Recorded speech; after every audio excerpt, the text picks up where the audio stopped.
Okay, good morning, good afternoon, or good evening, whichever suits you best, and welcome. Coffee.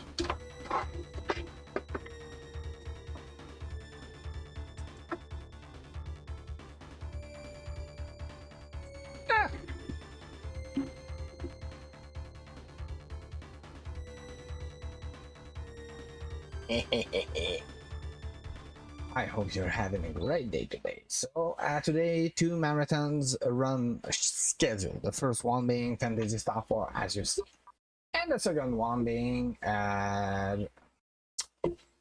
Ogre Battle in the afternoon. So, let's start this without further delay. Alright, just need to remember 3, 2, 1. 3, 2, 1, go. We have a work to do.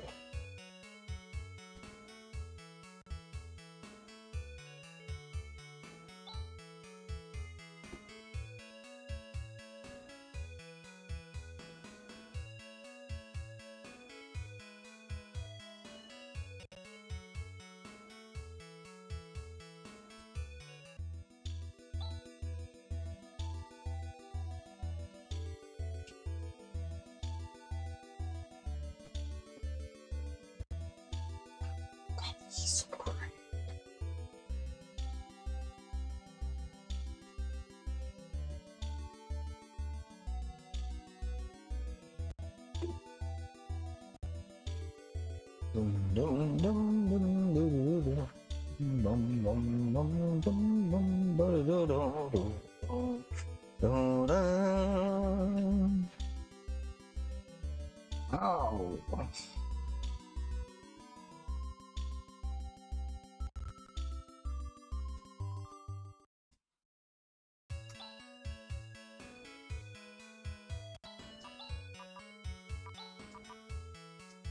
Ooh.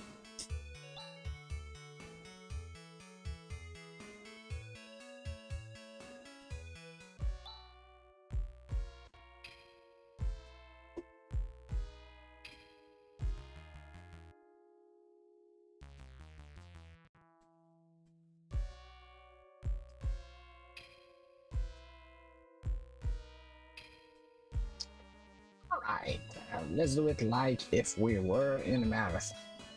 So, hello and welcome. Today I'll be doing Fantasy Star for any no menu glitch, meaning by that we will not abuse one of the most famous glitch in video game history, where you can access memory and treat the game to make it think we have completed the game. That is not what will happen today.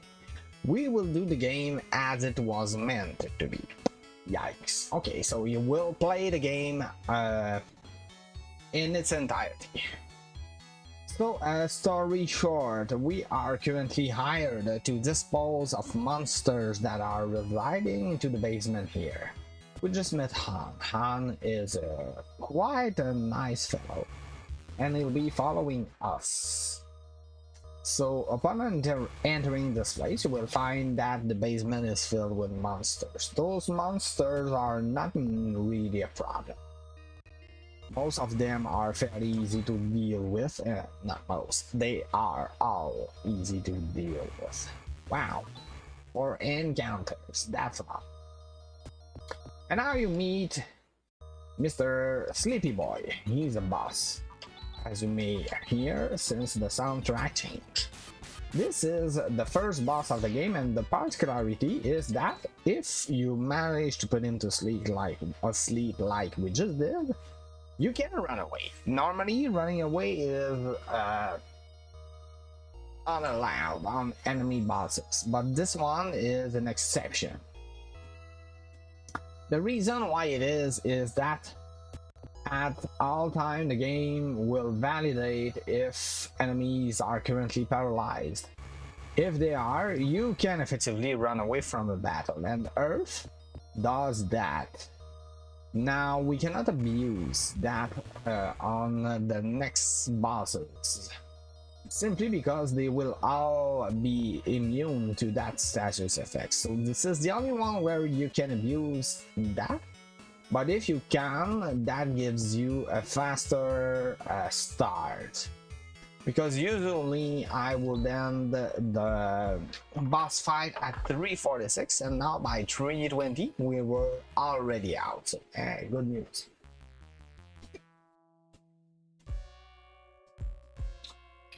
So at that point we are back to confront the principal about this situation, because Han is an assistant to one of the teacher, one of the professors of the academy, and that guy has been missing since a little while now. So Han is desperate to find him, and we got a clue that they may be in Zima, which is a city to the northeast. So that is our next destination. Most of the time we'll be running away early on. In fact, we'll be running away from pretty much everything, because there's not really a worth in battling all of the monsters that is thrown at us. It's not fastest anyway. So we just make a little stop by mine, which will be an important destination pretty soon. And now we'll be entering Zima. Oh. This is fine.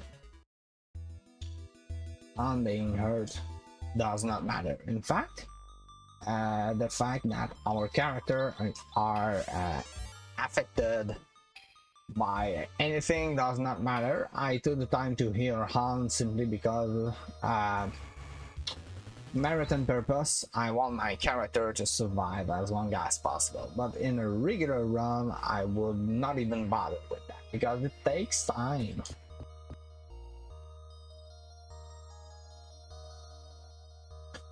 There we go. We found Professor Holt, but as you can see, he's turned into stone. Oh boy. So we will have to find medicine that is located down south. It is the Ausline. It is the direct reference to Phantasy Star 4, no, Phantasy Star 1 and the previous titles. This game has a lot of references to the previous games.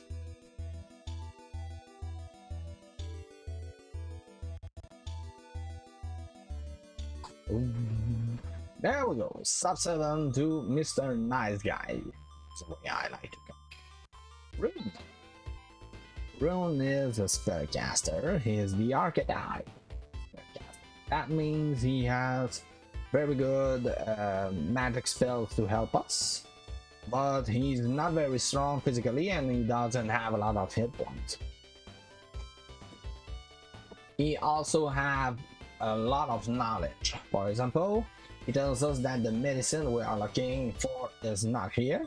It's in Tonoe, which is a little bit more to the northeast of here. Remove white lentil and wood cane, because these will be helpful in the case where we need money, and the wood cane is a very neat item to use in battle. Heading east, enter an exit group, which will be a destination that we'll be visiting once again pretty soon. And we get here to the Valley Maze. It's not a very hard dungeon once again, but we'll be taking a little bit of time to fight enemies there.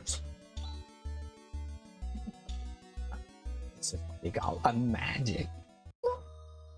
So this game is really neat, because there's a lot of ions and there's a lot of magic as well.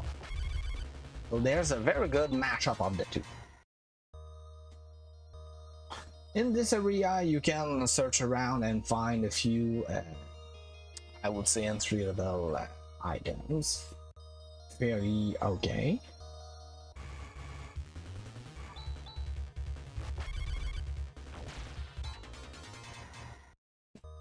So what we are doing is a correct grinding session. The reason is that at our current point, Rune is level 12, if I recall correctly, or something like, and he's far overpowered compared to the rest of the party. So since he's very strong, we will use his very big speed, and by setting the macro like we did, he will be assured to go first almost every time. There's a very little chance, in fact, that the monster outturn him, and if that's the case, it's not a problem. So the macro system is very neat. The way it works, it's like a recipe that you give to the game, and the game will determine after that how the turn will unfold. So we tell him we want our turn, the characters, to go that way, and if it goes that way, that's the sequence of action we want to do, and the game will take it, and then he will insert the enemy's turn through it depending of many rows. Ooh, that's a good encounter. One more battle and we should be good.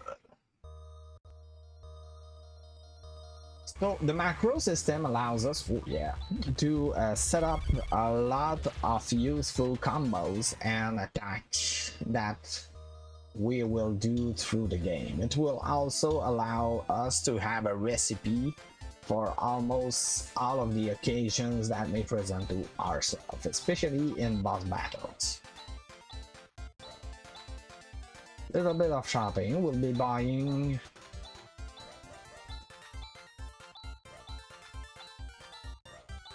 no.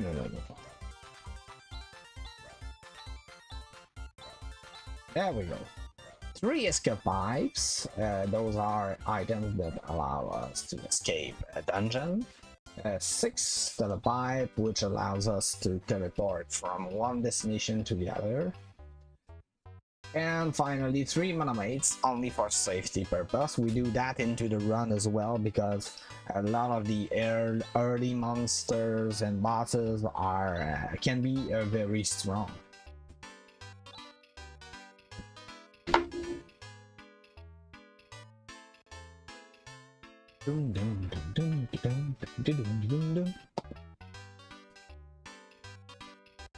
Oh yeah, Pipsqueak. Rune is casually breaking the fourth wall. And we get to know Grizz. Grizz is once again an archetype of a physical fighter. So very strong attack power, very tanky, but otherwise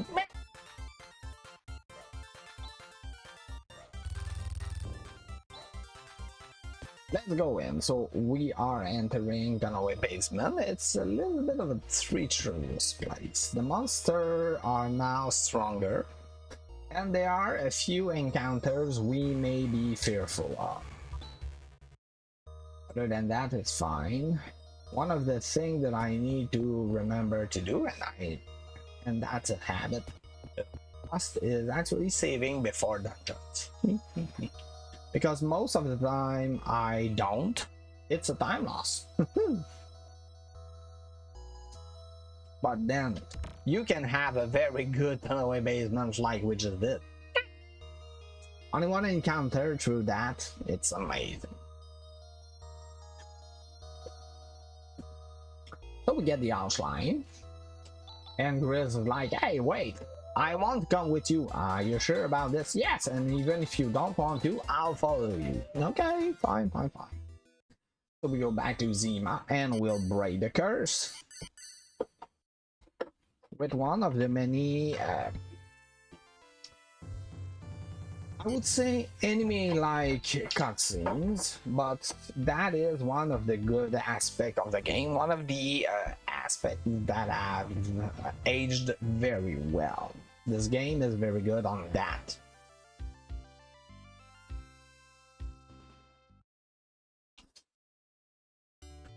So now that we have removed the curse, everything is fine and we can resume our life. Grizz is bent on following Zio. Han will go back to the cave. What's happening?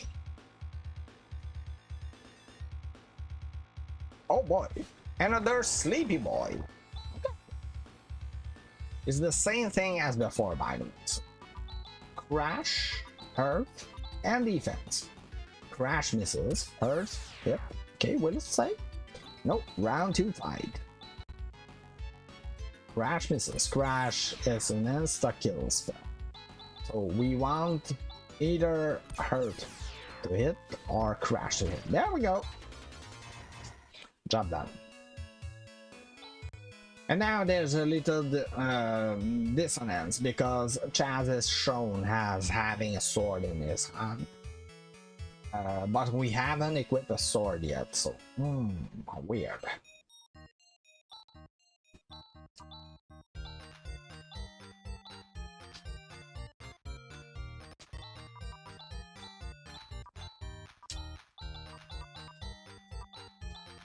There we go. The reason why it's weird is in this game there's no restriction on the amount of weapon one can use. So if you want to wield 2 daggers or 2 boomerangs, that's all up to you. The only restriction applies to the weapon itself. For example, a sword is always wielded in 2 hands. Same for an axe. Daggers are one-handed, boomerang one-handed, and rods are two-handed, rod and staff. So you cannot, for example, choose to wear 2 swords. That's simply not possible. So we enter Bioplant because we have a reasonable fear that Professor Holt might be in a problem at the bottom of this place. So we enter. And I've done another mistake, which is I forgot to save before entering this place. And as you can see, the monsters are somewhat mean. The only one currently who's able to survive relatively well the hits is Alice. Since we put her 2 shields in her hand. Yes, we can do that, and we'll abuse this possibility a lot of times. So Alice is a defensive powerhouse, but she's not totally immune, hence why we are still a little bit fearful about going through this dungeon. There's a lot of enemies that can effectively stop you. And if that's the case, you can be locked into a no running situation. So that might be a little bit.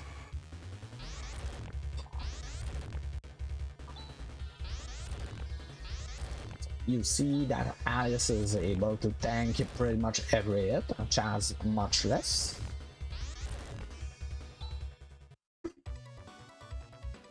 But we're nearly done with this place, so I'm not worried too much.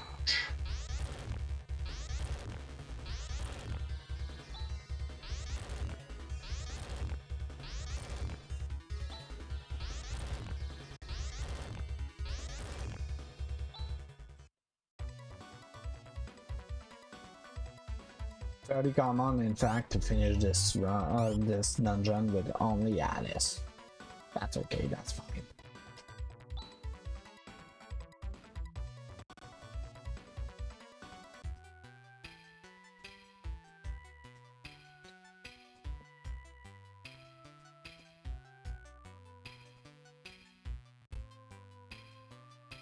So we get to meet Rika. Rika is the MVP of this game and all of the runs.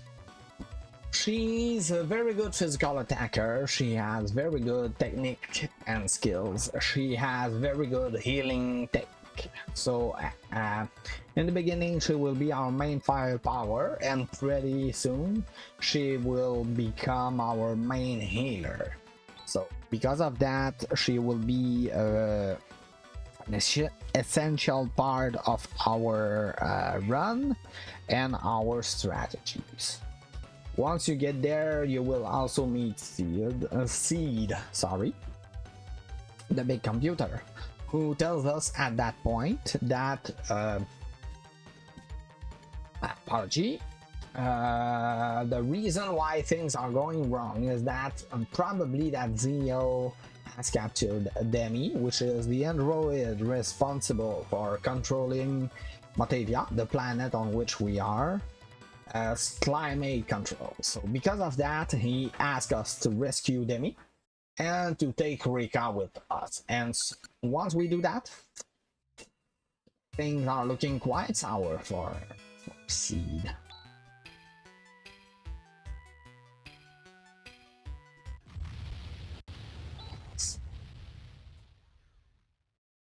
Alright, let's do some setup. So, as Mark 2 boy attack. I'll be back with the naming of the skills pretty soon. Nope. Okay. Yeah.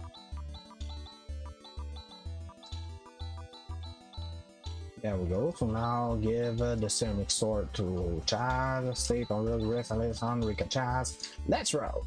So the naming of the techniques, they have used some pretty weird naming techniques. It is all due because the Fantasy Star IP decided to stick with those instead of going with the classic fire, ice, and lightning. So as such, what is ice technique, Foy is a reference to fire, and Su is lightning. So we are here and we are not required to go here. This is a temporary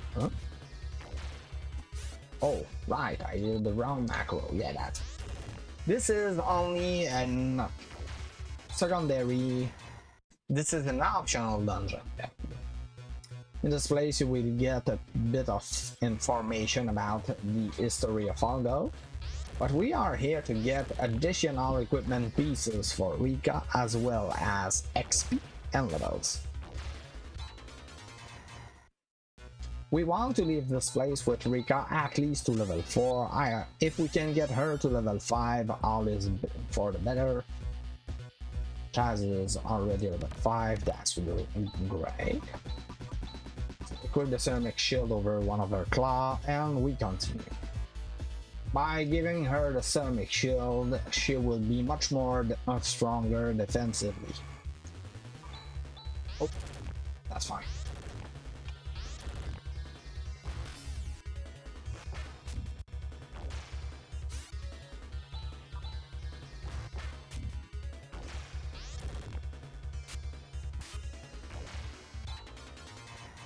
Level 4, there we go. She learned double slash.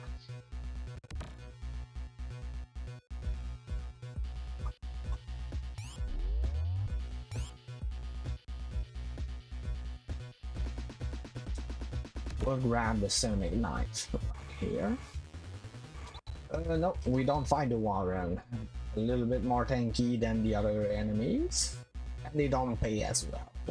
There's no point in doing so. Level 4 and level 5, that's a very good threshold for the upcoming mini dungeon that will be the passageway. The passageway is a very dangerous one.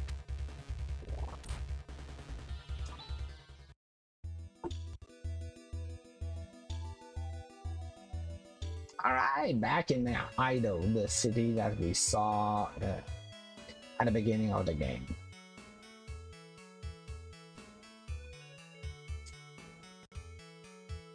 So we enter Alice and Chaz home with which acts like an inn, and after that we'll be going to the shop to do a little bit of shopping. we'll be getting a better claw for Rika and a better helmet for Chaz. Nope. Oh, we're low on money. That's fine. That and the ceramic knife. Yeah.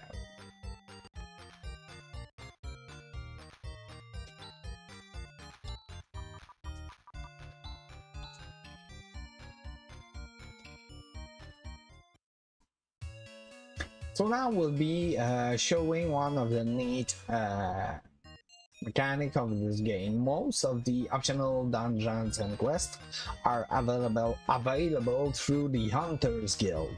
Once you get here, you will get a list of quests that you can undertake, which gives you a reward depending on whatever you pick.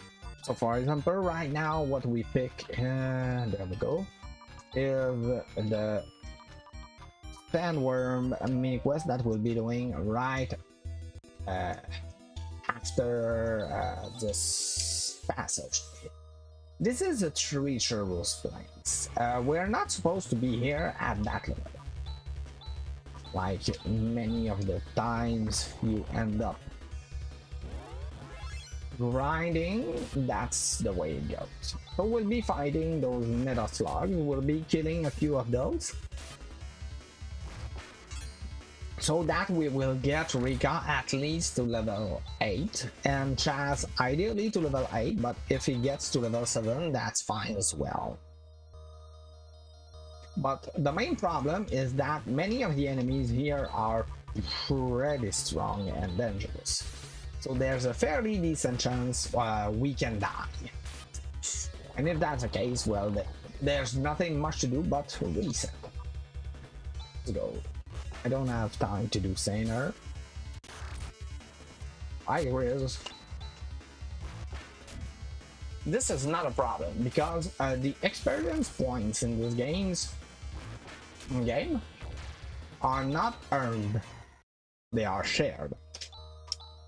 So if, for example, you stick around with Grizz and a experience point will be lower, distributed, okay, fine, between the rest of the party. Okay, so we'll go attack and 2. 2 is a direct reference to light. Don't kill her. You kill her. You son of a son. So we reset. That's fine. I took a gamble. I should have done crosscut and double slash, to be fair.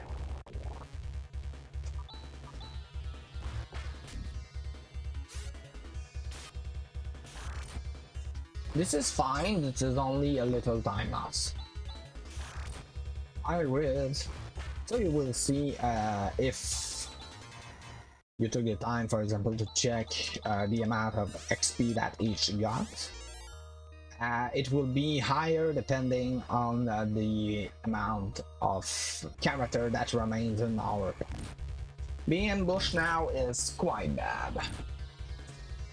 Don't kill her. Okay, you kill her, you monster. Like I said, we want Rika and Chaz to survive. The other 3 can die, it's fairly okay. But we want the other 2 to survive because the first boss battles will be decided between the 2. In fact, sorry, Rika will benefit the most from the XP.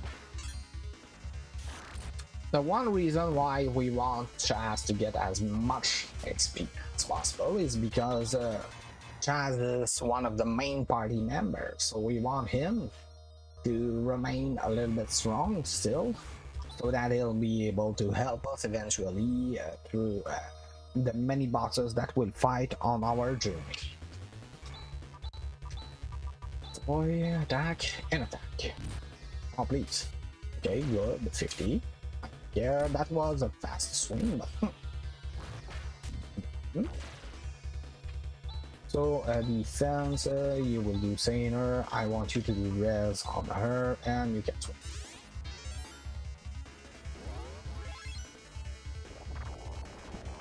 To fusion, they need to be at least 2 remaining slugs on the battlefield. Which is fine.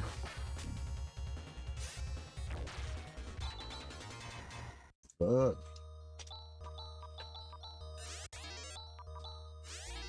Okay, 6 and 7, we're good. We probably need only 2 more. Oh. Trainer, defense, and attack. Trainer is quite a very interesting skill as it doubles your agility. It will allow you to almost always attack before the enemy, so that's why it's very useful. There's a lot of useful techniques like those that we'll be using throughout. Okay, so 1 more slug should be enough. The main problem now is that we will need to do this. Okay. Come on, Chaz, be fast. I hate you, game. Oh boy. This is not going well.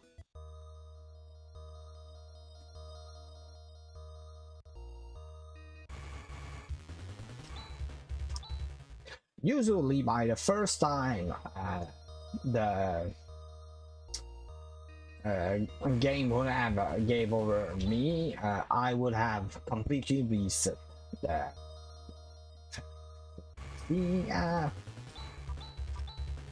boy, defense, and a swing.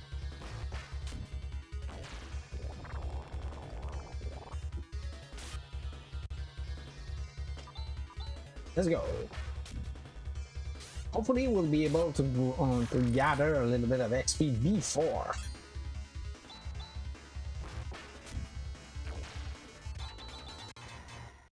Hello, Lynn Carriers. I hope you're having a great day so far, and I hope that the remainder of your day goes as well, or even better. How are you doing? Okay. 1 and oh, 49. No matter. Saner, you do red on her. Yeah, I'm usual.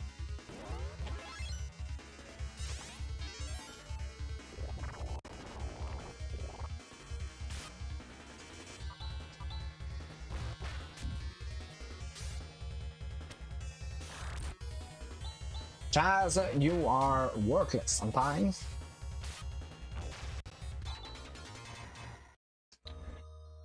Where are we? 7 and 7. Can we finish this? Ooh, this is looking quite bad.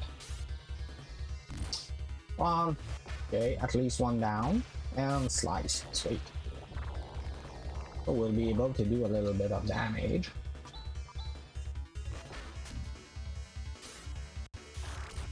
Bye-bye. Attack and 2. Yeah. Should be good. Ooh. Yeah. Right, now we're done. Finally, with this phase. Just need to get out, so I'm not required to fight anymore.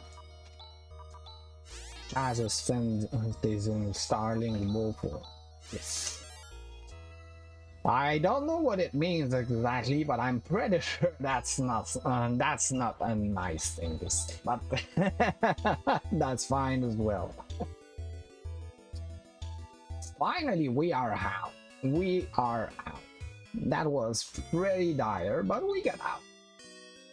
So, instate to revive everybody. I'll need to do that. I just ordered this chance. Next, we'll use the telebyte to go back to mine.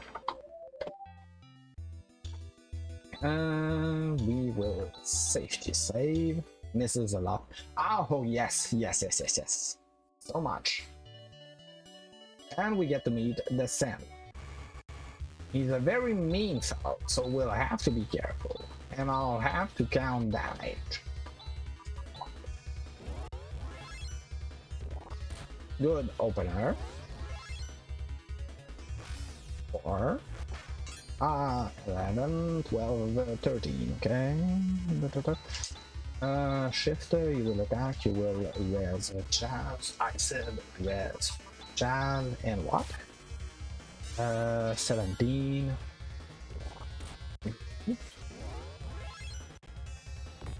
17, 18, 25. Yeah, let's go. 25, 37, 38. So that will put us at 2. Fine, bye Grizz.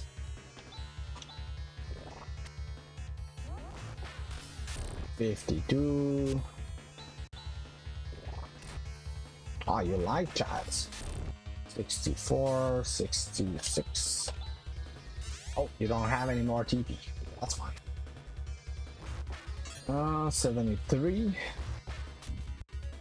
75. Let's go with that. 79. 86. 88. Nope, not her.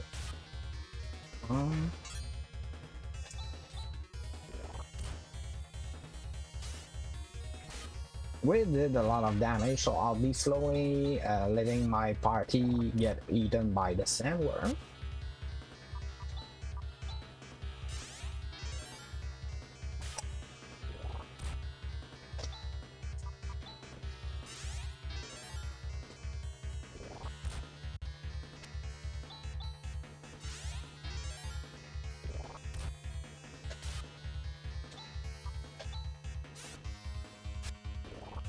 Bye, Jazz. Not yet? Okay, fine. Bye, Jazz. We might be a little bit low. I'll calculate it.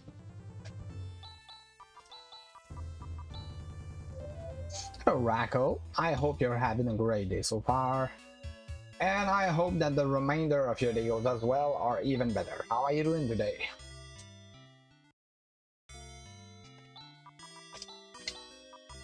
Rika, Grizz, Jazz. There we go. We'll put Alice to the very back row because we'll be needing her for the next boss battle.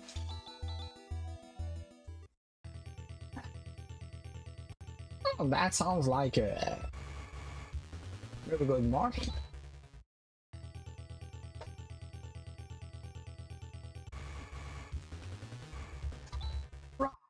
The Oxford, finally. You remember what Seed told us? In theory, Ademi is held up of this place, so we are entering to free her. The reason why I did that earlier is that we want Rika in this route to be the powerhouse. So it's fairly okay for her to have plenty of levels early because it will speed up the process at which she will be able to learn one of the most useful spell, which is an AoE healing. So that's very good. I cannot answer about that last question. Thank you very much. Woo! Encounter rate is very high currently.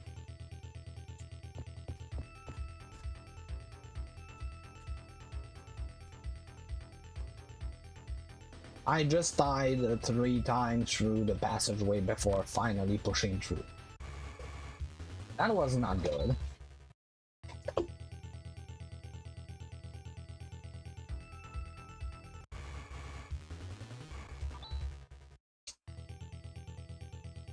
Finally made it. So give me your mail. Rika will will that and that. Fatal Grizz, we're ready.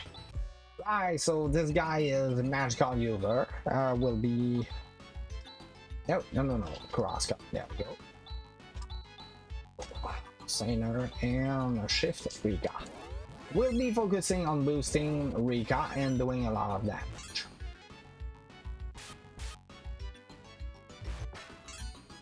The idea is the same as the previous boss, so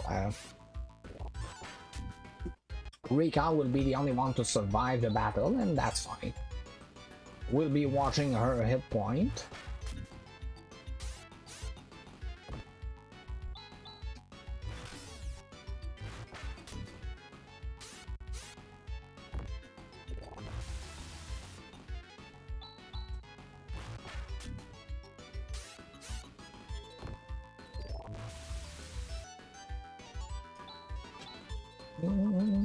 Now, that's just a little bit too low.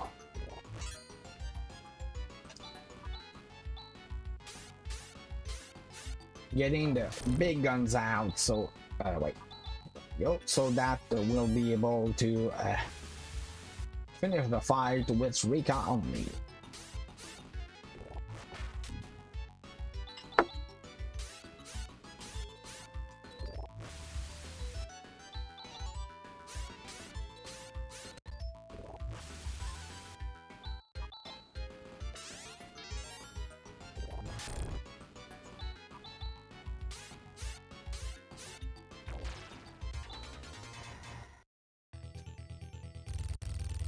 Now that it's done, just need to redo our equipment, Saberclaw, Rapitude, you will that, and we'll exchange that, and we want Alice to be fast.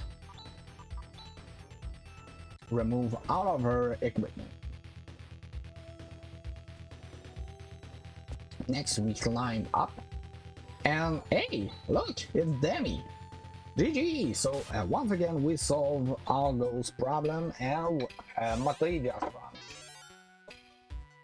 So Demi at that point tells us that she went here to... Who's that guy? Wielding, wearing all black. There's an ominous aura around him. Ah. Is it that guy? I need you, chat, to tell me if that's a bad guy, because I don't know. Maybe he's just angsty emo teenager. Who knows? No, oh, red eyes. You think so? Okay, okay. Seems like a bad guy, so I'll run away. Okay. Ah. Yikes. Oh, we cannot do damage. Oh, this is not looking good. Ah. Okay. So he does black wave. Usually he targets. He will always target chat. But instead, this pushes our dear friend out of the way, and she gets the blast on her chest, so that's nasty. So we escape back to group, and Alice will be laying in bed. That's not good.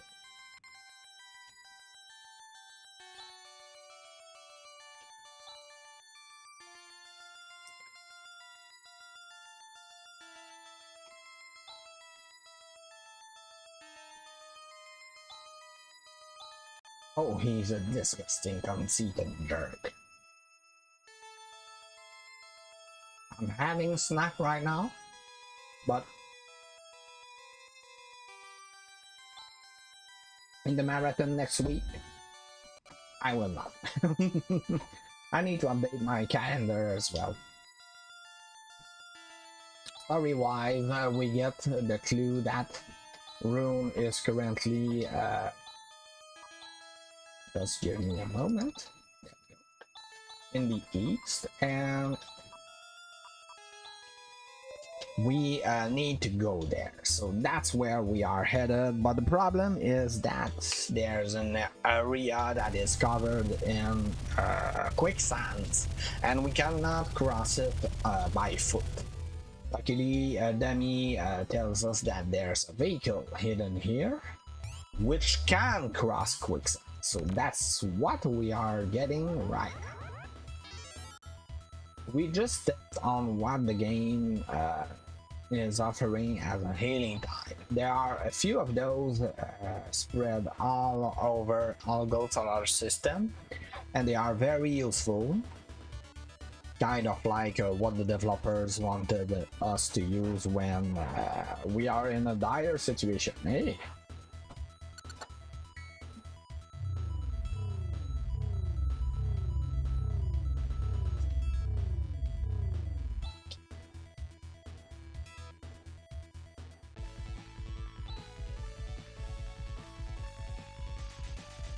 Right. So now that we have the vehicle, we'll be heading east. The main problem with a vehicle is that we'll still get encounters like those. Those are more dangerous encounter, in fact, that if you were by foot. And the other reason why those are dangerous is that if you die, if you lose all of your SP, reference to shield point, you die simply because the vehicle will explode, and if you explode with your party in the vehicle, that will be quite nasty, so you want to avoid that. So we sell a nope, everything, and we'll be getting some nice equipment update for both Rika and Ring that will be meeting quite soon. Hello Darkwing Drake, I hope you're having a great day so far, and I hope... No, I don't care, no. Psych round and tube stations. I hope you're having a great day so far, and I hope that the remainder of your day goes as well, or even better. How are you doing? Derby. Remember reading about this game in Game Players magazine literally decades ago. Yes, it's an old game, but like I said earlier, it has aged pretty well. The missions are still okay, the macro system makes them interesting to play, and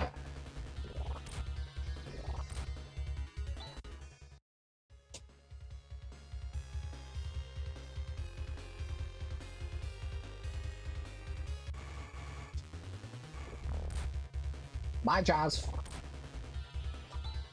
That's fine. That's fine because we have Demi with us. Demi is an android able to use Mystic Power, which is an AoE link that will restore anybody who's in the dying state to fighting state. So as soon as we get Rune, which is now, we will use that skill and we'll be able to restore at least Taz and Grill as well. Macro, so little bit of setup. Rika will do disrupt the rest attack. Yes. Next, equip Rune with the 2 side shields. Fate, Order, Griv, Demi, Rune, Rika, Chaz. Skill, Demi. Magic Power. Yay!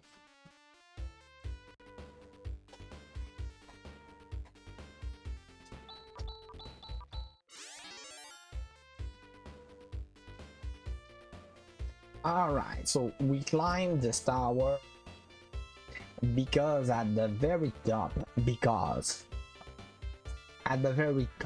of this tower there is a weapon that is called the Cycle Wand. Cycle Wand is a very good weapon that will allow us to cancel any shield barrier that is used by the enemy. And if you remember, that's the first thing that Zeo effectively did against us. So if we get the Cycle Wand, we might stand a chance against the angry, angsty emo teenager. Yep, that's how I call it.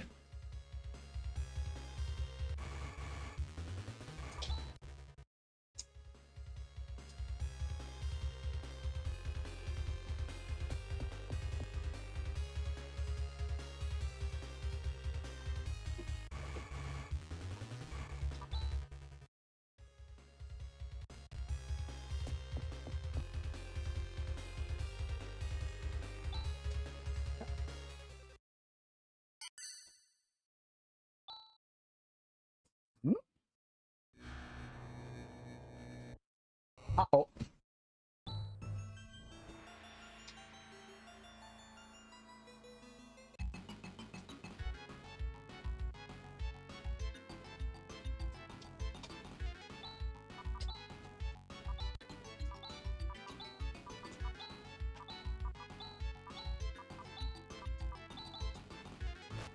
The lasagna. This guy is pretty strong. We won't have barriers, so that's a big problem. We just have to compensate and be careful about what we do. You will use the ban and you will too. So the reason why I said that is all androids are able to cast barrier, which will greatly reduce the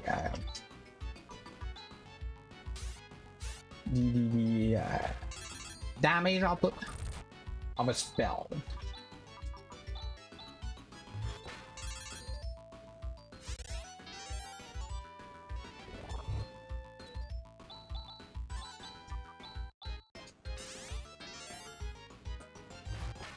We wanted the Demi to be able to cast it. It was not possible because the first thing he did was to target them. So I will have to compensate for it. As you can see, it can be done. Oh, that was close. The 3 characters that will be surviving this battle, hopefully, will be Chaz, Rune, and Rika.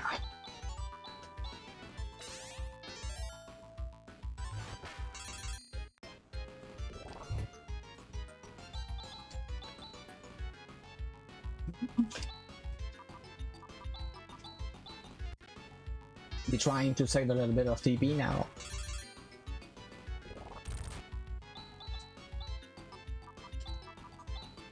Anyway, I need to make room for my inventory.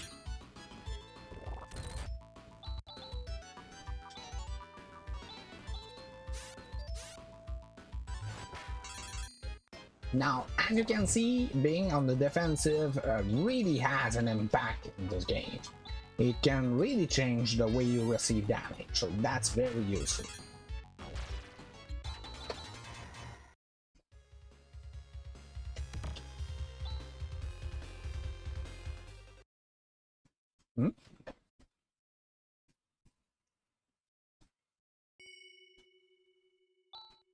Uh-oh. Bad soundtrack.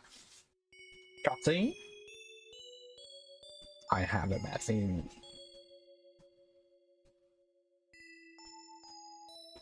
Chat.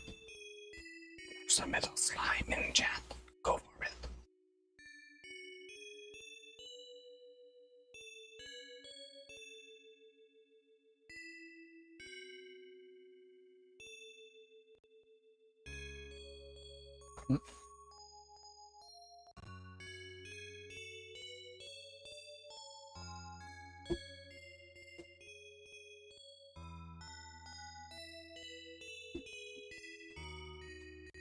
Oh boy.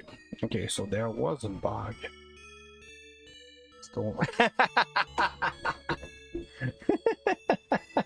Store power like at Hector. Ah, if only, yeah. But yeah, no, there was a problem with my code once again, so sorry about that.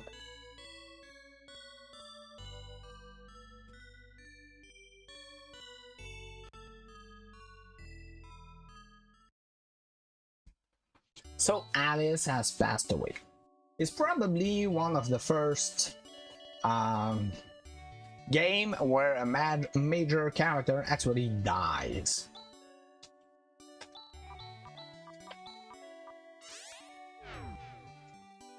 This has a big impact because we lost a very useful teammate, and also because now we have a reason to go against Zio. Guys, we need to sell that and the Psy Robe. Next Psy Shield, there we go. We'll be giving the Psy Shield to our friend Rika. Next state, and we do some macro.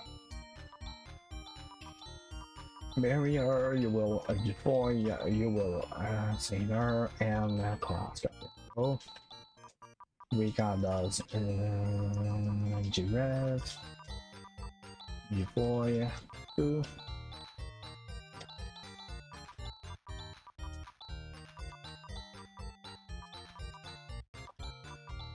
Nope.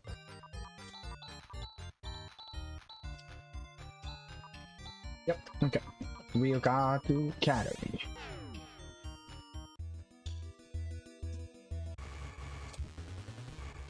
Yeah, I don't know when Final Fantasy VI went out versus this one, so they were very close.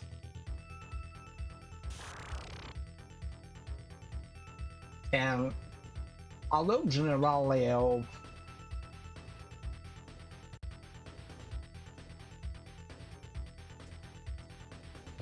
is an important character story-wise, I would not put him as an important major character the same way Alice was.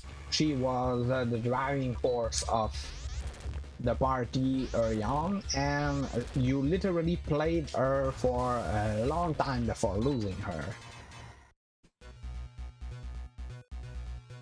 Oh, that's interesting. The Brave New World I never played. To be fair, both SNES and GBA has major difference in them. GBA introducing a lot of optional dungeons, which are very cool by the way, but they are also very optional.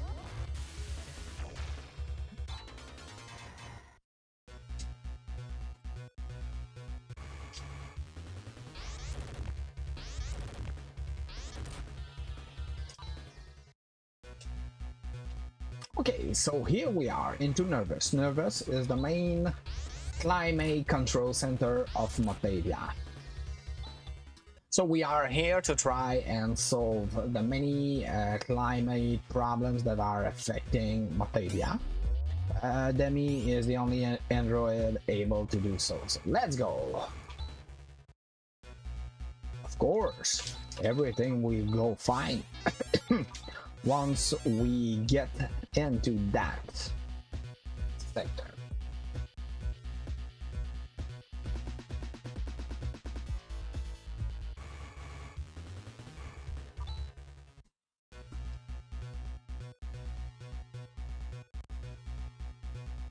Oh wow, that's impressive, really. To be able to do that on a particularly, I would say, old game, that's still something. Now, once again, I never played Brave New World, so I'm curious on what it means in terms of gameplay and changes.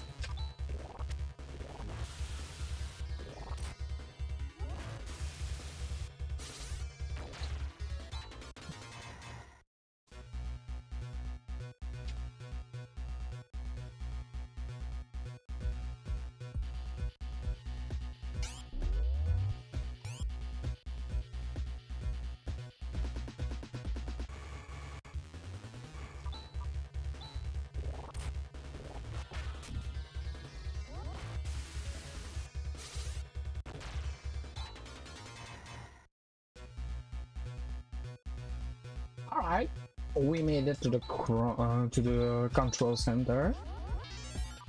Magic power. Need to heal. Make sure everything is set. We're set. Wait. Oh, don't worry about it. Oh, Leo's back. Nice. Time to get vengeance. Enjoy the bank. That was a mistake. That was an even bigger mistake.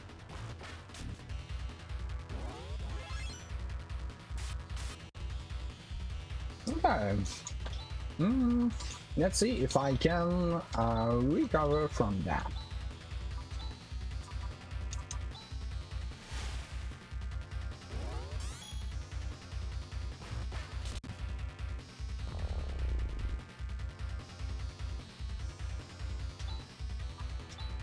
Okay.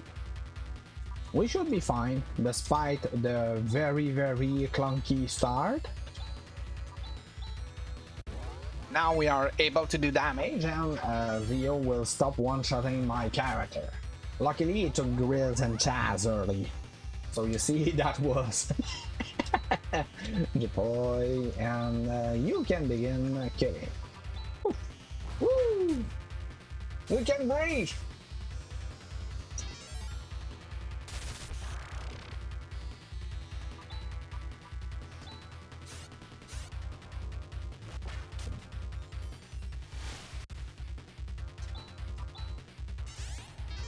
That was very stressful, by the way.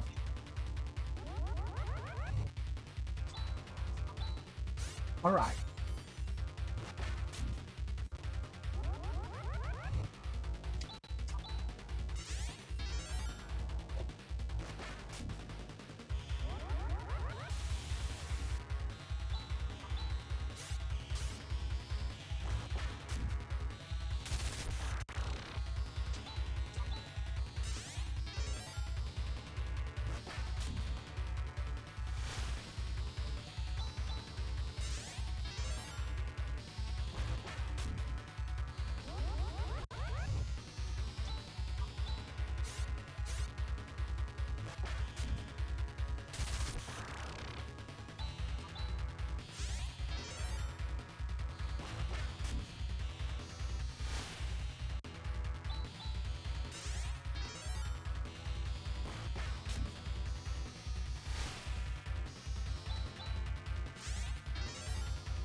Okay.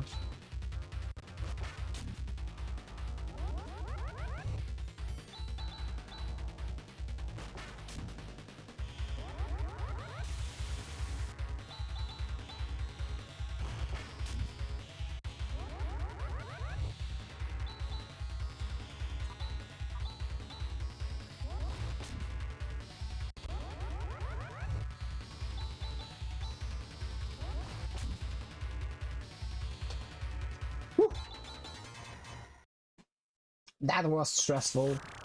That beginning was very dangerous. Ah! Okay, so basically, if I read what you said, Brave New World is not Final Fantasy VI. It's simply another game.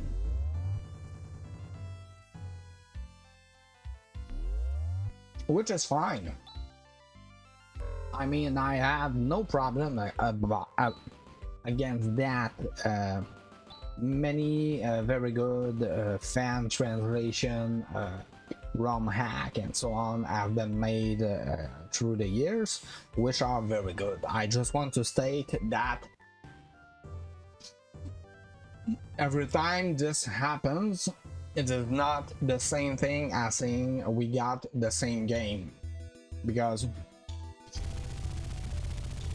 the game has been given to us by the devs, or was developed by them like that for a reason. And if people take the time to actually change it, they are making something that is completely different and unique. So both of them are independent. That's why I say this. Woo! Who was scary? I'm not. Who was scared? I'm not scared. You are.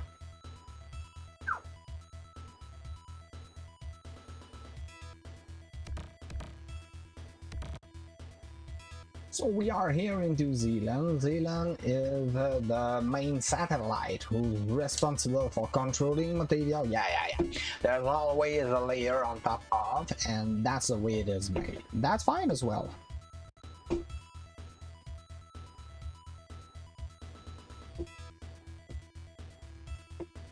So we get to meet Ren. Ren is a nickname, the maker and a killer of Run. Because as Demi, he also has the barrier skill, and we will need it direly. Many of the bosses that will fight from now on will be very strong, especially if they use their magical skills.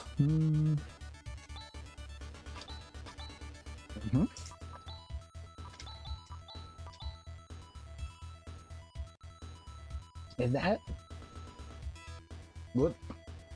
Right. So Ren attack rune does Gra, and the macro B rune we do Ewan, Flare, Chavs, and we got it. There we go. So yeah, we need a barrier to go up as much as possible, and sometimes if it's not up, it literally means that we'll be dying.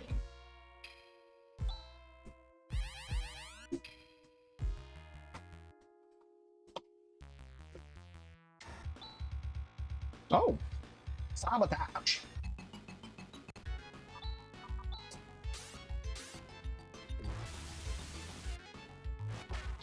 Big owie.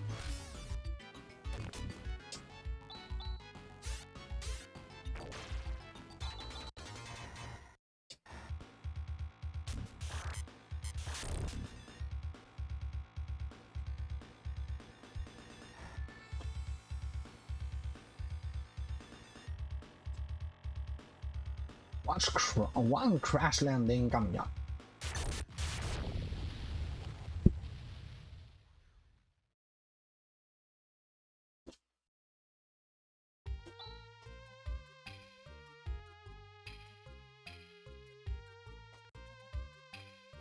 Welcome to Cutscene Planet.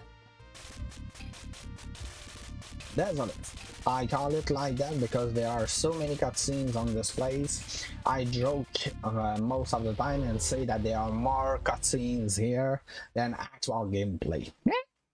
Hello, Lady Ariana. I hope you're having a great day so far, and I hope that the remainder of your day goes as well or even better. How are you doing?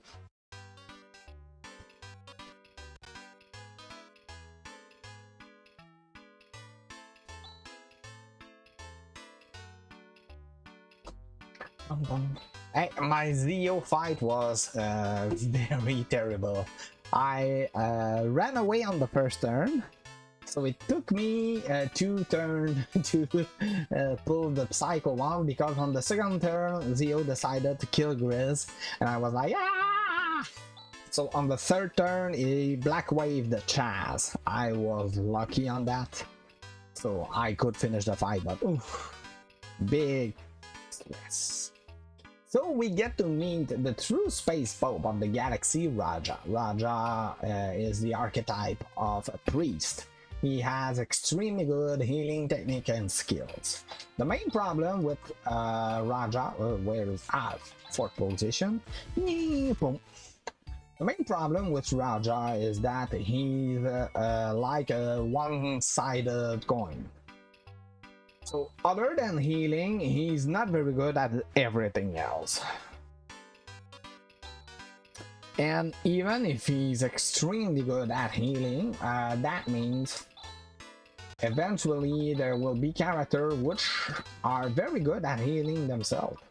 So, whoops, what have I? That's fine. This is fine. Silver Circlet, there we go. So now Ryuka out of the region. and Land Rover.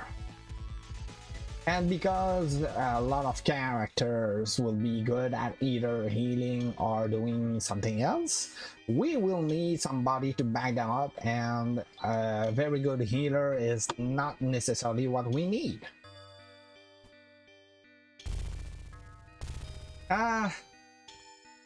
I think, do not misinterpret what I'm saying. I'm not downplaying whatever they do. I just want to say that those are two different games is all, simply put. Brave New World looks like a very interesting ROM hack, and I really think it should be an interesting playthrough for anybody who does it, but it's not made by the devs. That was the only point that I wanted to make. Alright, Chaz Anti Room. It's probably the first time that I get poisoned here. If you want to know, you can use exclamation point emergency. You will get a pretty good idea on what's happening these days.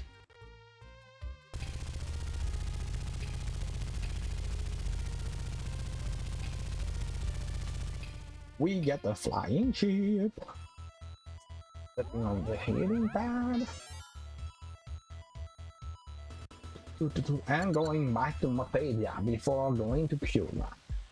It's just a shame because this is Rackle's favorite song, and we don't get to hear it.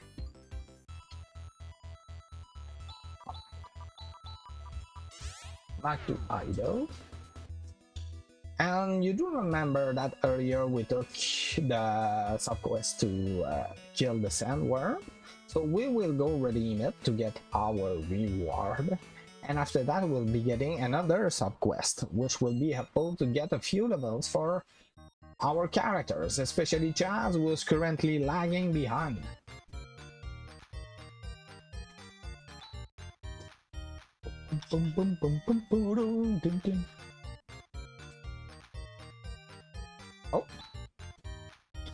Oh, cancel button. Measure of fear.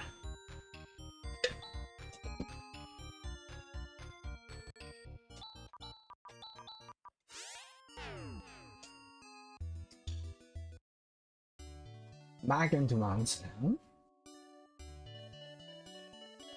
We enter this home, talk to Eddie.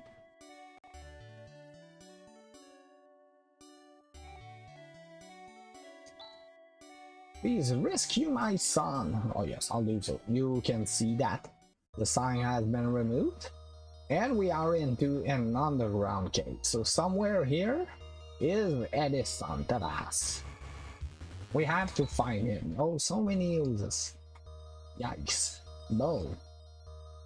I have bad memory from uses. If you recall, there was a passageway with a lot of uses and not very good. Oh boy, what's that? Okay, looks like we'll have to deal with it. Blessing, Flare, you will, Saner, and you will be found. Flare up, okay, Saner. Blessing up? Nope, no blessing. Shame! Flare, you will do B-Ban and continue defend. Blessing is a way better defensive boost than B-Ban. So this could probably show in the long term. It will depend on whatever the slug decides to do. Oh.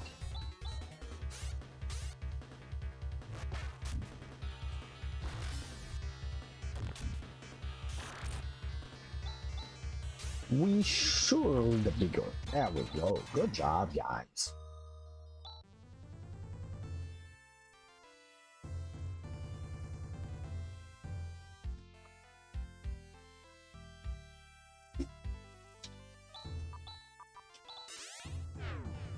So we get out and we go back to Canary. No, that's not Ido, and no, we'll not be redeeming the subquest yet.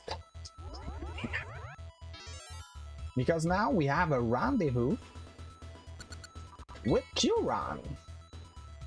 Hello Bruno G Crusader, I hope you're having a great day so far, and I hope that the remainder of your day goes as well or even better. How are you doing?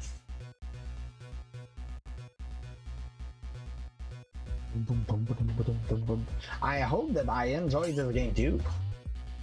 In fact, I ran it for a long time a few months ago. So. Alright, so we're going through this place. We need Chaz to get to level 17. So that means we'll be fighting a lot of stuff. We'll also be grabbing a weapon for Ren, and we'll be headed to the bottom of this place. This is the satellite that is responsible to give power to Zealand, and it's a lot of common bow. Yeah, not like this.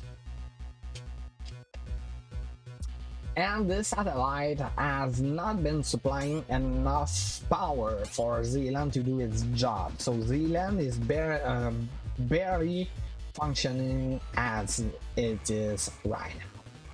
Finally, some monsters we can kill.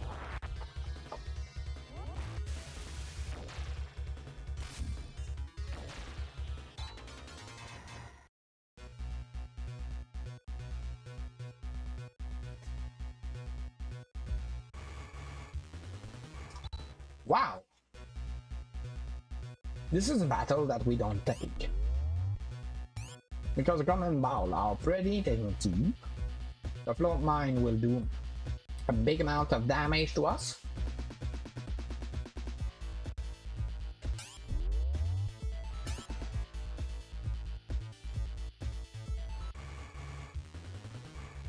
Woohoo!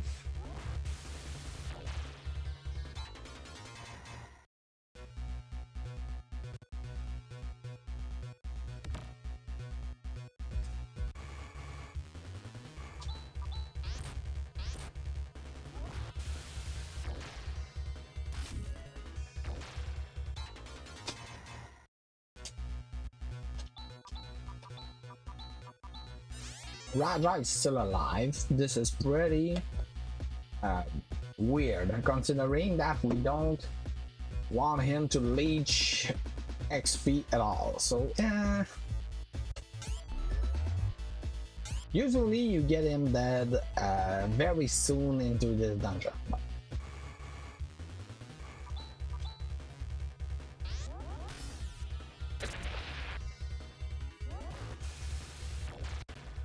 Alright, so we'll be fighting until Chaz get to level 17. After that, we'll be going into this elevator to the control room.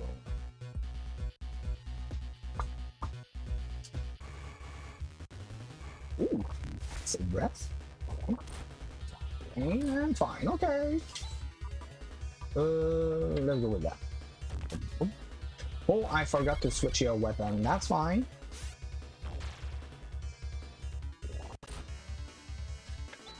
Once again, this is fine. We have two characters who are able to revive.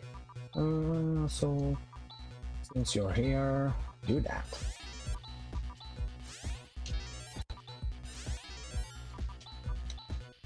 Pulse Laser. It's a little bit weaker than his current weapon, but it has the advantage of targeting everyone on the field. That's useful.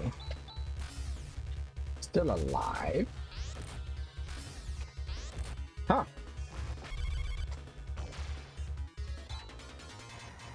We got level 17. And Raja remained alive through the entirety of this dungeon. That's weird.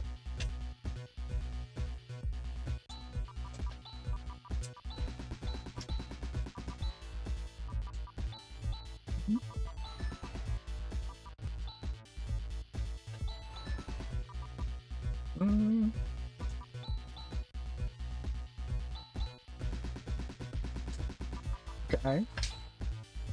Side shield, little shield. Okay, there we go. Needed to redo that.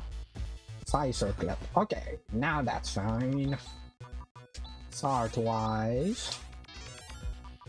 order. We want Chazrin, Runika, Raja, and we will do macro in case something goes very wrong through this fight, because yes, there will be a fight, you will see Prince. Where's it? Yeah. What the frick is that? It's a very big monster.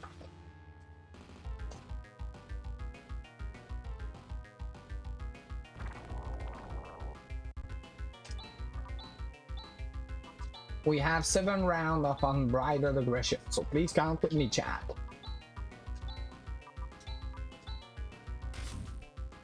Round number 1. On Chaz, that's fine.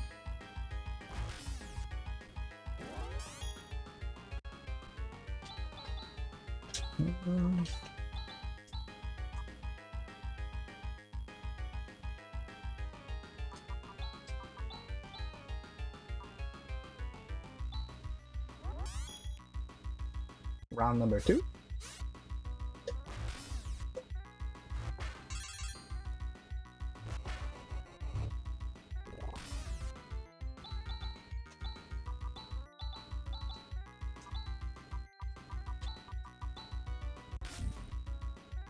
Round number 3.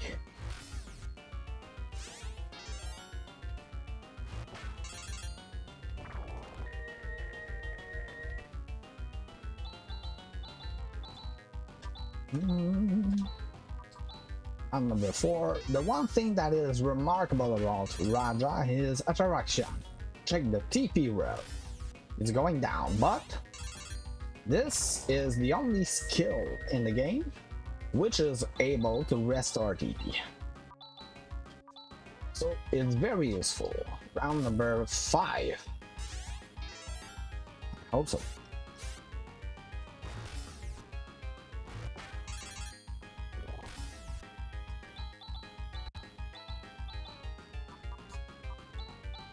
Round number 6.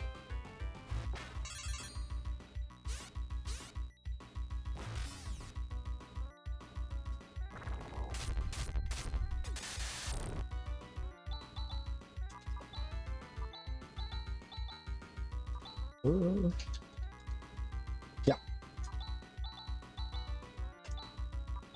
And this is round number 7.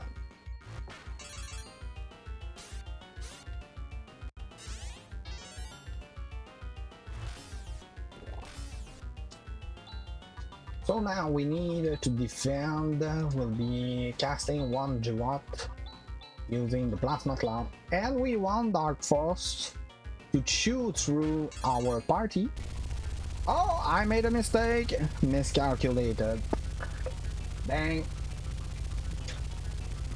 And classic Rex. We wanted Chaz and Ren only to get the XP. So that means Chaz and Ren will have a longer time to reach the XP threshold that we need, but overall it's not too bad. Alright, so we restore the functions into Kyurem and Zealand will be working as intended. So GG, we just won the game. Enjoy these final cutscenes. Uh-oh. Oh. Okay, looks like our problem on this abyss is not finished. Right?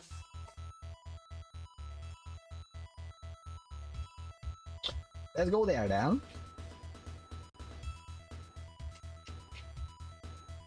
So first of all, we remove everything from Raja. I said, yeah, okay. So Psi Shield and the Psi Circlet, there we go. Yep. That's fine. Minus. And we go back to desert.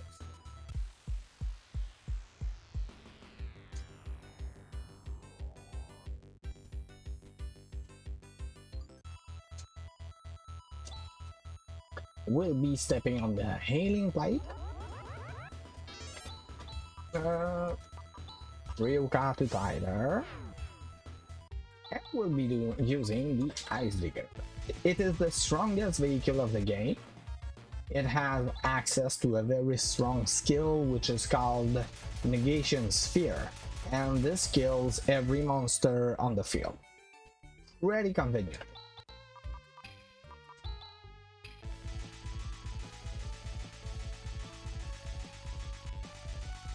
So we'll head over to Mies. We avoided this little city because if you enter the city, in fact, it's overridden with monsters, especially zombies. So you will be attacked as long as you wander through here, up until you finish Garibek Tower.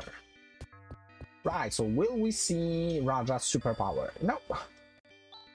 Raja, as you can see, is able to pass through floors and fall sick. But that is irrelevant.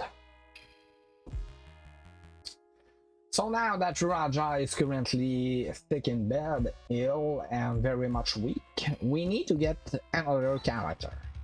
And we'll be soon meeting the second best girl in the game.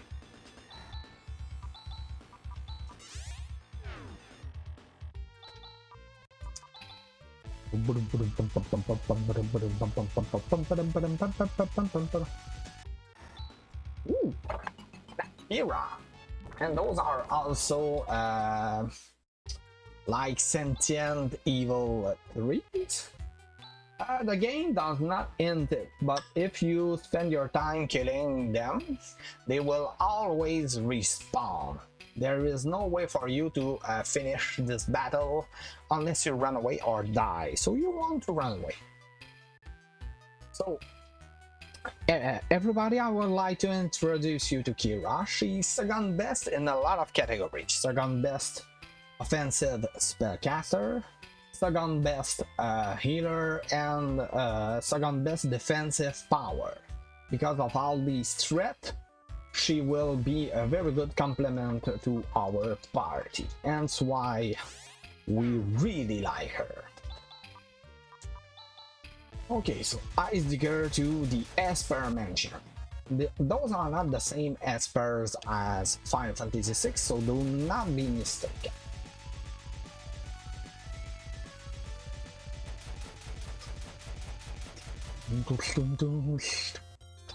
Hello. So we applied the first rule of a true JRPG. If you enter a sacred place, there is always a treasury with very good stuff available. You need to steal it as soon as you can.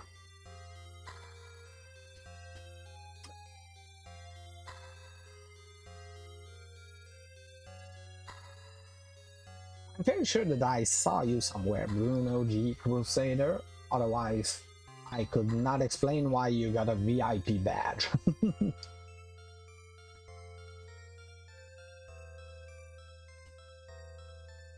Right, so we head over to the central room where we will meet Lutz. Lutz is directly the first mage of the first what am I saying? Phantasy Star game. So theoretically, he's 2000 years old. As you can see, he's not there. And Rule will explain to us that every once in a while, loot's memory, skills, and so on has been stored in this little floating ball. And once the chosen one appears, ta-da! All these stuff will be stored into that person. So Rune is currently the inheritor, if that's the correct word, of everything Loot has. And Rune tells us that there's a grand conflict and we need to kill the evil guys. Are we surprised? Not foreseen.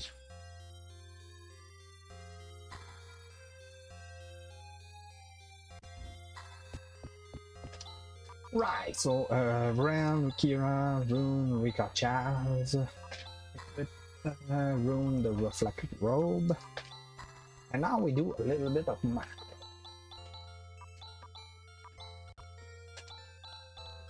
There we go. Rune, Jigra, Brand Attack, the rest attack. It's Macro Age. We can disrupt the chance of new pairs. Brand Attack, Kira with the Gra. Uh-oh, this does not work. Let's do it again. We can disrupt the chance. Air Slash. We're on H. Oh, okay, that's what. Yeah.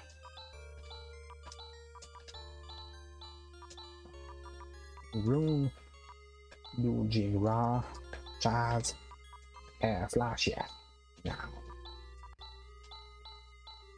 It's kind of confusing because there's a lot of stuff to cover. Even Kira will do Jipoy. There, the rest attack. There we go. What's up? So now we can come back to the news.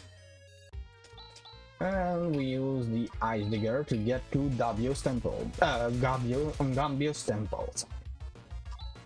Tongue slip.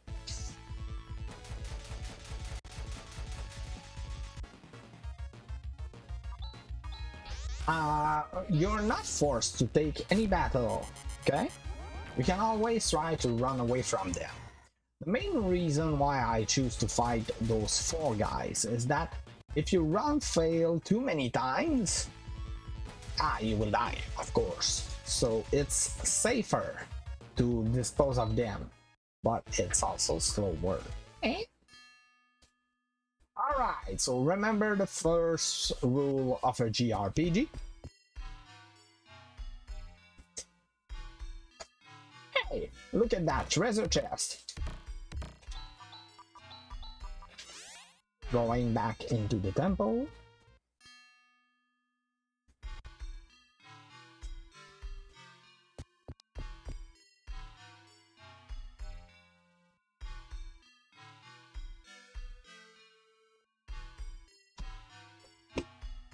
Okay. No, I was not on mute. It was showing that I was on mute, but I was not on mute. Alright, so we get the Eclipse Torch, which will allow us to... What's happening?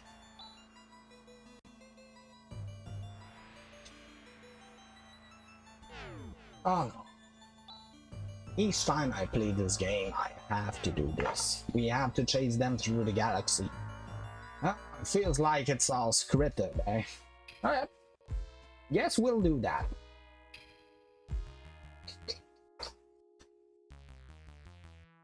So what you learn at that point is that those guys probably have escaped to the air castle, and we will have to find it back.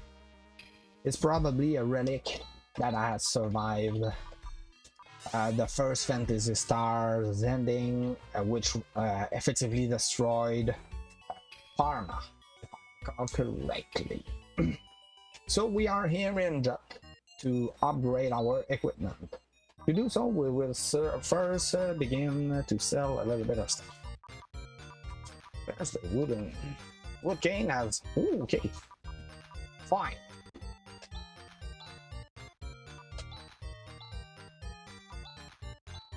That's my rifle. Yep. Need to keep those. Oh, I need to keep that as well. Okay, fine. Okay, I'll be taking... Ceramic Sword can go. Oh, I cannot sell the Ice Digger. Dang.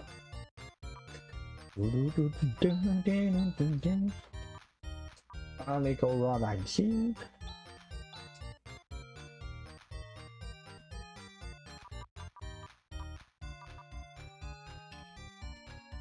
Right, so let's go. Have I sold the Ceramic Sword? Ah, Doofus.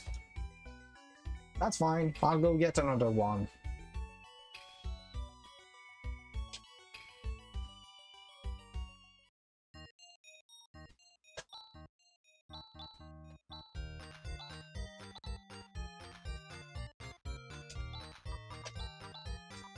Reflect Mail. Yep, replicate. There we go. So Ryuka back to Tyler. Yeah, I'm fairly sure that they sell weapon here, but they are probably out of range, so we'll have to go back to Batavia. Armor shot, that's not what we want. One ceramic sword. Hey, look at that.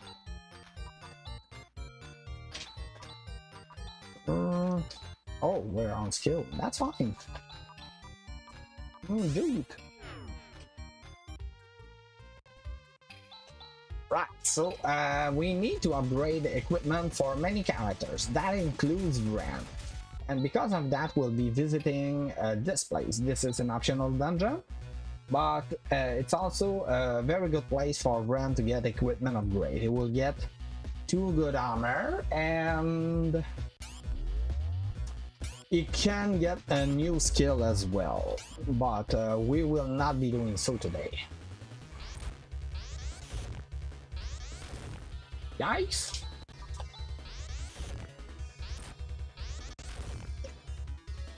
Bye, Ren.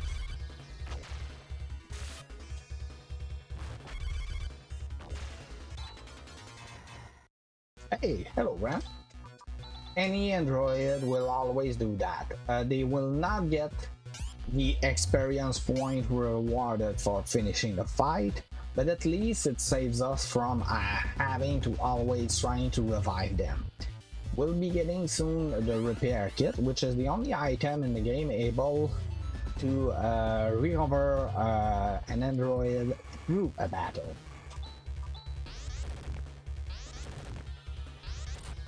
Room needs healing.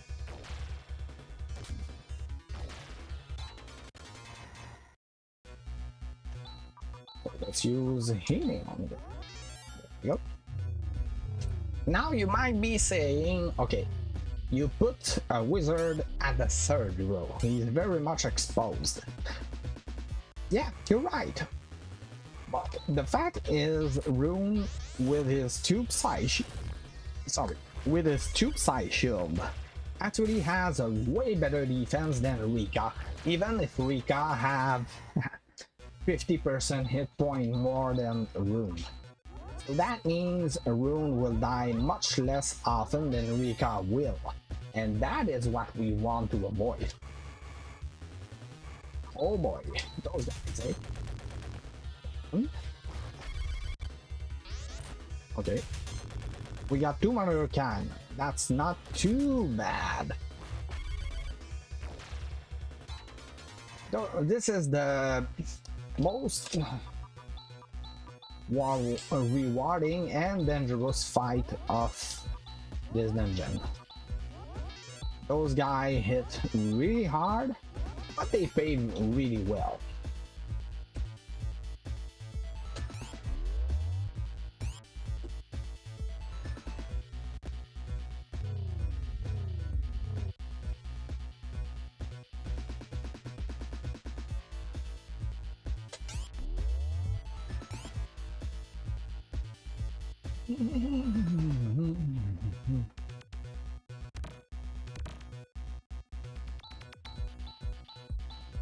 Right, so we need to fight a little bit.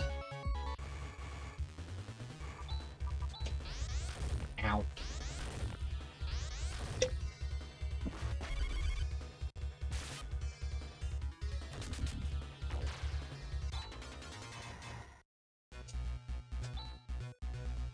We needed to have 11,000 Mizita before leaving this place. So as you can see, we're not there. Oh, don't do that. Okay, that's fine. Well, oh, nice dodge. Well, okay. Fair.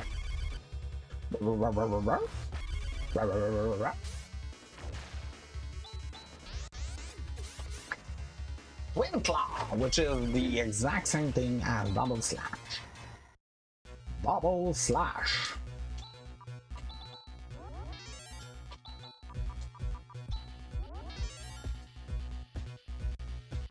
We need to get 11,000 Mizita, so that we'll be able to get an equipment upgrade for Kira as well as another weapon which will be very useful.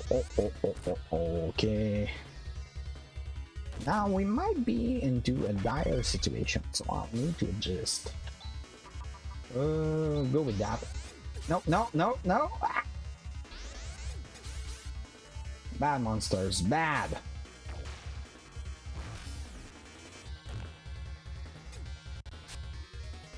Come on, Rika. Don't do that! Okay, this is quite bad.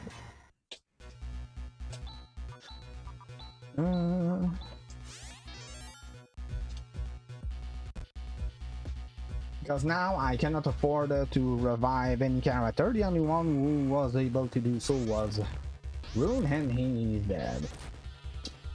Right. Let's go with that.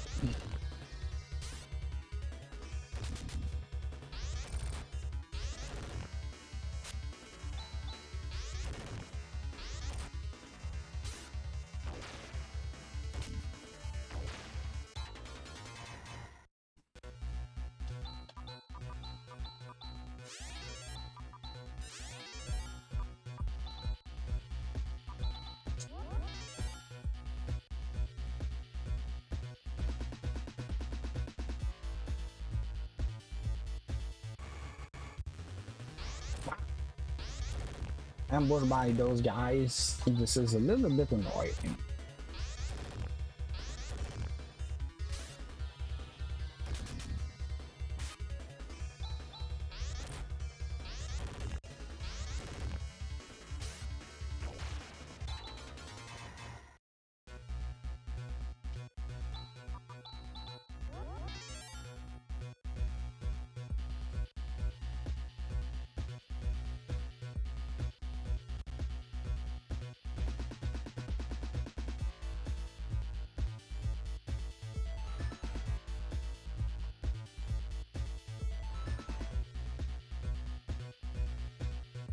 Wow.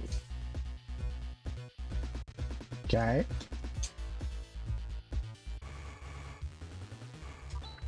You took your sweet time. Okay, and we don't have any more disrupt available.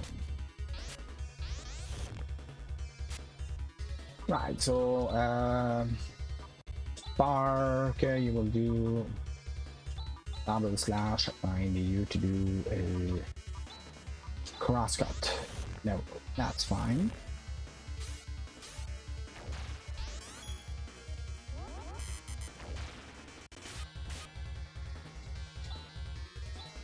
Flare, attack, attack. Nearly there. We need to spare Chaz TP as well, because he's the only one who's able to get us out of here. Hence why I'm taking extra precautions to make sure to finish this place. Ow, that hurt.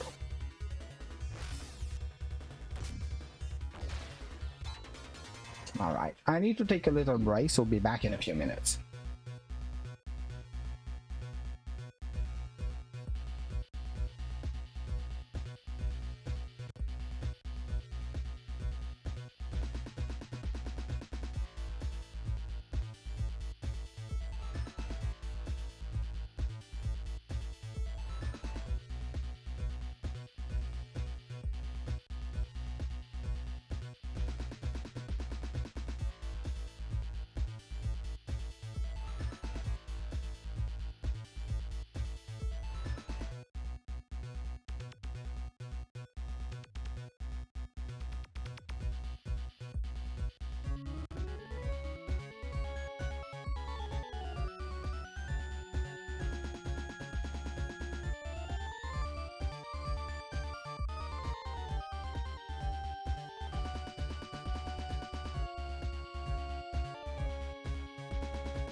Yep, we're back. Sorry about this little. Okay, so we just need. Oh, survive that.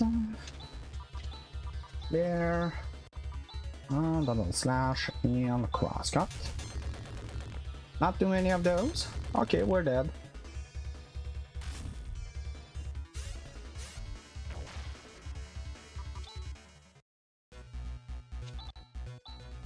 Luckily, we still have an escapade.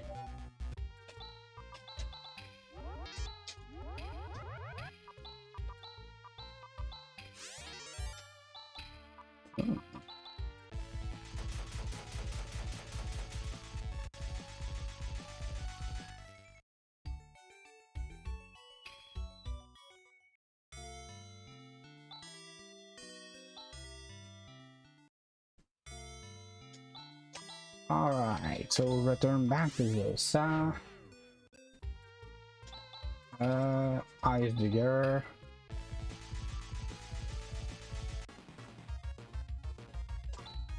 Then Negation Sphere. 2 rounds against those guys will pretty much mean you'll die very fast.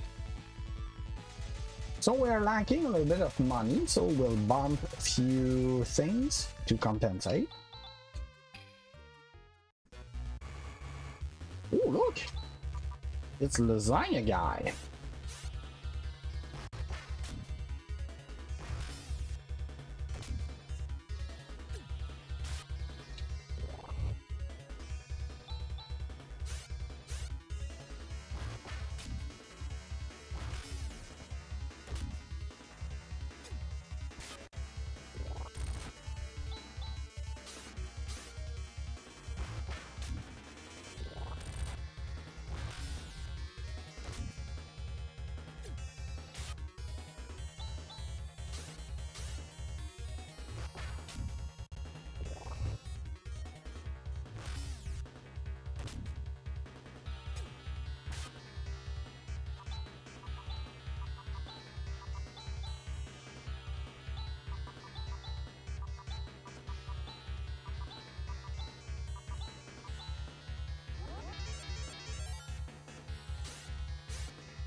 Down to just we get the lead. Bulls Vulcan. There we go. Okay, that's fine. Taking this opportunity to build up the remaining money that we need. After that, we'll go back with Osa.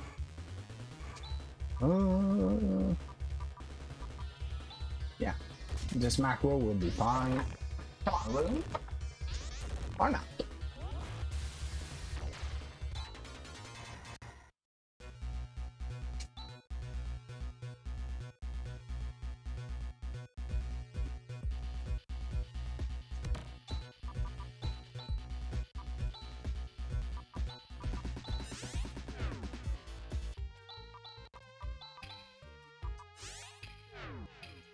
Right, so we needed 11,000 Mazita to update our equipment.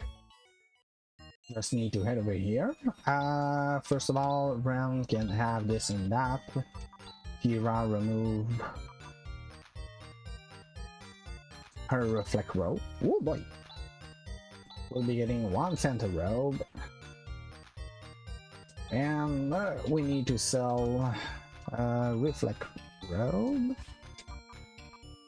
The spaced armor and the ceramic gear to get ourselves the flame sword.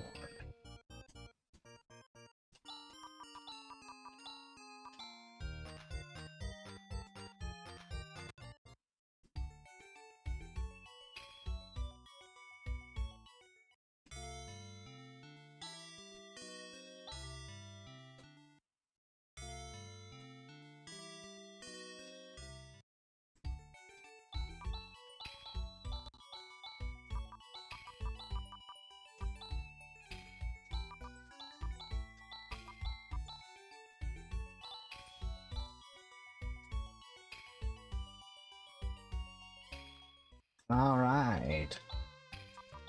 So now we head over to Mist Valley, and we'll be doing a long session of grinding. We need to get a lot of levels so that we get safety for our characters. That means we'll be fighting a lot of stuff. During that time, I'll be holding an Ask Me Anything session, which can be about anything, whether it's about the game or not. The only thing that I will not answer are political questions, so please feel free to do so. The idea is that currently we need to get XP for our character, especially Rika and Rem, since they are instrumental to the rest of the run. Wow, I like that.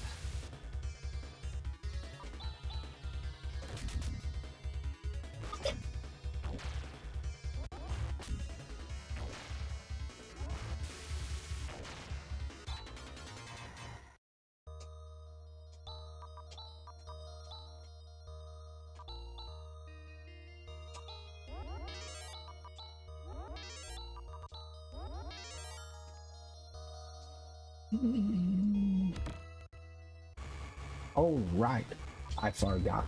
I did not buy the slime.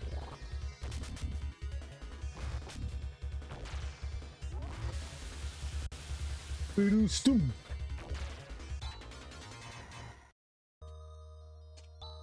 Level 21, 27, 25. Okay.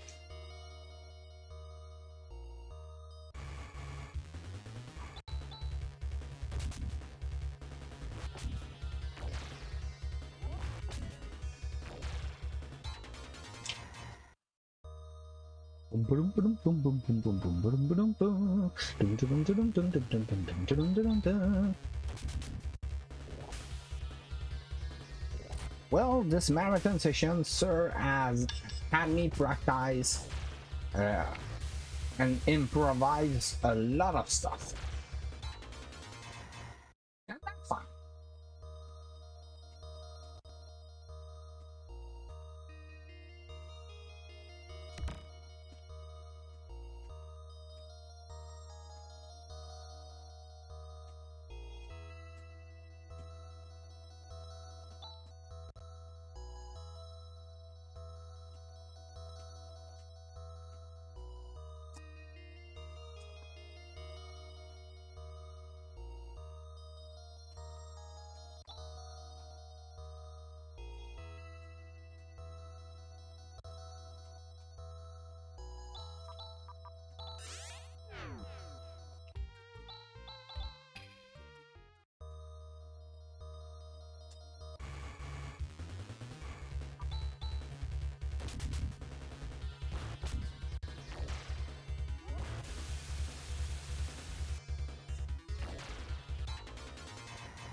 Smack her on the head.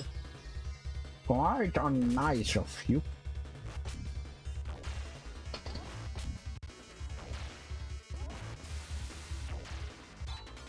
Okay.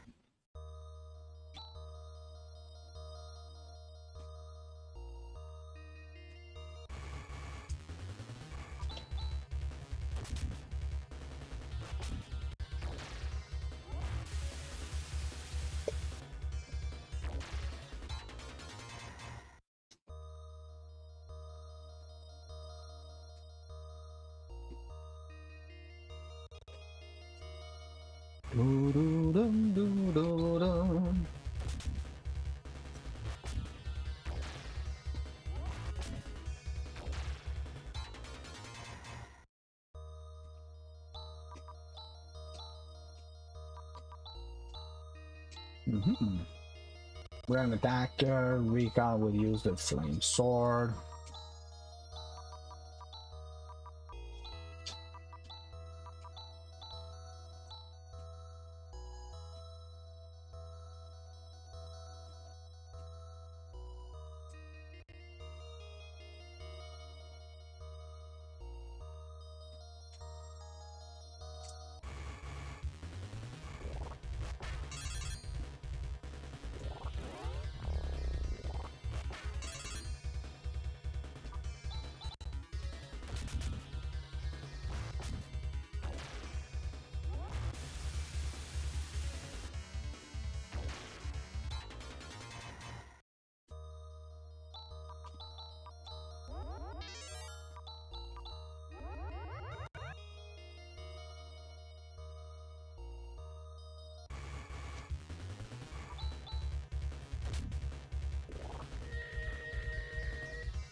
Hungry Mouse.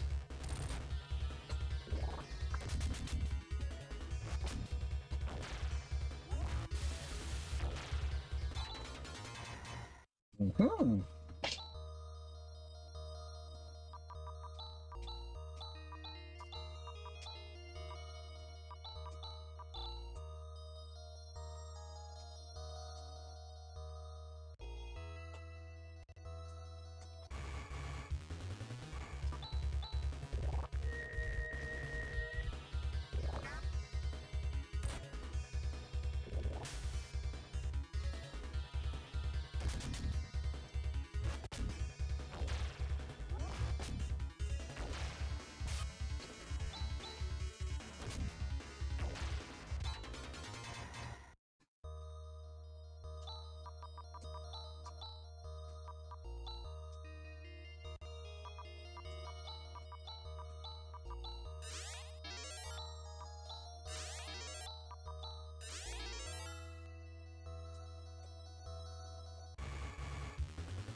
We need to get rid of the other two using that defend.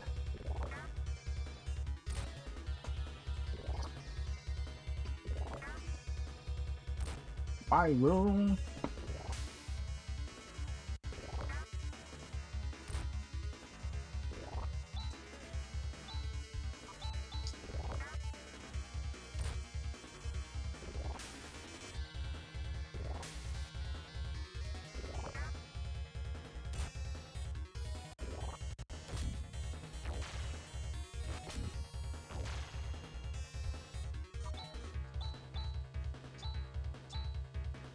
Just need. There we go. My chest.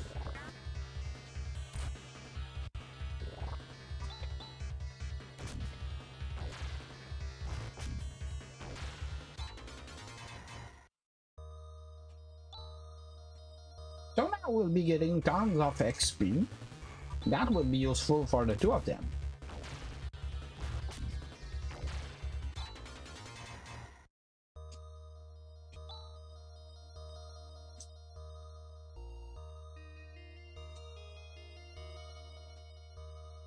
We will be getting Rika as high as level 31. So that removes a lot of the threat from the upcoming boss battles and dungeons that we have.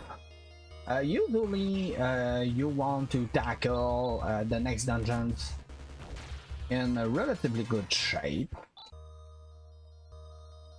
For example, if you enter, we decide to enter the Air Castle, which is the next dungeon, Rika is usually around level 24, so yeah, that means 7 level lower than she is currently. But, like I said, it's very much required.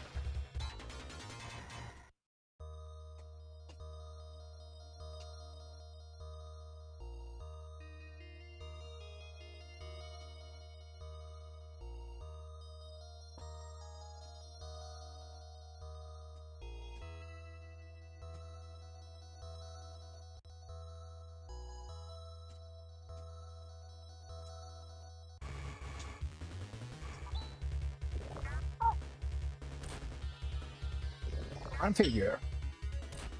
See, that's not a problem.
Okay. What happened is that we got a menu blinking. The menus in these games are a little bit sensitive, the way the Genesis actually treat their inputs. Because of that, you can get sometimes stuff like you just saw, where we end up doing another menu option that what was designed. And I know for myself a few good runs that died because of this. Ended up choosing the wrong option, which is quite sad, but cannot be helped.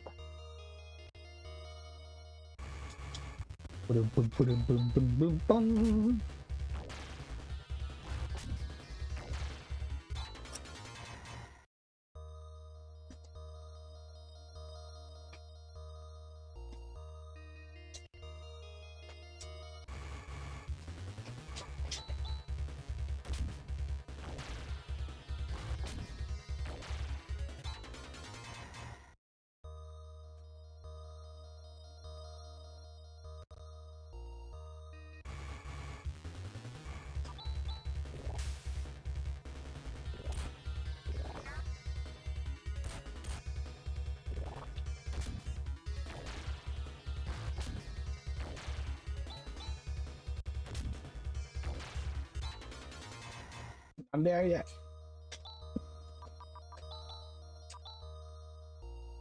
Next battle, she should switch over to level 31.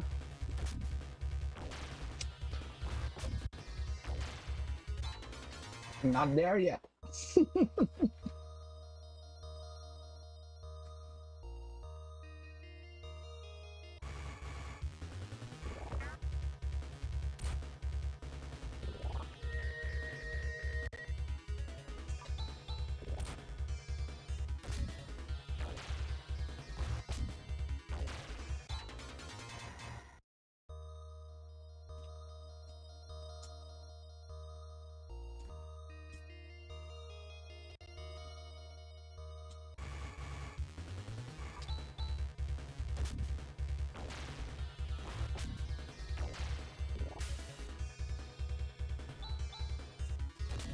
All right, let's count.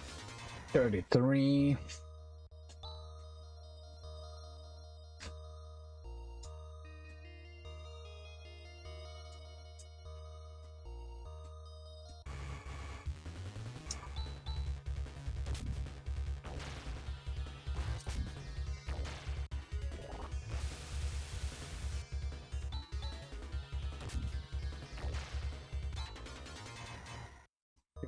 Five.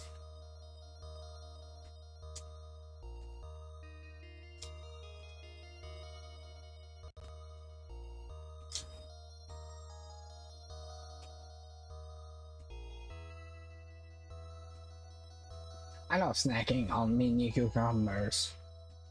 Meat, fresh, healthy.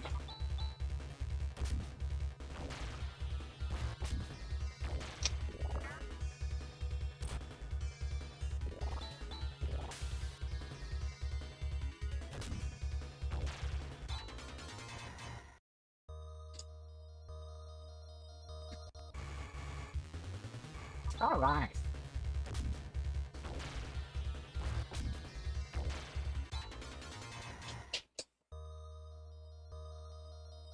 And we're done. Time to go back.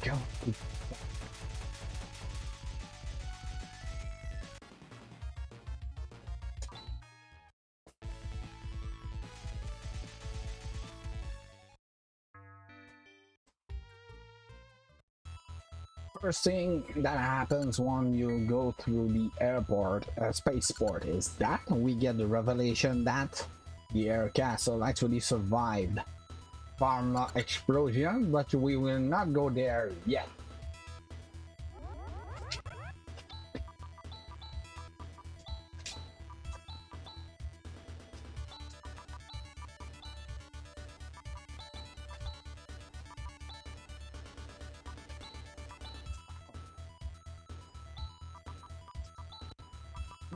Plasma Claw and Silver Tusk. Yep. Kira, Reflect Shield, Ram, the Pulse Vulcan. Next, we go back to Duke.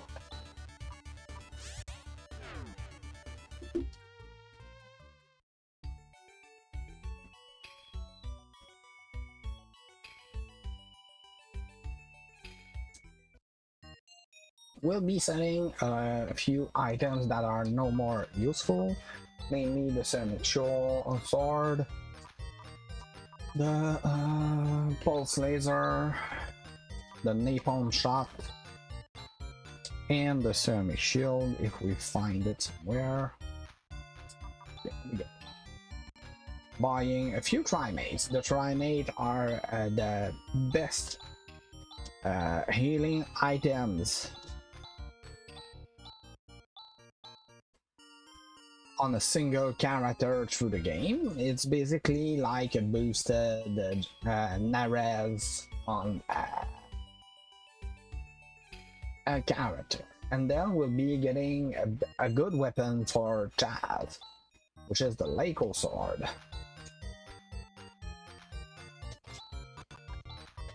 Chaz will get the sword, and next we'll do some macros. So Kira will do Ra Rika double slash.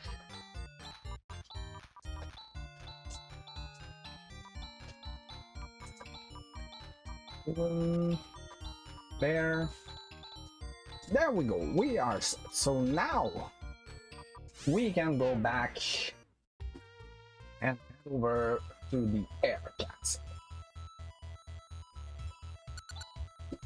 Wrong destination.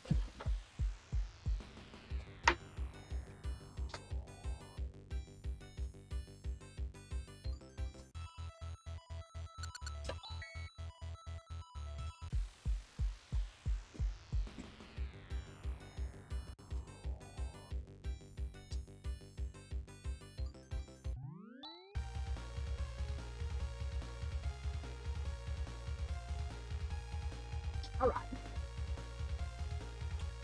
The air castle is the longest dungeon in this game. The experience point is less interesting than what we just got, but the drawback is that many of the enemies here are pretty fast, meaning that if you try to run away from a lot of these battles, you will have a hard time. So as such, it is advisable to deal with this battle otherwise.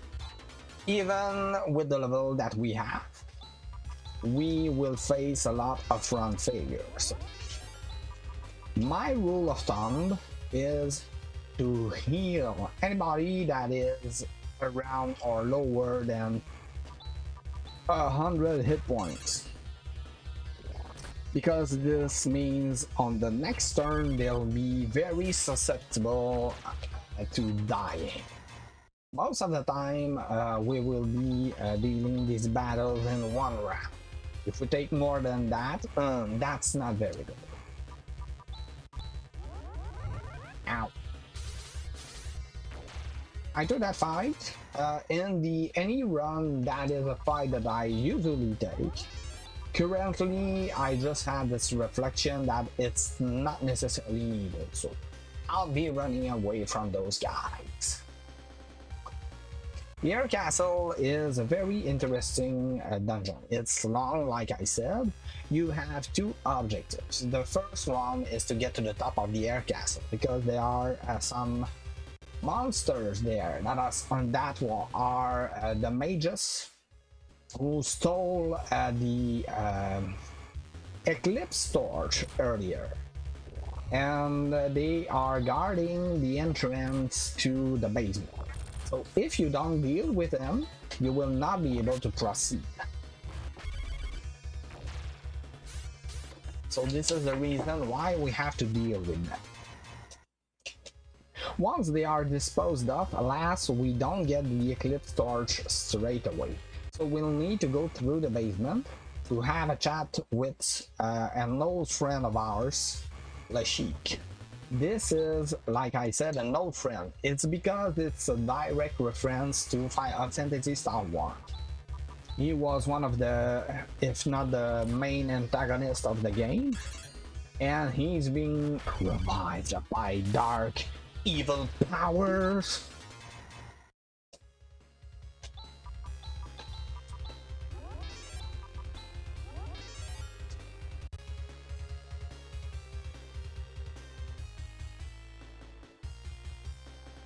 Bum bum bum bum bum bum bum bum bum bum bum bum bum ba da da.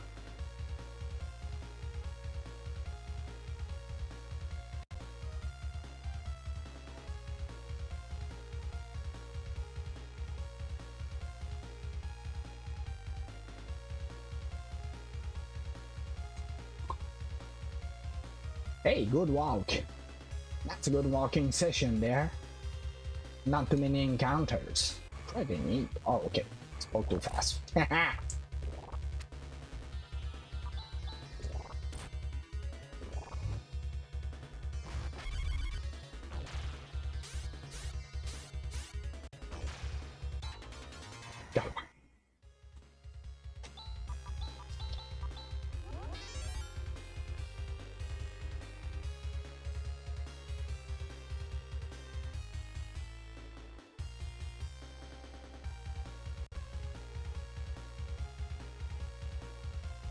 Bum bum bum bum da da.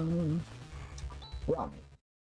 The Spectres are not a very hard opponent to run away from. They are quite strong though. They have access to instant kill spell. The corrosion skill is very dangerous. And their attack are usually stupidly strong. So you see, it's quite a hard battle to take. That's not a battle you want to take actually. Unless you can quickly dispose of them. And we have Rika with Disrupt and her Claw, which will do a good amount of damage to them. So that's helpful. We got the Genocide Claw. It's a very good weapon for Rika. It will have darkness element to her attack, and it has the capacity to insta-kill an enemy. So pretty soon that will be useful. In this dungeon, it's less the case.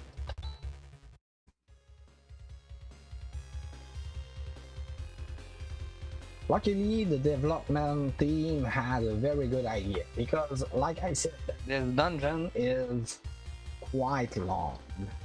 So they included healing paths. There are 2 of them. That is the first one, and the second one is right after the triplex.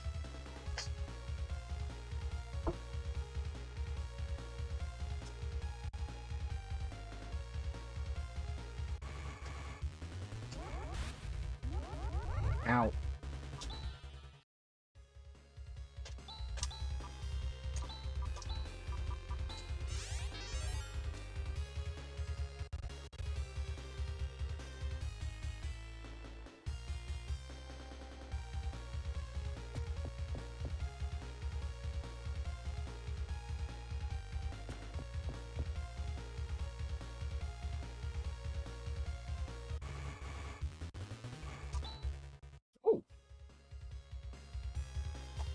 That was entirely a reflex. I did not know that it was possible to run away from them. Then again, we are pretty quick.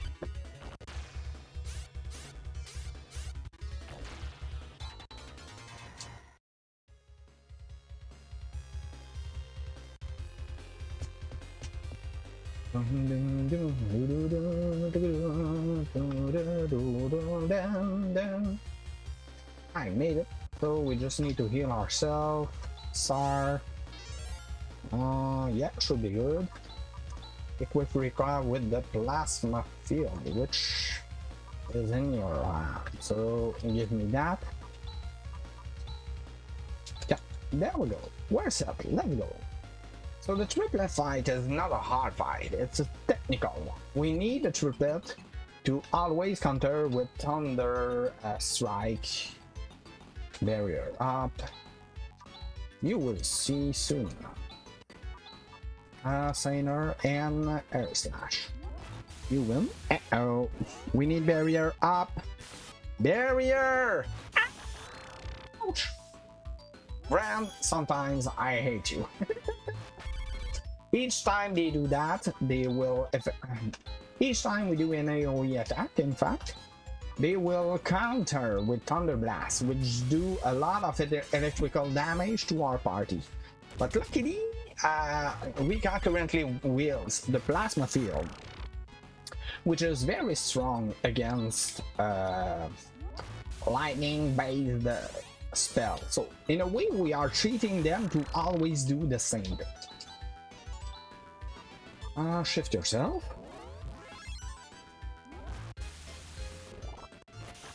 There we go. Oh, 96. Well, too bad. So we need them to go down at the same time. If we don't, we are in a very big, a very dire situation. Got him.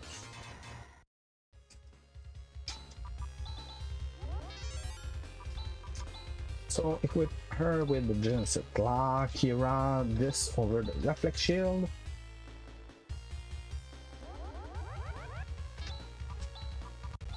In us to go back to the beginning of the dungeon, but we don't go out yet because we have yet to meet Lashik. But now that the triplets are dealt with, we have an entryway to the basement, and we can go down. in my any route, and this is important to understand that it's only a me thing. I don't use the healing pad that is right behind the triplets. I heal myself, use my last escape to go back to the beginning of the dungeon and head to the basement because we have another healing pad available. That is a very risky move because if you get an encounter, it will be only with Rem and Rika. So yeah, that can become tricky. But I do this because it saves me a few seconds of walking. Call that optimizing the run, being lazy, or being foolish. All of those answers are good.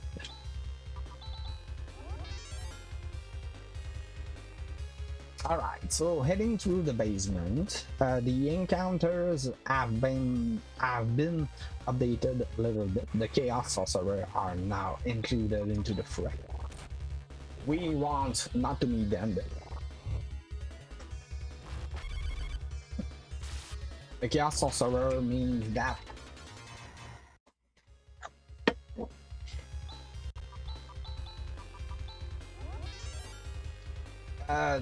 it's a spell casting monster that does a lot of AoE attack, and most of them are very nasty. They don't pay as well as the one that we found into the spaceship back before going to Zila. And it's a lot more dangerous in terms of damage. They can do a lot of AoEs, like for example Corrosion, Yuan, and Tendo. Tendo is the strongest lightning AoE attack. That's not true, but that's still a very dangerous one. You don't want to see it because that will do a lot of damage to your party, and you have a lot of healing to do afterwards. Stardew. Ouch! Mini.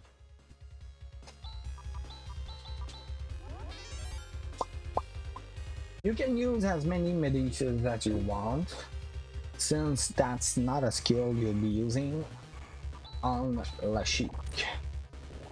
Because yes, a spoiler, you will fight Lashik at the bottom of this place.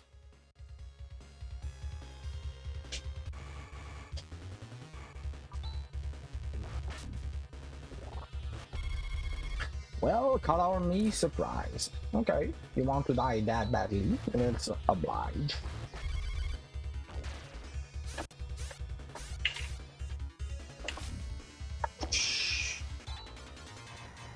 Oh, we've got a bonus moon, dude. That's neat.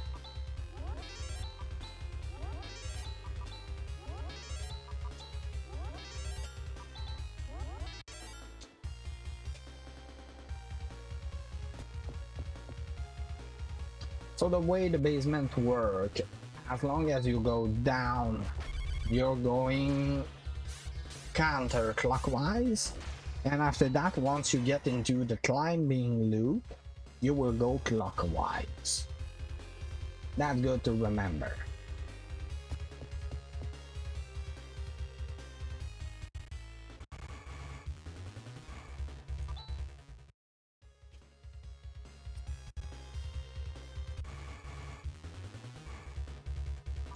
Once again, we surprised them. So let's run away.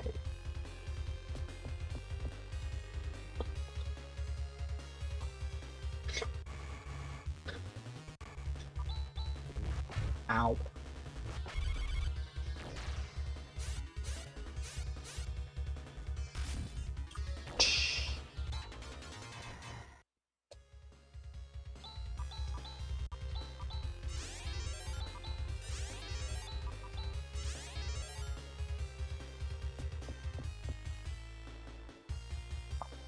So that was the last stairs. Entering the inner basement. Big room with lava pits. You head over here, and now we set up because we'll be fighting the Sheik. Fade next to healing. Hit points were good, so macro, let's go. We do a little bit of setup. Air slash rune. Foy and Kira Yun. We have 6 of those only. Interesting. Okay. So cycle round.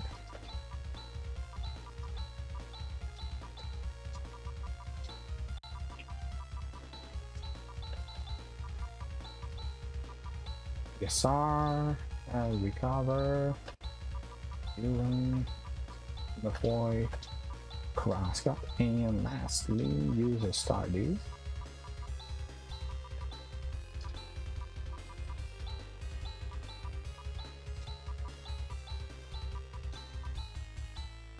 We are opening the chest. You get a bonus fight with Spectre, and he dies. Sweet!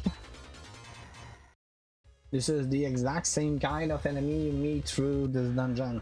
So they can do corrosion. Starting Lashik with a corrosion in is not great. It can also kill one of your characters. Let's go. Alright, Barrier, Warda, which is like a D-band but buffed up. You will Saner and Gisan were, but G2 is a much more better option.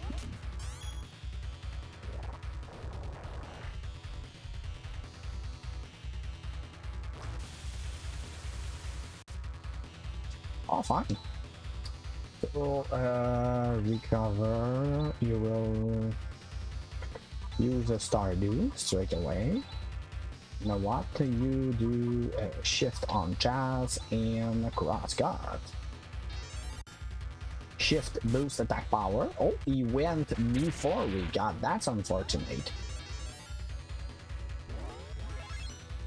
Okay, Thunder Halberd. There we go. And now we macro.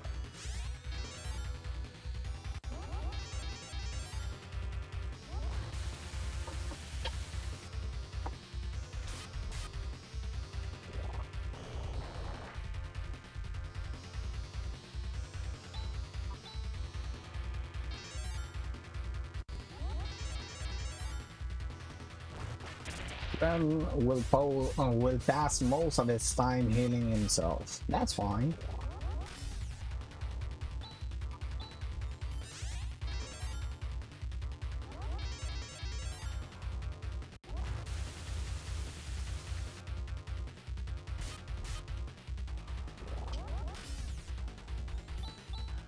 As you can see, a lot of the strategy reside in the idea that Rika will go first before because of the Saner, and she'll do Dressar, which is an AoE healing technique, technique, which will be tremendously helpful. So normally, Lashik could reinforce on this turn. Reinforce acts like a barrier, so we do Psycho 1 to negate that, and we'll go ham to try and kill him.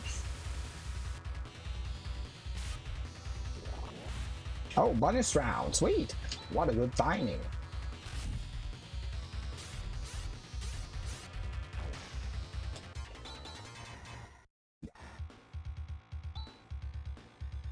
And then we'll be grabbing the Eclipse Torch and we are happy.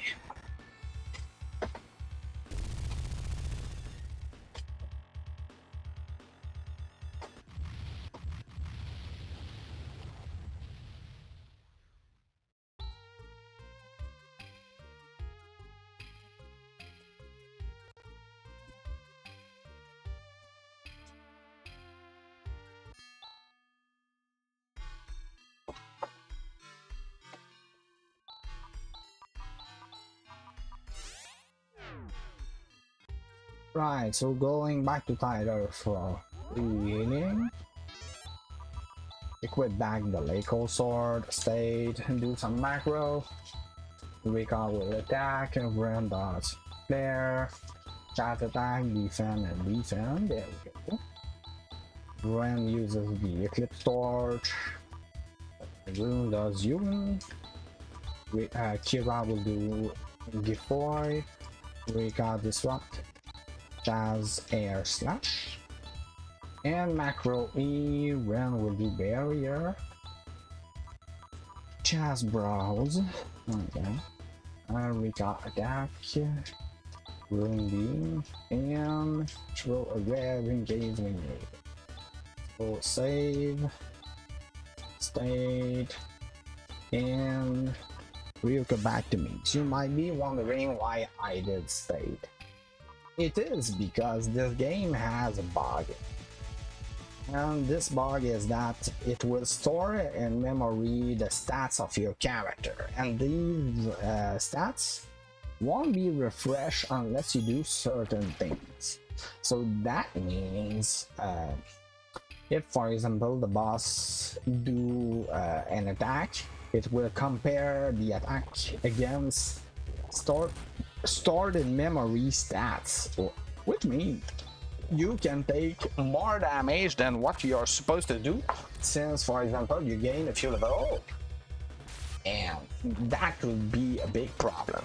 And why we do state, because state actually forces the game to refresh its data.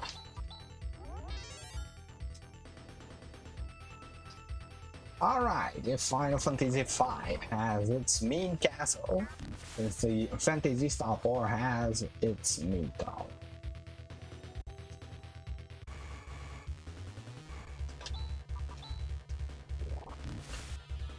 Okay, so once again, Rune in the third position is quite okay. He's got much better defense power anyway than Rika, but he's beginning to show his weakness, so we want him to survive as long as possible through this dungeon, but that will probably be the last time he's in the third position, and we hope that he don't die.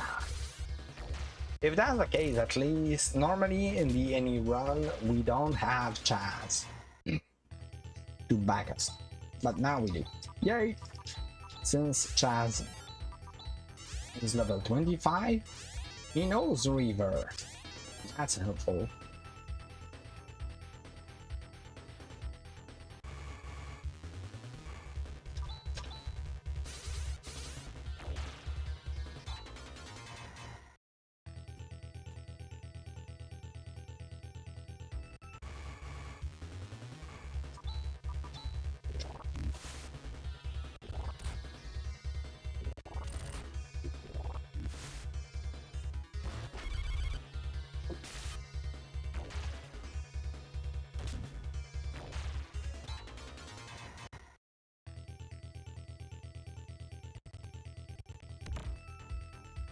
Good.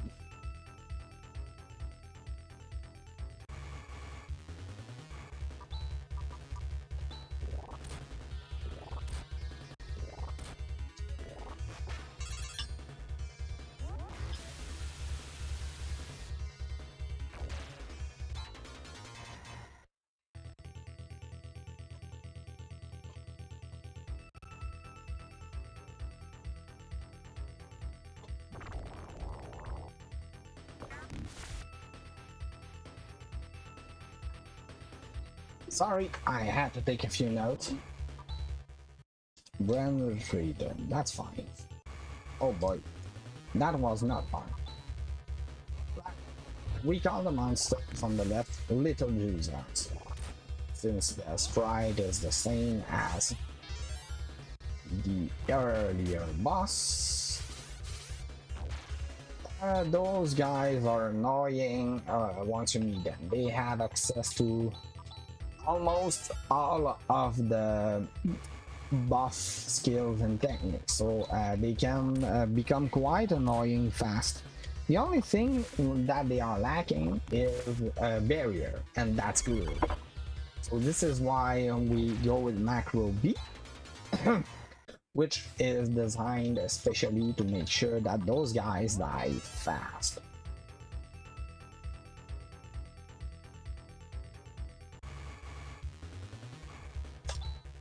Not interested.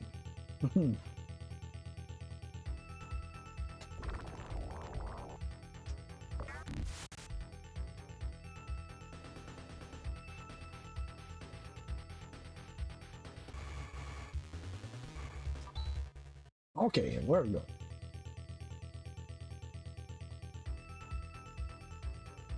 Grabbing your stuff over here. Uh-oh. Okay, fine. With the Frost Saber, but the thing that we need to understand is that if they get their hit point reduced to half or less, it will start counter-attacking with an AoE skill that is called Air Slash. Yes, the same Air Slash that Chaz has. Yeah, so this means you will get a lot of damage, so you need to kill them fast. Okay, we are fast, so that helps.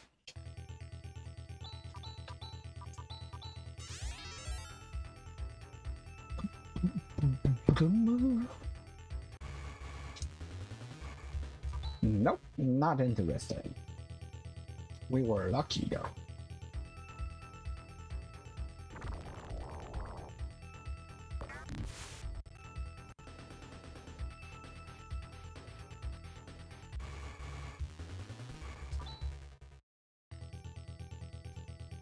Then Lars. Two of them. Okay. At 2 we're still fine. At 3 we need to do something else than trying to run away. It will be hard to run away from them, so so sorry about that. Bit rate will go down a lot.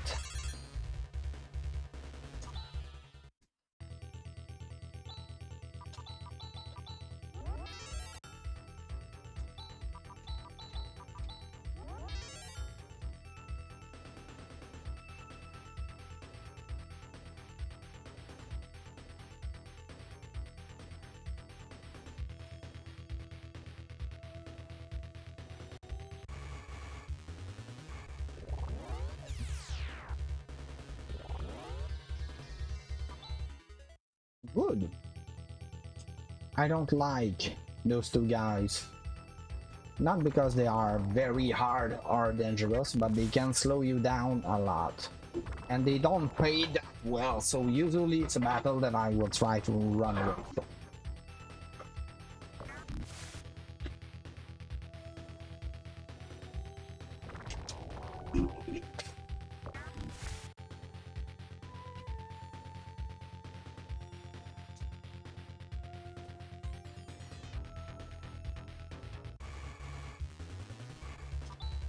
Funny enough, in this game, if you encounter Centaur, you will always have a very good time running away from them. And that's weird because you expect Centaurs to slow you down and to be faster than you. That's not the case. Right, little user. They can do Force Slash, which is a big owie. Not a big AoE, but a big ouchie. They pay relatively well. Oh wait. Getting close. Let's take this opportunity to heal ourselves.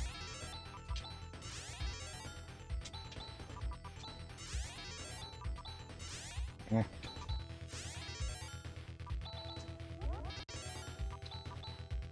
Power shield, leather shield, Lako sword, fade, and now we do some macro. Challenge crosscut. Oh. Vega will do double slash, Rune will do what? And Kirayun. No. I said Yugen. There we go. Will be Kira does these.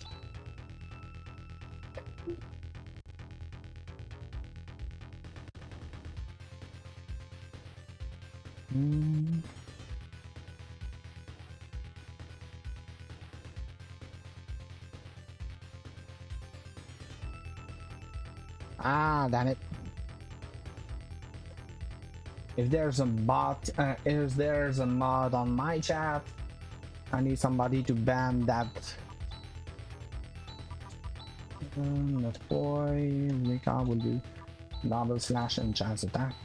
Let's focus. Do not click on that link or take care of the bot right now. At least that's fine. You do Sainer, yeah. Tendril and Chaz will use the power shield. Hey. Chaz does either. Then we'll use a Trimate.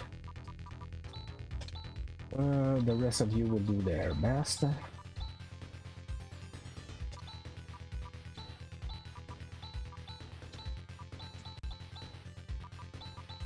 River. Primate. Before we got double slash chance. Scott. There we go. And macro age. River, barrier.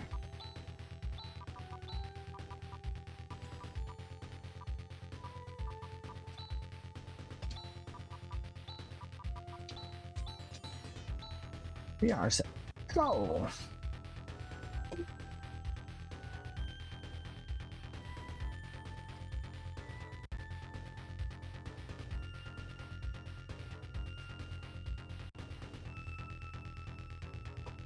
There we go. Ah, dark first two. Can be a mini.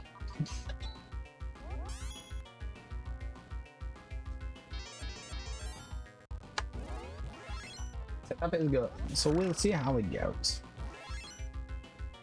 Lightning shower. That's okay. So recover. You will use a Stardew. So you go on the foil, you use the power shield, and you can do crosscut. The power shield is like a shift spell. It's not the same thing as, for example, Alice shift spell, because Alice will have much more power behind it, if I recall correctly. But that being said, it still boosts the attack power of the user, so that's very helpful.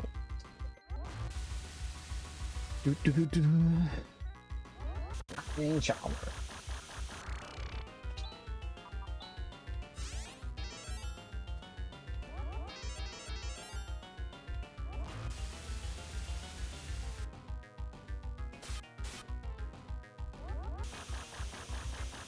We want those boss to do as many single target attack as possible.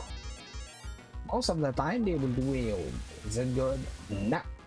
This can quickly drain our resources.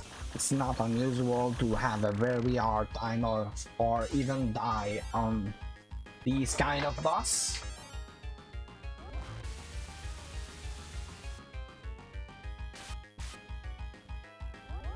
Wow. Wow. Okay, you're very keen on trying to kill me.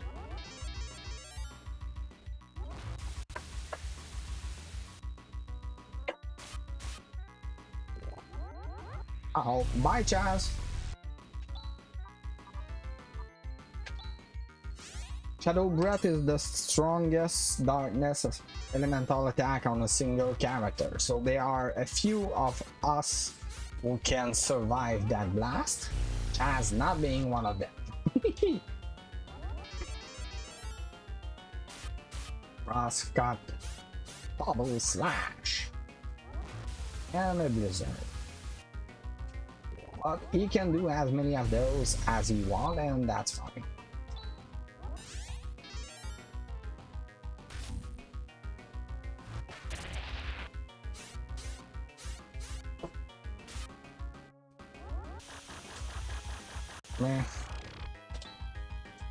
Okay, so recover. You do you can do G4, you can do Mafoy, you will do Jessar and a crosscut. That's the last one that I have.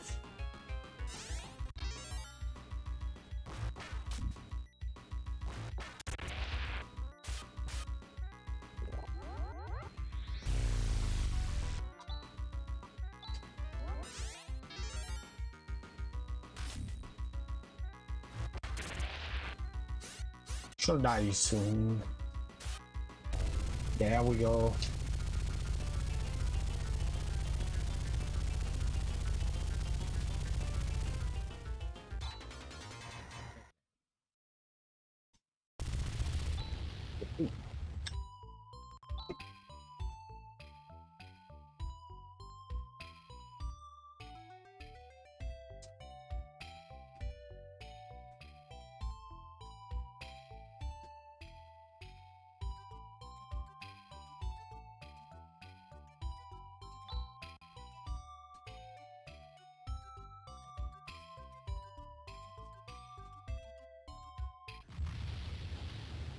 Bam!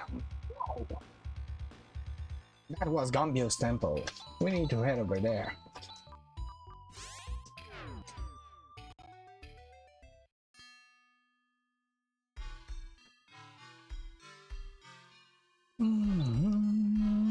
Bishop. So Bishop reveals to us that even if we destroy Dark Force, there's something behind it that will always found no one, and he's the real darkness that we need to actually deal with. All right.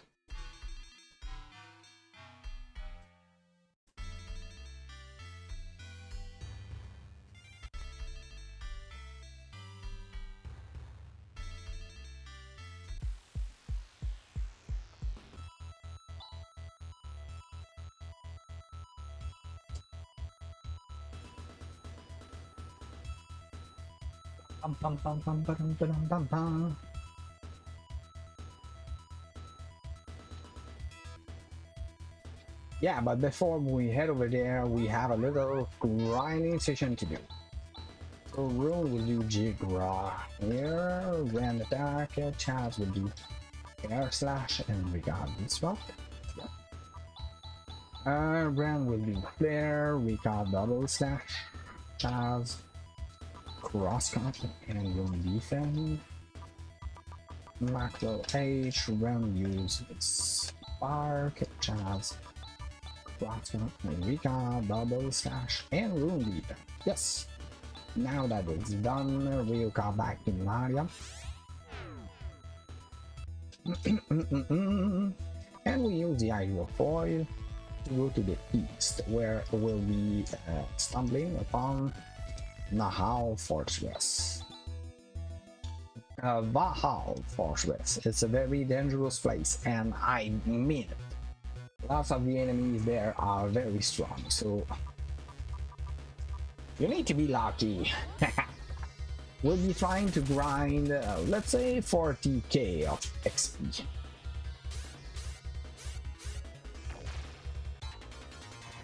So that will take a little bit of time.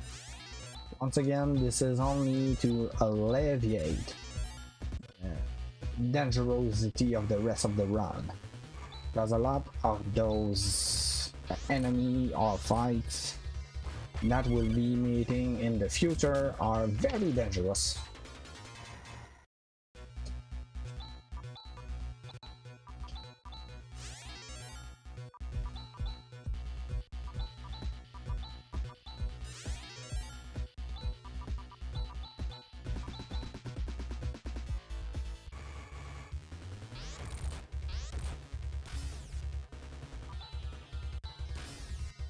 Bye, Rika.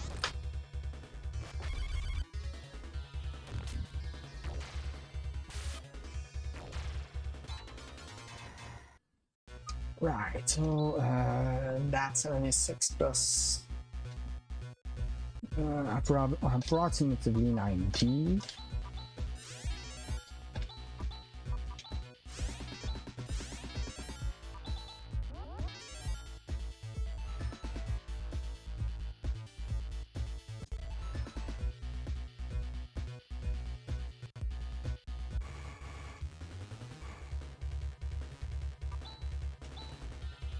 Yeah, so if you take too long to kill those, they will charge at you, and that will do a ton of damage to your party, so you don't want that.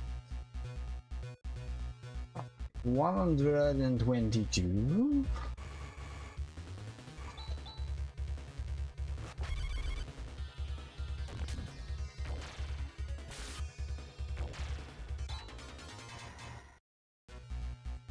139.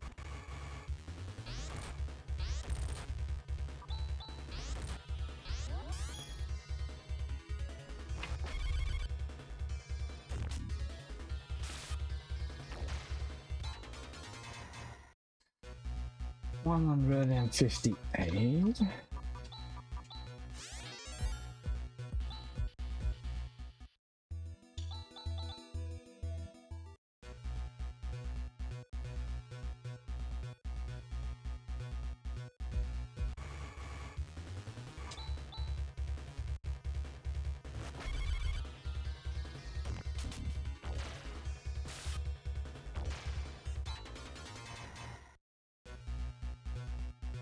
$183, 58, no, 93. Yeah. Hey, launcher, that's fine.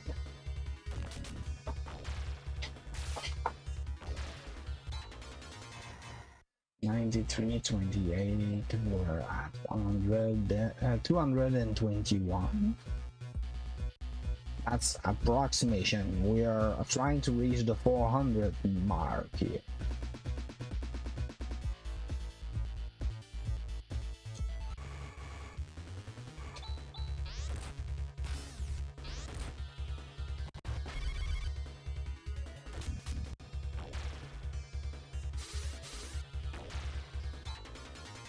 Mm, 241, something like that.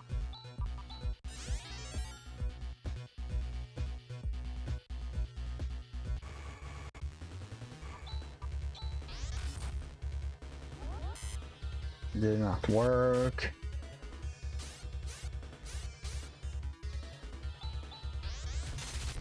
Ouch.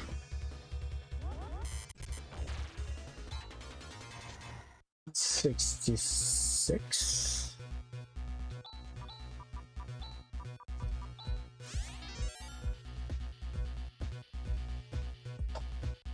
Hey chat, Metal Slime has appeared. You have 4 minutes until it runs away. Fight him.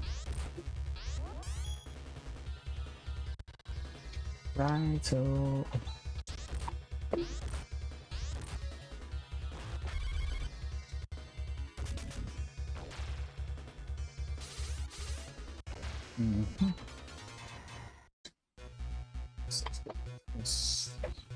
let's see, 300. Yeah, there's a bug. I forgot about it. My apologies because of that. Let's see, 310.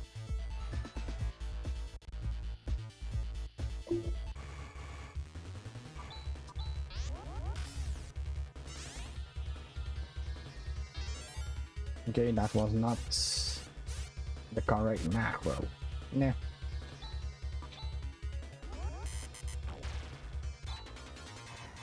$35. Nearly done with this.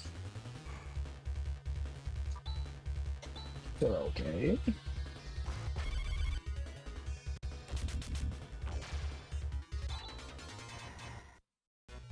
Okay, so one more fight and we'll be done.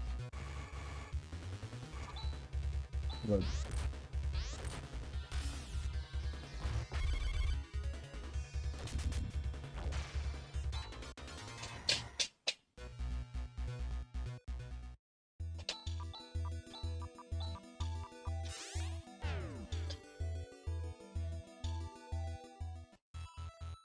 Whoops.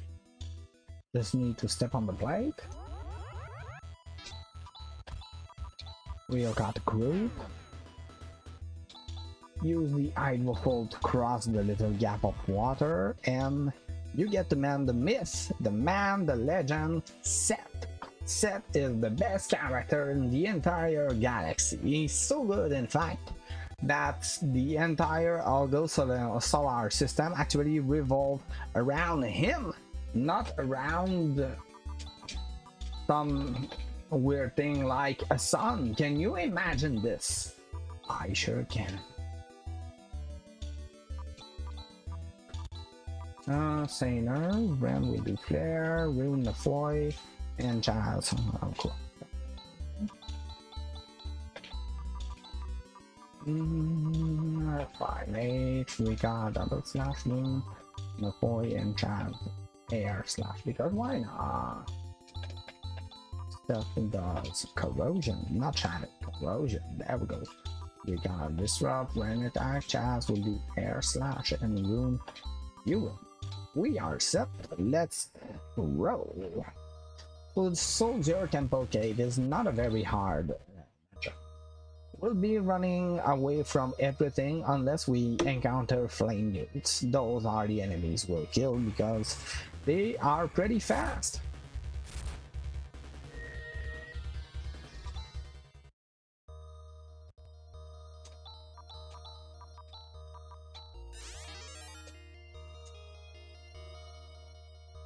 Other than that, you are actually seeing the limits around around Rika. She's in position 3, but she's taking a lot of damage from the attacks. It's because she's not using a shield.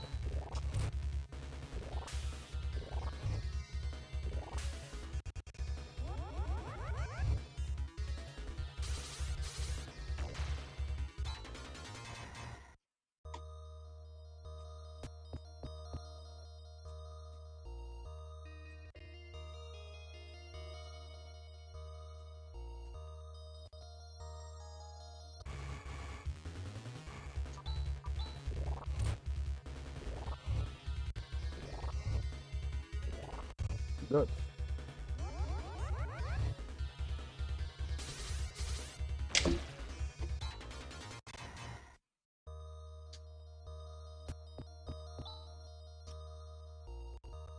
It's pretty cool to get good comments from the best man in the entire world.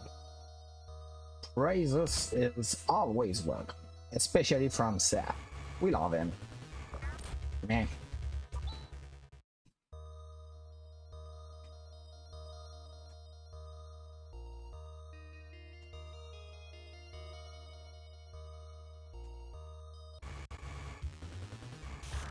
Meh. Do we heal Seth or not? I'm taking the risk. He's pretty strong. He'll be able to survive.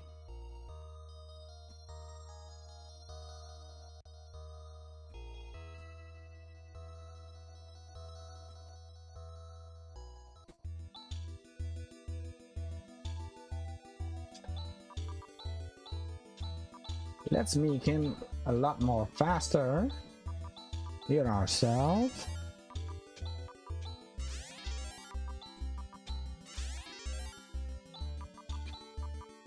Soon we'll get to the Lake Circlet.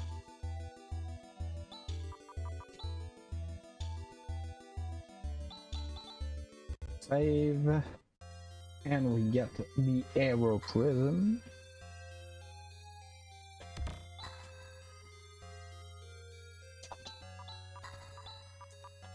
And so now that we get out, the Arrow Prison, there we go, will map the way of Rykros.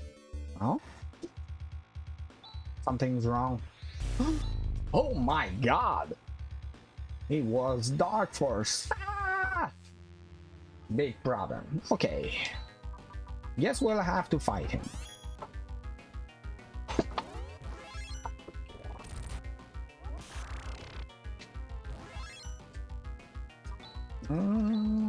Flare. We need to do the ban. There we go. The what? And crosscut. At 174, Rem is still in good trade. Erosion. This will happen a lot. You want to avoid those. Once again, if yep.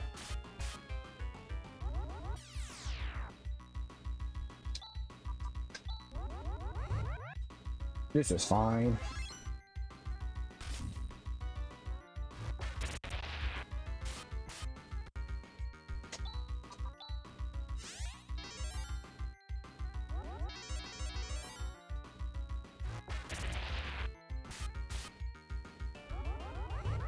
Now, don't you go on and spam that skills, please. Back thing around, I don't mind, but stop doing corrosion. Oh, come on, that is aggravating. Ah, and I'm out of TP from Rika. That's... Wow, that was fast, and that's not good. So, Flare, you will do double slash. And cross cut. So now, this can become tricky. Mind Blast. Fine. You will do arrows. There we go. So sleep in the game is pretty tricky. If Rune is the one that awaken character, it's fine. But if they awake naturally, it is not fine because it will remove the speed buff that we applied earlier. That's a particularity of the way it is coded. Oh, I did a mistake. Okay, we're fine. Recover. On the slash, I want you to use the Trimade on the guy and crosscut.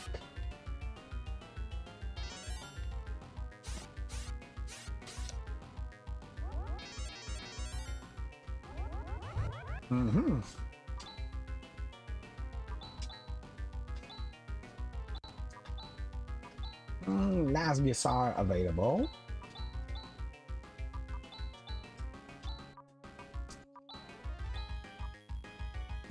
Yep, we're fine.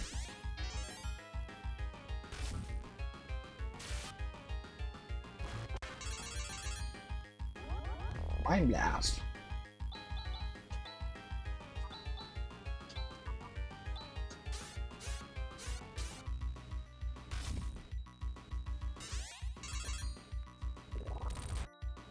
Ow!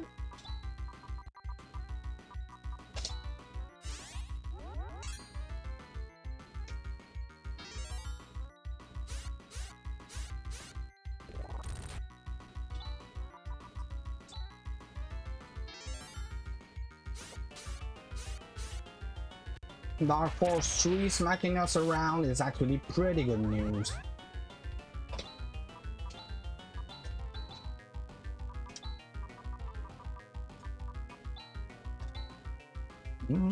Go with Ray Blade then. Anyway, we're pretty deep into the fight, it should die soon.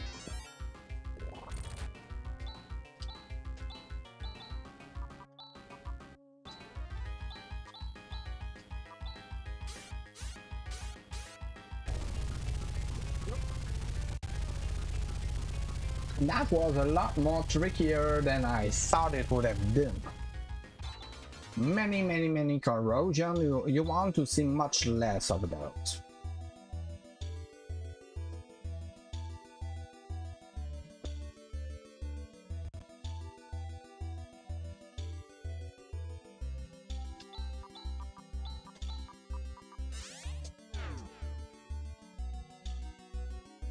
Right, so no need to heal, because once you get into Rykros, you will get a free healing as soon as you step on the planet.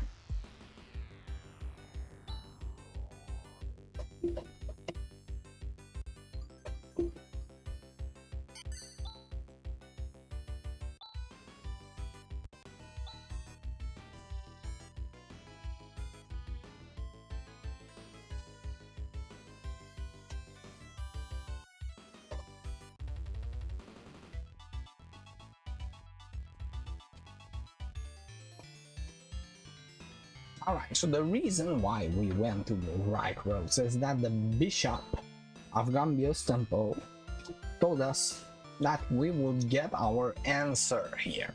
Nope. So that is why we are here, to get answer as to what is the enemy that we'll be fighting and so on. But the first thing that the planet tells us is, okay, before that, I want you to defeat my guardian to prove that you're strong enough. Okay, fair enough, so let's go do that.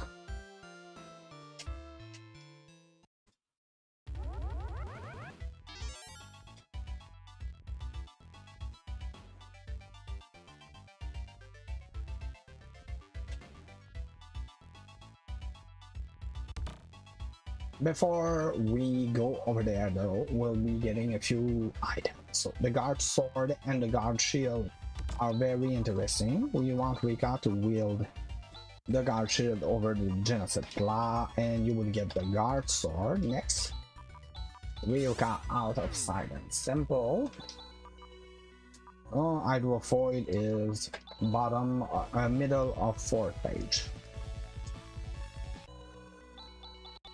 Save, and then we enter the Strength Tower. We make a beeline for a very good weapon that we will not equip. It is the God Rod. The God Rod is a good spellcaster weapon, so equip and then equip. Reason why we did so is to bump the God Rod very high, so that we'll be able to do a lot of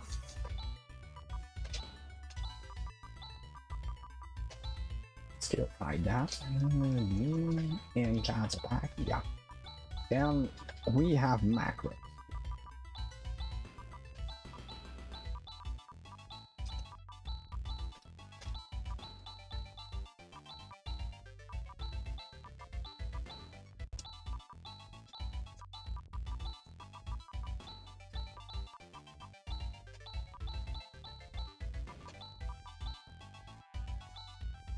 Ren uses the God Rod, yeah.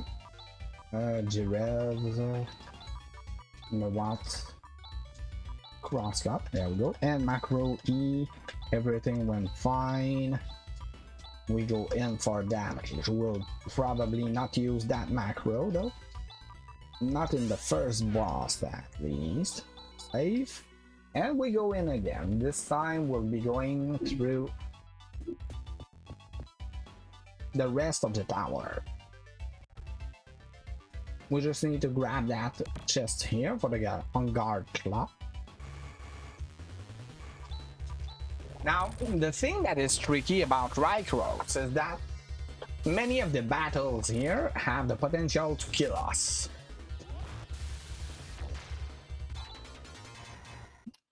So the enemies here are very strong and dangerous because of that.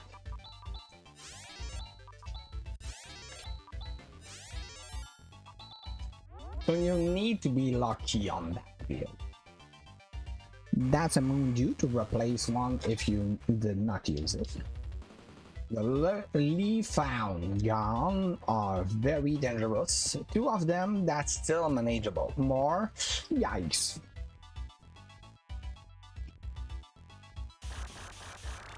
Alright, this is the first guardian. His name is Devars. He's a physical fighter.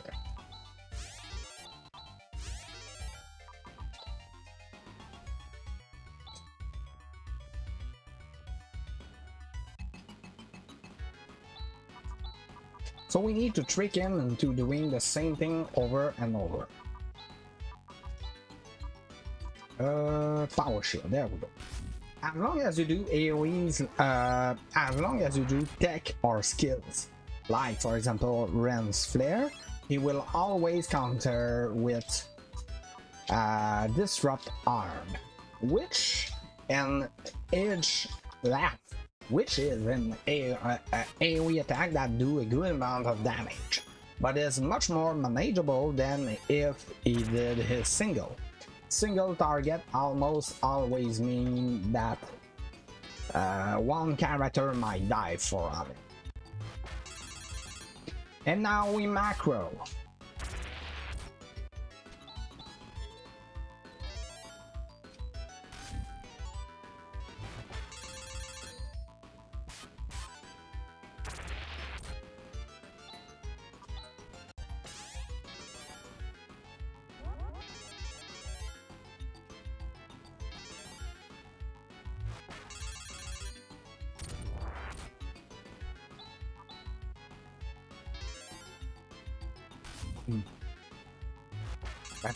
Bang. Dong.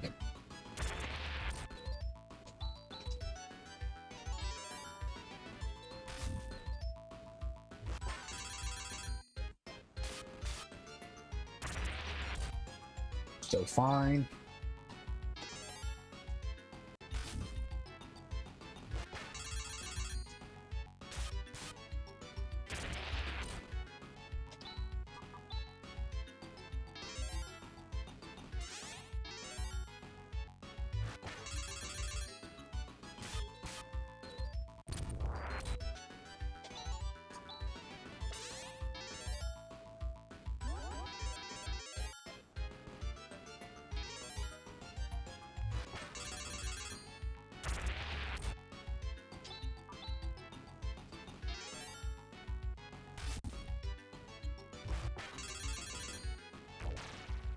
Got him, and we saved a bunch of time. Sweet.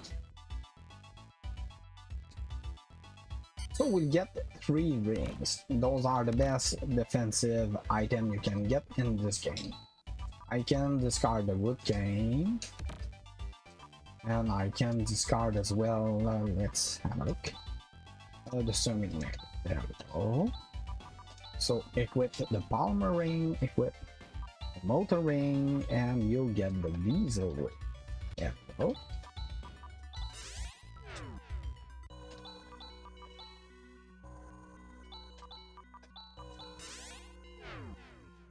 I just need to discard something once again. I can discard that. And one more item.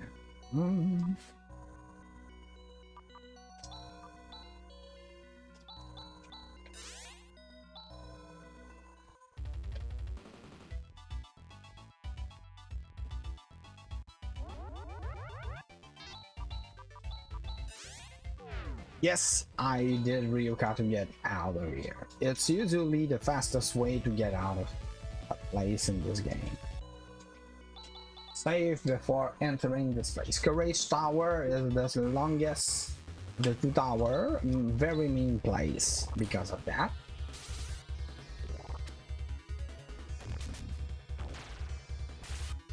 Ooh, that was lucky. Why I said that is fairly simple. If those 2 remain on the battlefield and one of them can act, they will fusion into a combo enemy, which is pretty strong. You want to avoid that.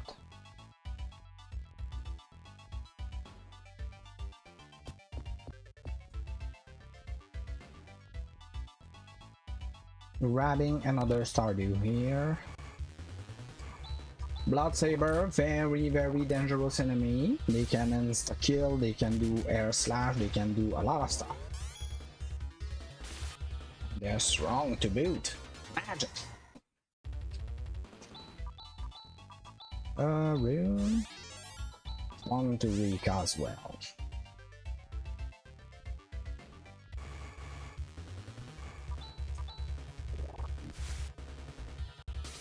Disruptor. Back. Air slash.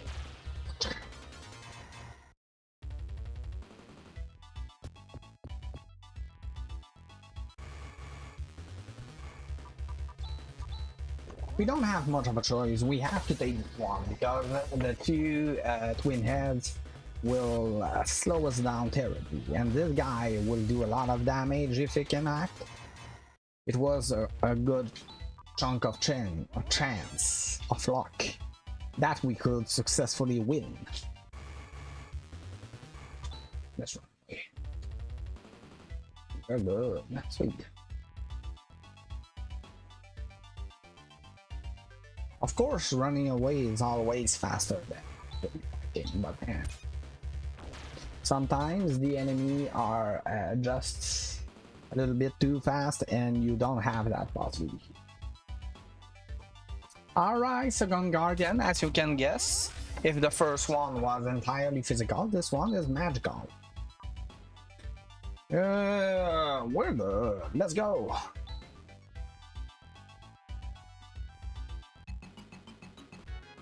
So first thing, you will do barrier, you will do Saner. I want you to use the God Rod, and you use the power shield. Yay!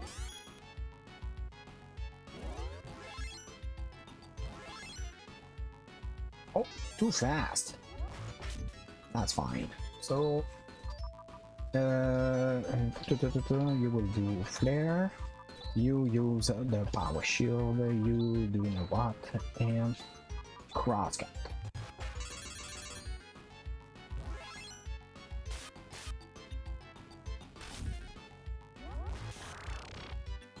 And now we do macro. Most the boss has 3 attacks. Kendo, which do a lot of damage, especially to Chaz. Yuan, which once again do a lot of damage, but it's pretty even on the party member. And Flyleaf, It's a fire-based attack, and almost all of my characters are resistant to fire. The only one that will take damage from it is Rune, because since he's a Zodian, he has a native weakness to fire. Let's go with Macro C, only to be on the safe side.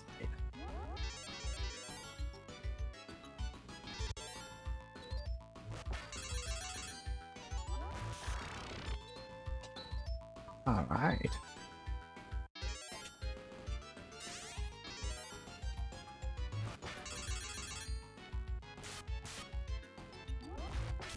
Good.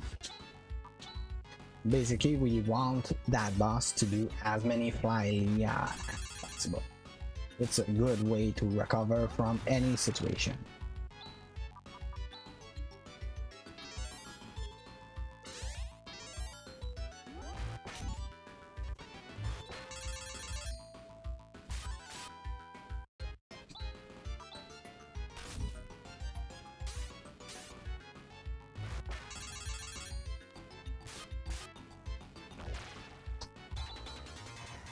Got him.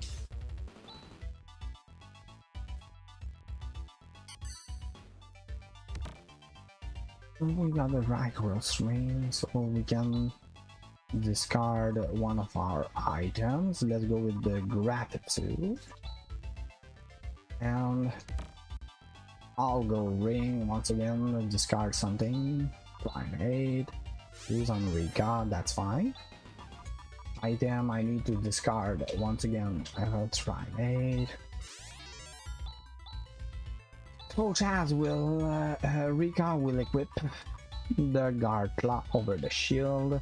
Chaz equip the guard shield and the plasma field.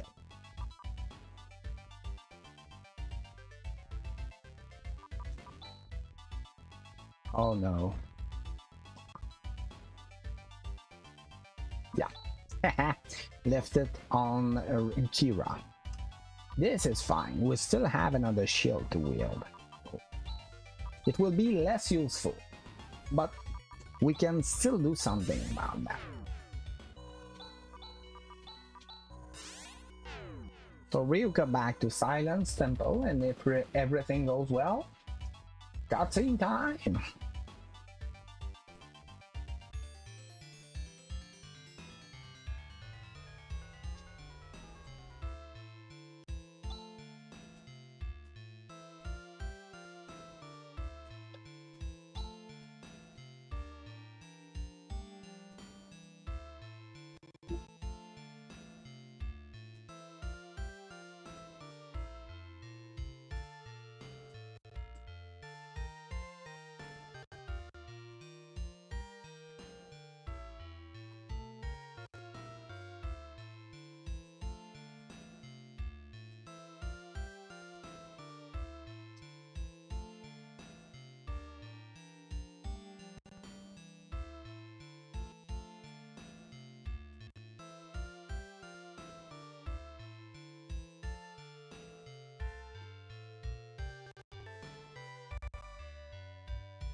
So at that point we get some good information that two entity at the beginning of time battle to have control of the Argo solar system and so on.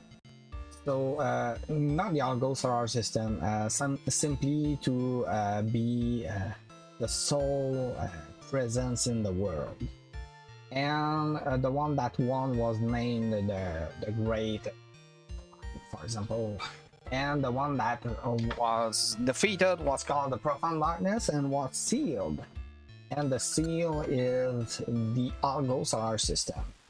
So since the planet Parma has been destroyed 1,000 years ago, the seal has been weakened a lot, and right now it's on the verge of breaking completely.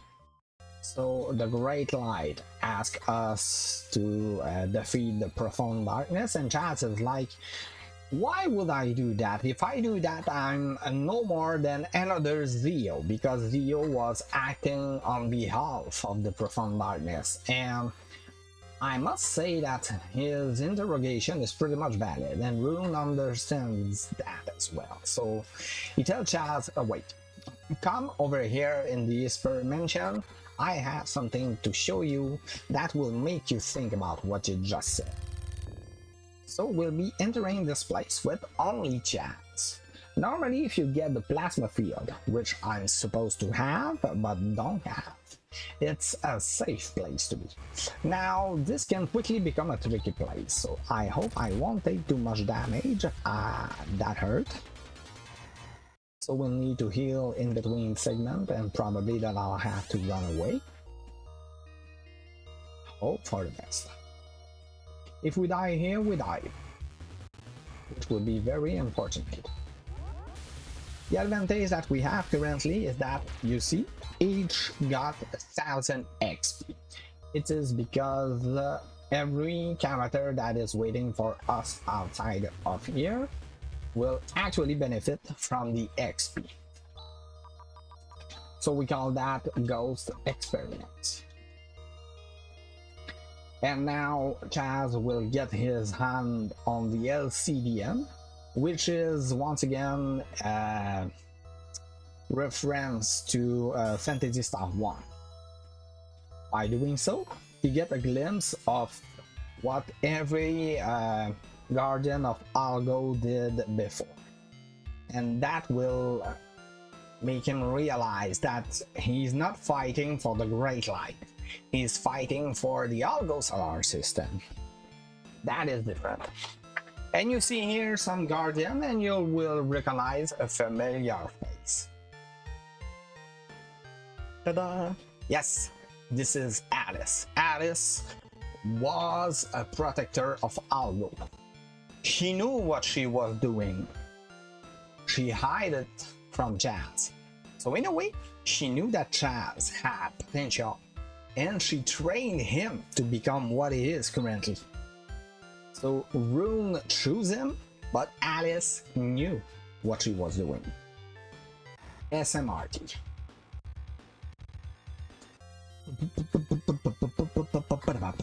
Alright, Tech, we'll come back to me. So in Mies there is a very cool optional shop that opens its door after you finish Garlic Tower, which is the perfume shop. If you get here, there we go. We'll be selling a lot of stuff.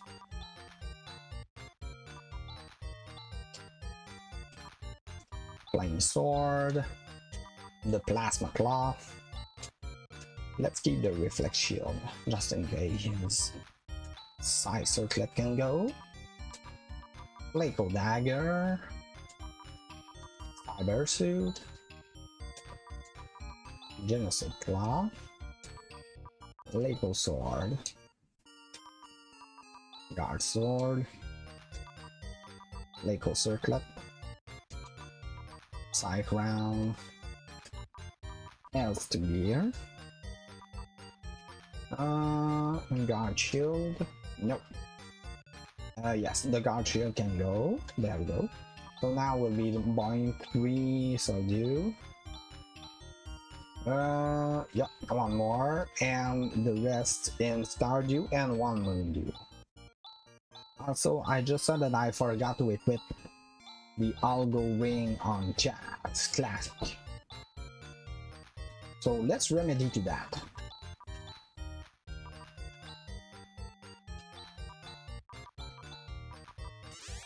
We'll come back to Tyler, and we'll be meeting all of the characters that have helped us through the game. So that means on Desalis we'll be meeting with Kira and Raja, like you just saw, and on Matavia, Han, Demi, and Grizz. But the main problem is that the Desvolian start with a very good head start compared to the Matavian. Matavians are pretty meh at that time. There's like some crazy people who think that Demi should get some love. Oh, I respect that opinion. I, for one, very much love Kira, and I always pick her. Next, let's set ourselves up. Ren, Kira, Rika, Rune, Jazz. Nope. There we go, much better. So equip Kira with shields. Yeah. She went away with my plasma field, hence why she got 2 reflect shield. This is not cool, but this is still something that can be done. Disrupt Chaz attack when use the God Rod. Kira Yuan and Rune Yuan as well. Macro G, Chaz will do Reverb. Yeah, Ren use a Trinade. Rune in the Poi. Yuan and Rika Thamer. F is step up. So Kira Warla, Rika Sainer. Chaz use the power shield and Rune can do what? Macro E is healing, so Rika uses a Stardew. Recover, Kira uses the God Rod. Chaz do crosscut and there we go. Macro C is we need single healing, everybody else do their best. Slash, crosscut. What? Rinse and repeat, but this time tone down. There, attack, and you will. We step on the healing pad, very important, and we'll be going back to mine. Oh, this is a big hole, so I apologize in advance because bitrate is about to go ham. If you have epilepsy, don't look at this. This is the last dungeon of the game. It's a pretty weird place. This is a also very dangerous place, so almost all of the battles that we'll fight are very dangerous. That was not the good macro to do. But that works.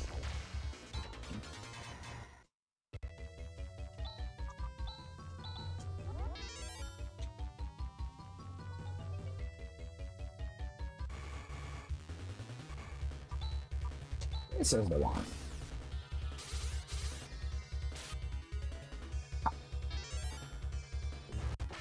Oh, we were lucky. And we got a Soldew. Sweet! Soldew is a nice item that will revive to full a character, full hit points, needless to be said. Whoa.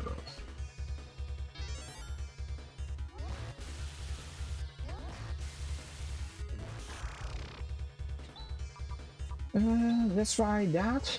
Okay, that's fine. God Rod. Beam. Okay, that's fine. Okay. We got him nonetheless. Those battles does not pay well, but that's fine because most of them anyway we could not run away from.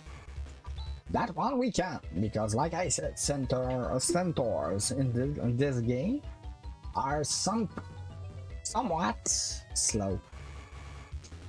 That's kind of weird. Ah! 3 of those guys, very dangerous.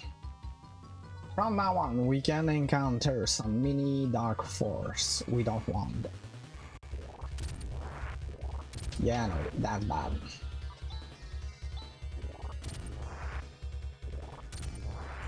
We might die here.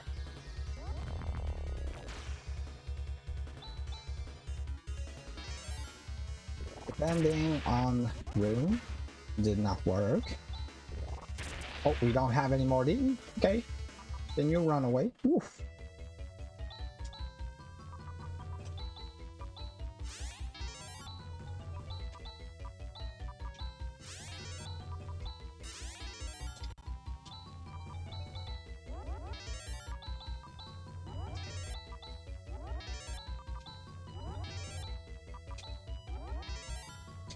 Made it. Nobody saw anything. Were you scared? I was not. Alright, menu time. So, state, macro A. Then we'll do flare. Rika will do double slash. Rune will do what? Kira Ewan. No. Kira will do what? Number 4? Yeah. Rune will do Ethos and chat. Crosscut, we have 4 of those. Interesting.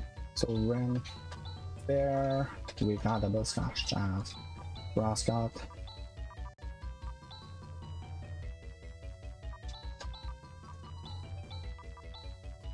To be fair, if we even get to macro D, something is very wrong because we have so many Ethos.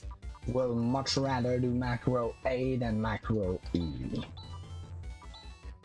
So Kira do Medis, Ren Flare, and you do same. Right. Alright, this is it. This is the moment you've been looking for. If you have any luck remaining and wish to redeem it or want to spam the chat, please feel free to do so, because we're about to fight the last boss of this game.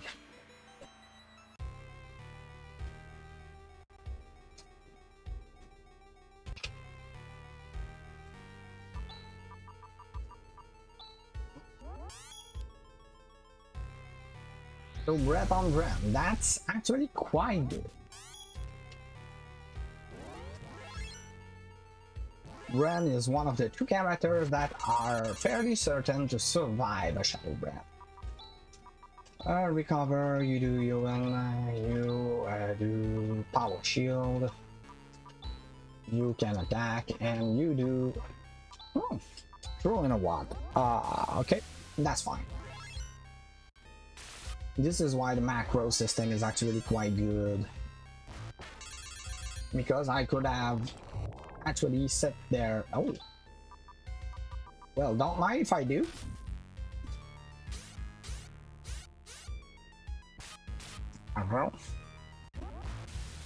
Lots of damage. Sweet. Great breath. That's fine. We got a macro for that.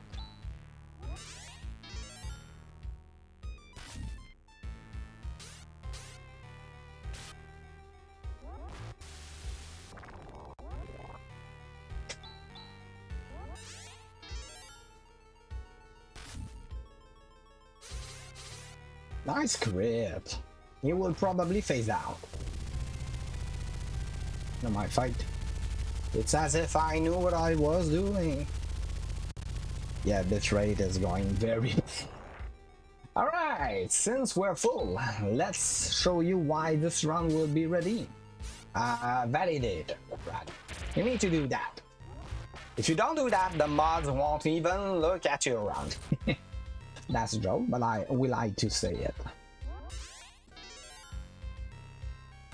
So, as you've seen, I did not do the small macro beginning away. I went with macro C. The reason is that this guy has access to a lot of nasty AoE, so he will do much more damage than the previous phase.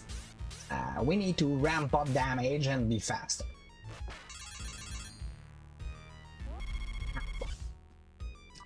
So recover, use the God Rod, you will do a Gisar or Gisar, I never know.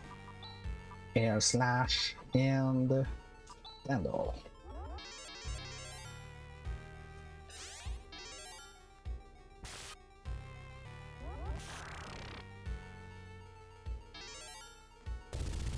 Phase 3 already. Excellent.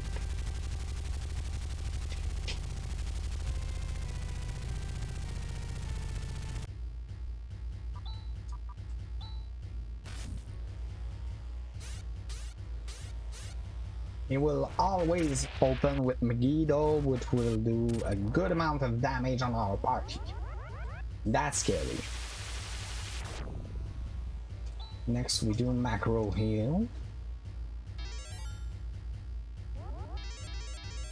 And from now on, the true battle starts.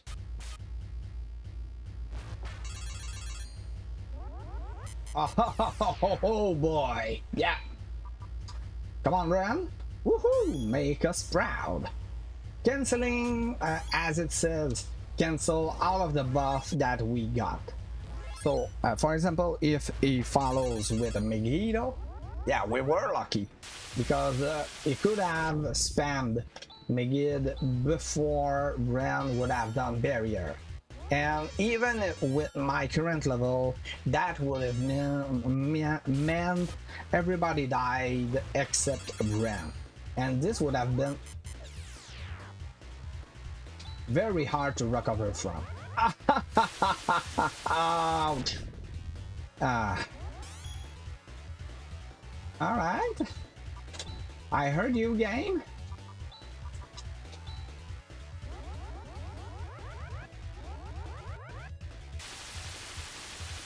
Well, we tried.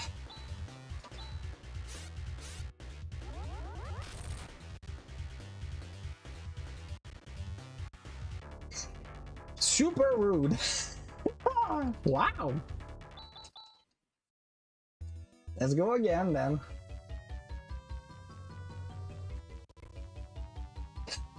Yeah. Exactly. That was probably the meanest Profound Darkness that I ever had, by far. Hi, Supersonic. That's me. Oh.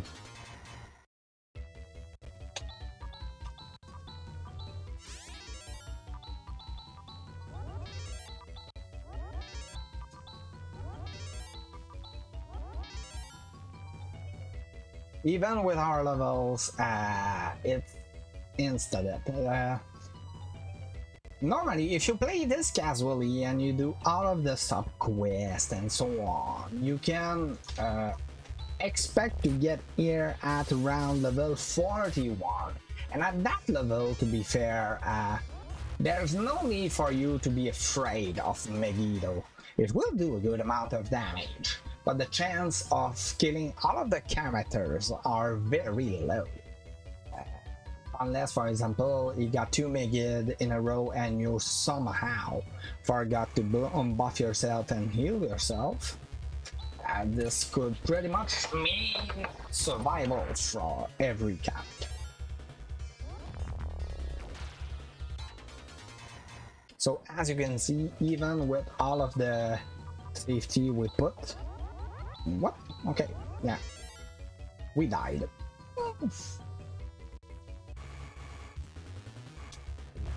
Oh no, not those guys. Yeah. Ooh, we're lucky.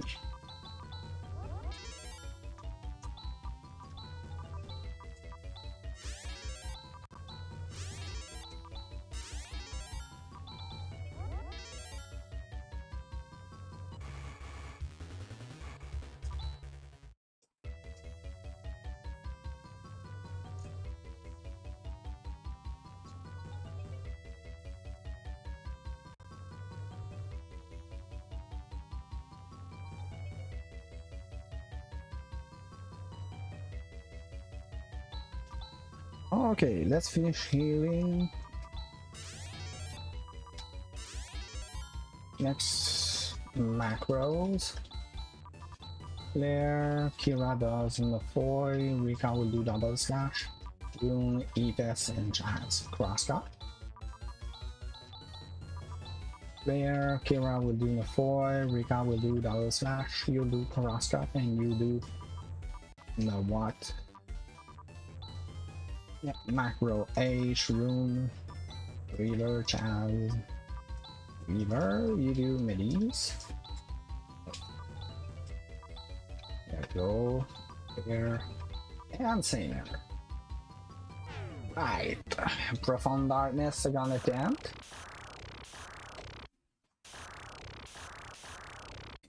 Come on, game.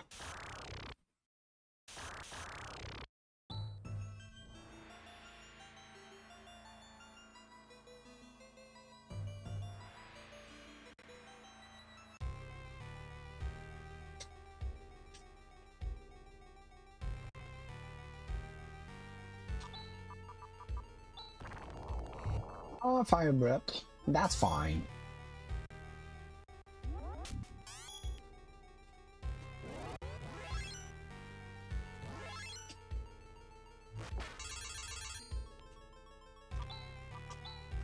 Where you do middies on Rika, because just in case something goes wrong in that.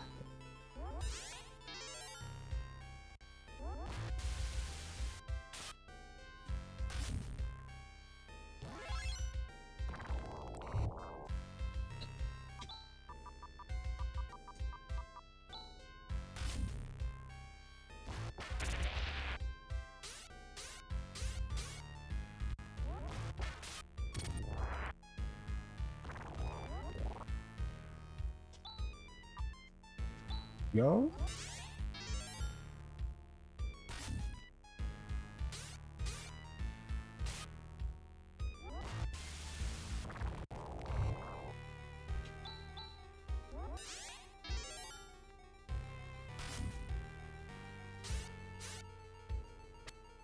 Oh, Chaz, come on!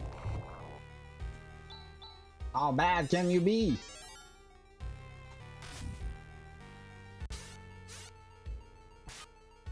It will probably phase out now. Thank you. Phase 2.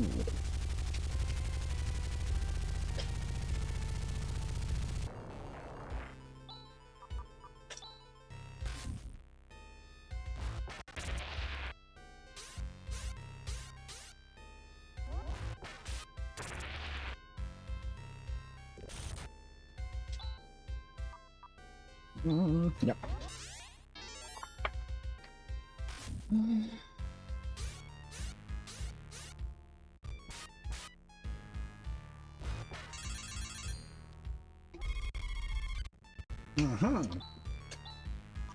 Recover, use the gauntlet. Gisar, you can do air slash and then go.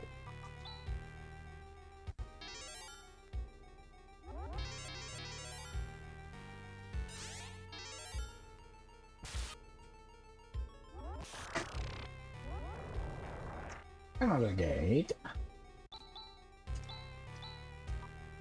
Same recipe.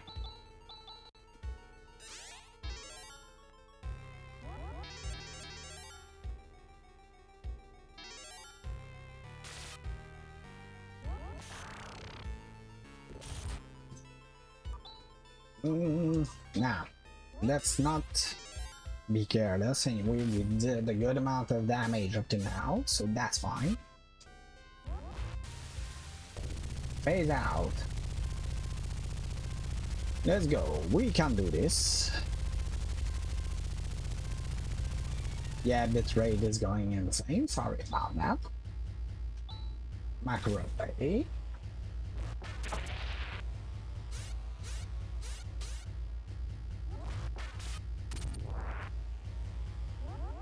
I did.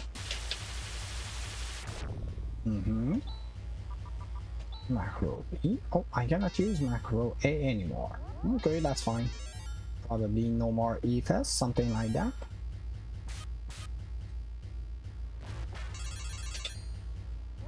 Evil Eye, sweet, bonus round. So, flare, yeah. You will do Ewan. Need you to do crosscut. And you will do arrows. I call that a bonus round because no damage healing is still good, and since nobody has been off. You meanie! Pray the Lord. Okay, we're fine.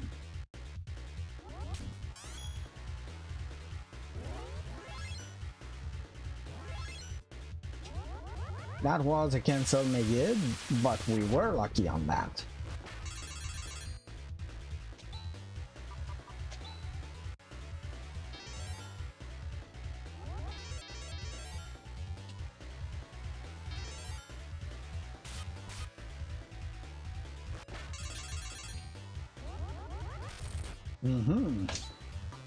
All right. Wow. Wow. Profound Darkness is decided to get things very ugly today. Brand, make us proud. Good job. The rest of the... Oh, sweet! Bonus round.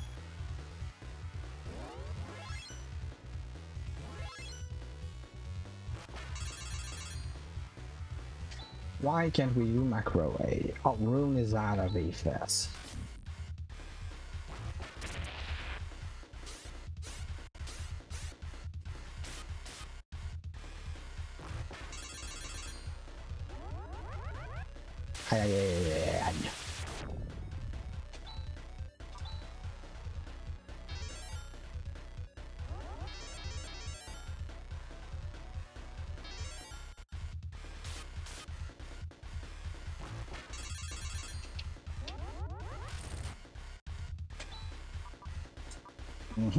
Oh, we're out of crosscut.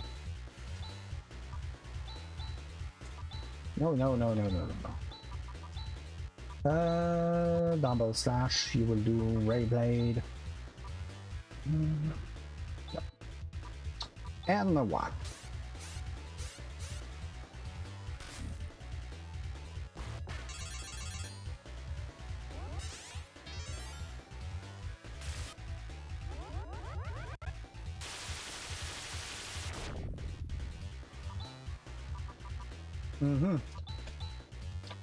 Recover, use the God Rod.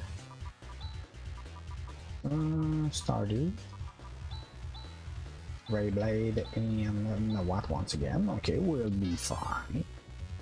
Stardew is more than enough to heal Rune, and the others will benefit from it. The God Rod pretty much finished healing. Evil Eye on Rika, bonus round. Super. So, Flare, you will do human, air slash, and you do arrows.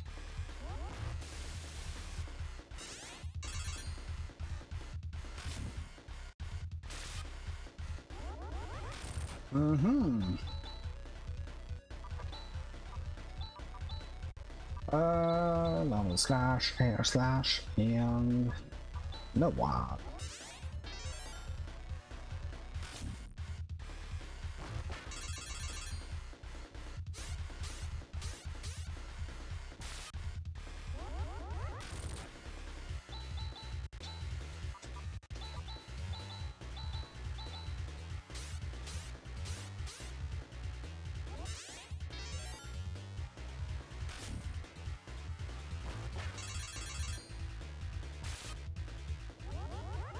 Oh, great.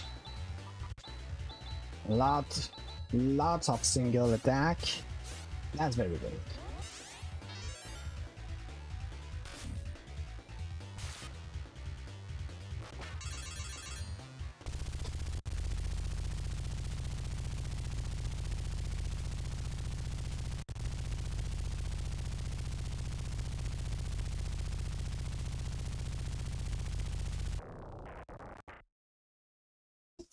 Finally, sweet! Just like that, we won. We don't have any more inputs to do. Very good. Okay, I'll leave you with the credits rolling. I'll take a break of a few minutes to get myself something to drink and eat a sandwich. After that, we'll be doing some ogre battle. So stay tuned for more.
that the remainder of your day goes as well, or even better.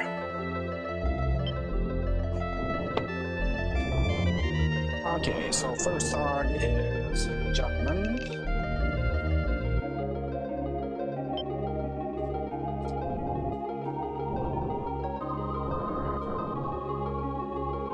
Second card is Star.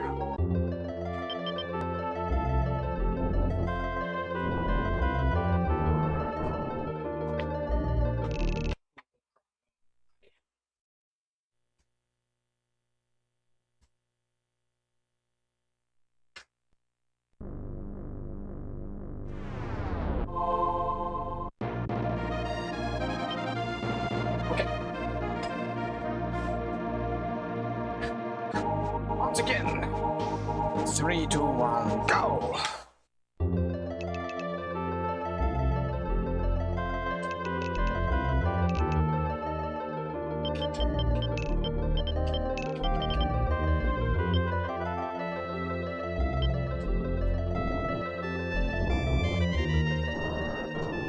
First card is World. Sweet.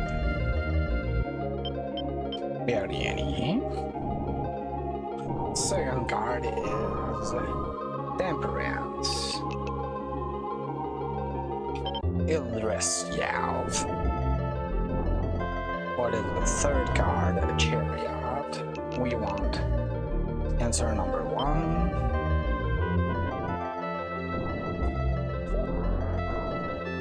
The worst card to get. Killstrader. Vengeance.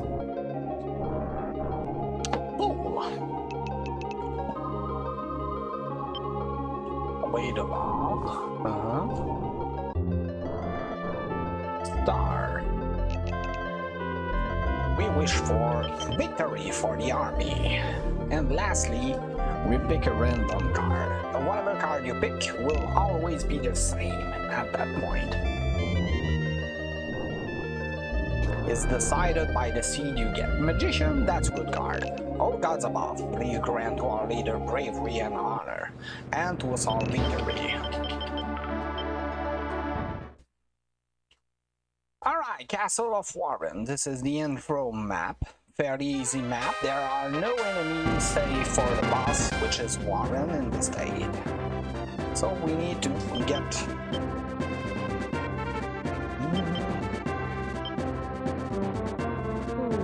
our hero here, so that he will recruit lions. If you don't do so and try to get Warren, Warren will then simply push you away, stating exactly like I said, that you need to go there to recruit lions first.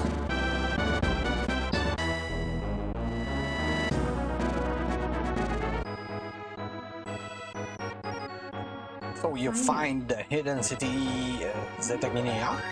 No, Zeltenia. Makes sense. Do you wish to put a card? Always. You get a Temperance card. This is a card that removes status effect on your party. That is very much useless, to be fair. There are maybe 2 occasions where this would be useful, and none of them are into the run itself. Next, we'll liberate the Russian temple and we'll deploy lands. Yes. So that he will go here.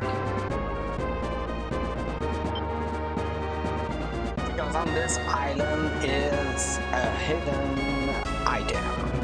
The treasures that you get are totally random. There are only a few items you cannot get, but otherwise you can get many replica of the same weapon or armor.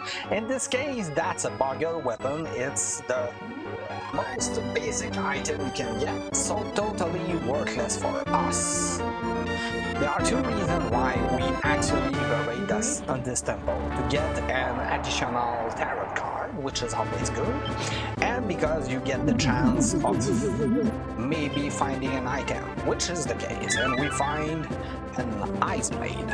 That's an interesting weapon, but not necessarily useful to us right now.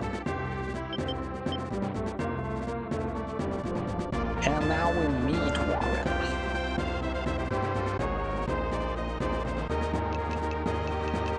We need to fight him. He's alone. That's a standard battle. That's very easy. We'll be putting ourselves on weak. The reason why we put the strategy on weak is that on that kind of strategy, the damage calculation will give us a better damage output. But we do need to kill Warren, eh guys? So stop missing and start hitting.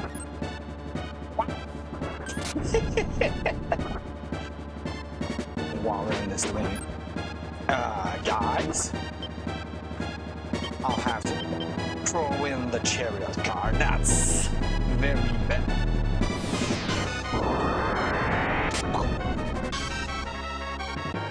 And I hope that the others will... We got it. That took a long time. Oh my god.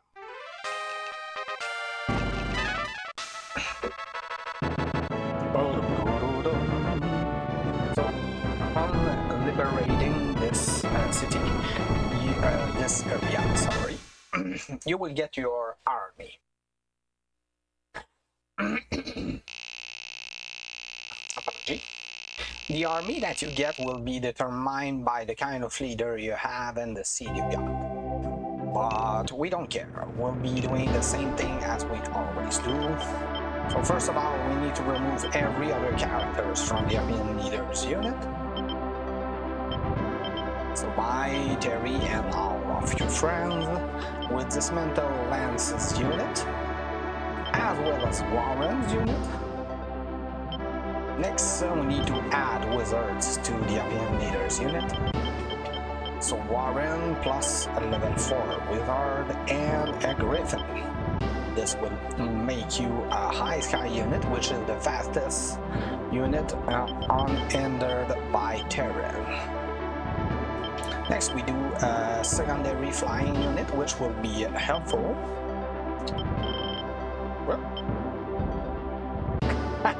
Wrong button, sorry about that. There we go. And next we go over to Sharon.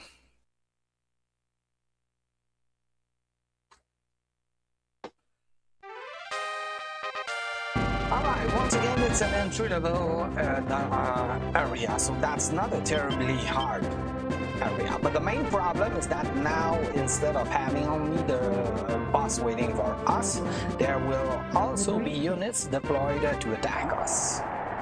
But in this case, it's not really a problem. Word card, very good. We have 2 of those now. So, let's do some shopping.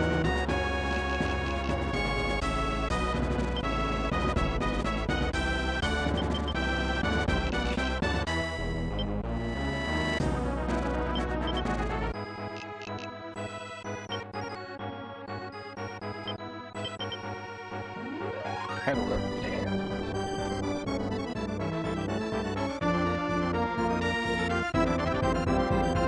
Find out.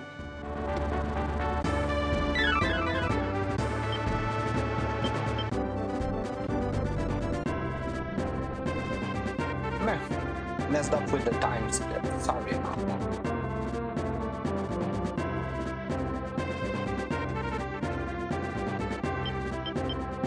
Now that we have avoided the cleric unit, we can head over to big stupid guy here, Usar. Very easy boss to do, but the main problem with him is that he will target Griffin Boy, and if he's successfully defeated too fast, he can also go after the opinion leader right after that, so you want to avoid it. That was not the case today.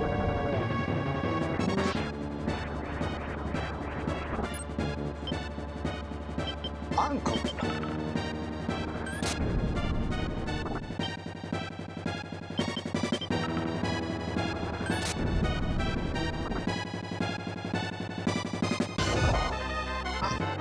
Warren with and we got it.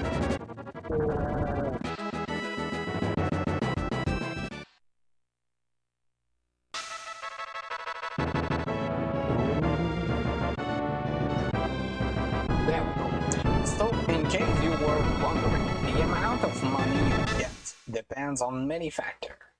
Like for example, the reputation, the number of days you spend in the area, the numbers of city you have actually liberated before finishing the boss. And oh, I don't need to go there anymore. Just need to go back to Sharon. Also, a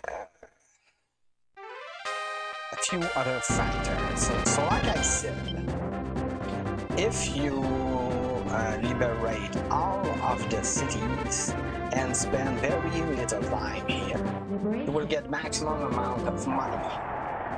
But if you spend many days there, since each day cycle is a tax, you will not only reduce your reputation, but also you will get nothing as bonus treasury after that.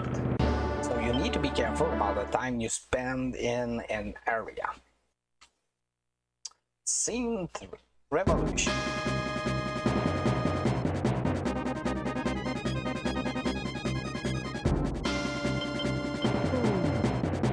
Alright, so opinion leader here.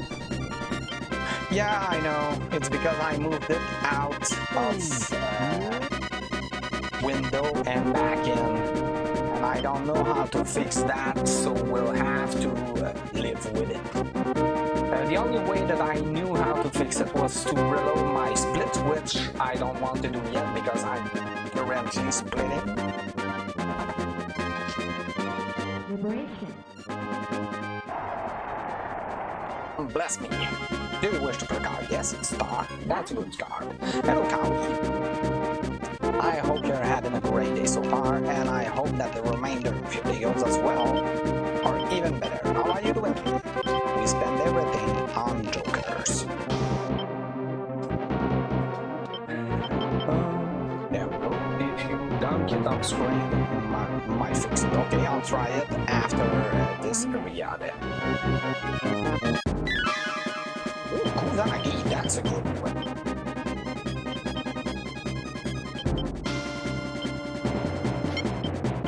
Only strength range though, so eventually I'll remove it from my opinion leader's character. Let's do it straight away.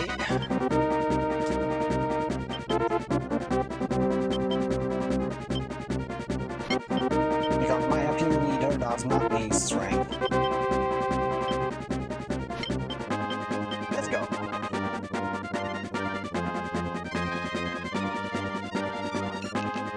Gilbert. Very easy boss. He's required though for the best ending. So if you're trying to get the best ending, you need to do a sub-quest in this area, which involves recruiting Canopus and then defeating this. But we're not doing that. We're doing the Delve.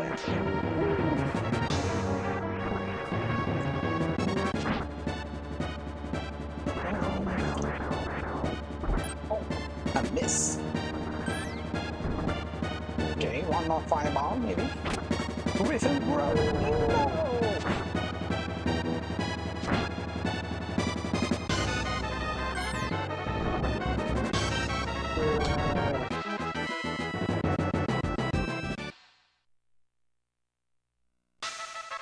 No!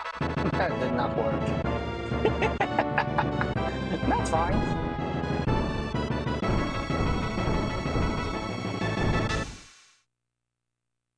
As long as we see the final timer, everything is fine.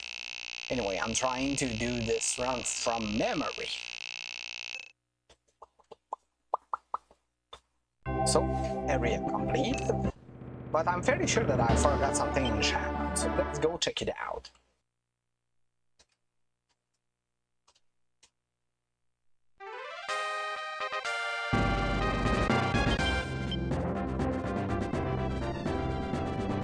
Is it? So yeah, each time you go back to this city with less than 30,000 got in your treasury, he will give you 30,000 got so that you can continue your war. We are kind of abusing that But that teaches us as well that revisiting areas after you liberate them is actually quite a good idea. There's a lot of sub-quests that you can do in the game. Much more content actually than to simply kill the boss and be happy about it.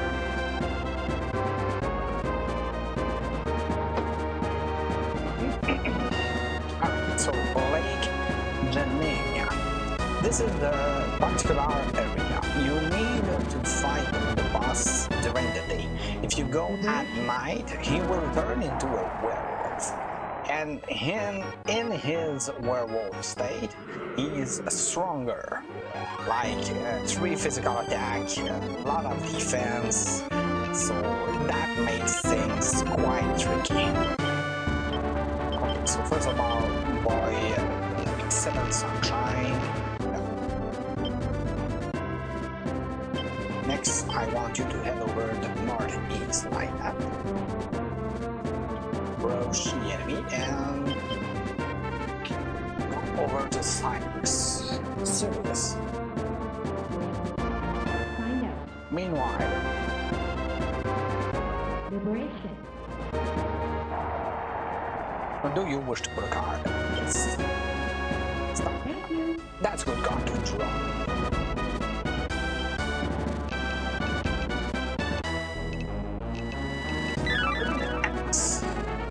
So let's switch over the weapon of our friend Griffin Bro that will help him a lot.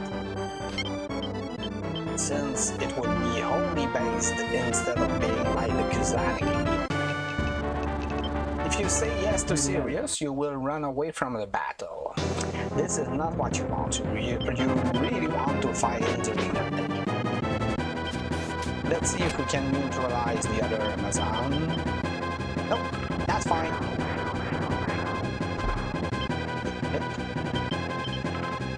So that probably means Griffin Bull will die soon and we'll be losing a little bit of time. Phantom. Will Phantom do the kill? It's... Got it. Sweet. That went fast.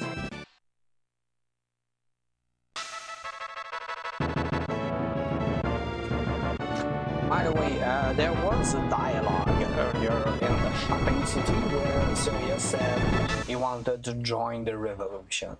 I don't think that's possible. Even if you have a low reputation, like I think it is simply not possible for Sirius to join your party, but I'm not sure 100% about this. So don't quote me and instead come with me because we'll be searching once again into Sharon. I'm fairly sure that I forgot something once again.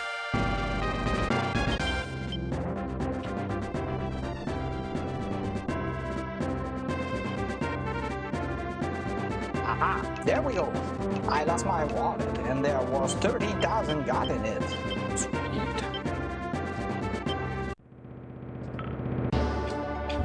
Slums of Zenobia. Alright. Zenobia was once the capital of the Zenobian kingdom. It is now a walled fortress, as you can see. That means by foot no unit can reach it. The only units that can cross those walls are flying units. Speak of the devil, we have a griffin, so that means we can reach. Debonair before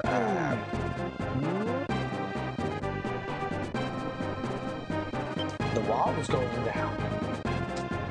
And so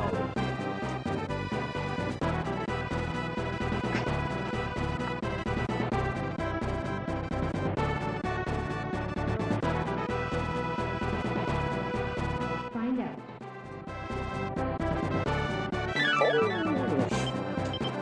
now that is very good.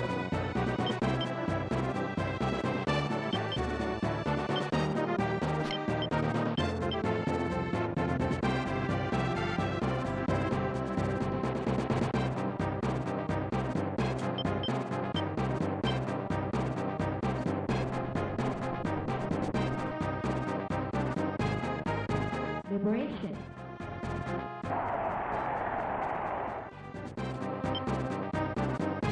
Thank you. Empress card. Interesting.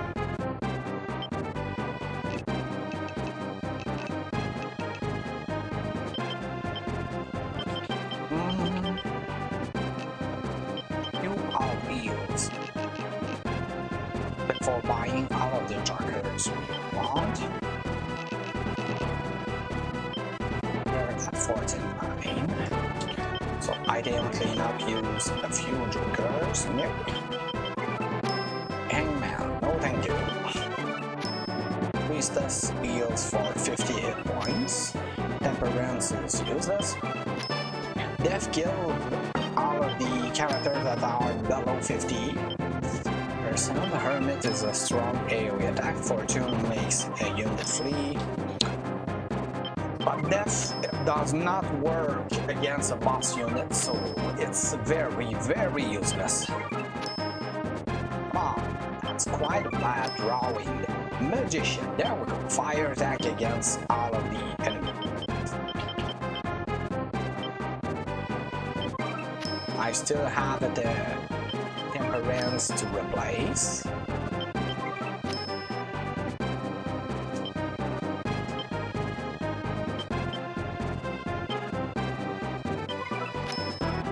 Nope. We have a star card. Oh, Emperor, that's a good card to draw. It will give an additional attack to all of my characters. Okay, maybe remove one Hierophant and Werson. Find out. Another Ice Blade. Okay, that's fair. In this map, there's a sub-quest that you can do where you recruit Lion and then you can get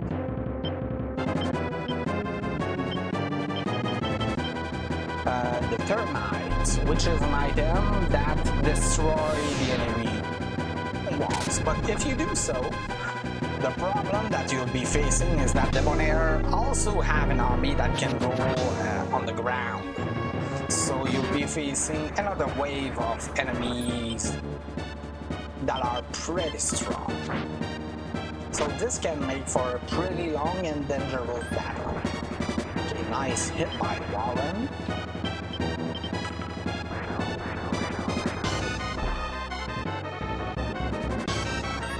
Oh, that's a miss.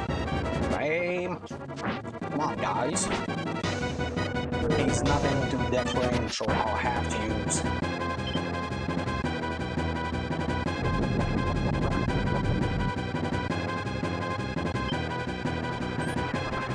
Okay, nice hit.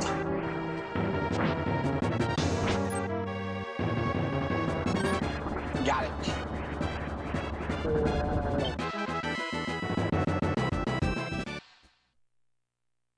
If you get those lines of dialogue, Debonair will not die, but he will retreat, go back to the Empire, but he will be imprisoned by the Empress, who will accuse him of treason, and then you will get the opportunity of recruiting Debonair under certain conditions later on. Sadly, we won't. And I say this truthfully because Debonair is quite a strong character to have in your army. He's a general, with better stats and skills than the other generals, so yeah.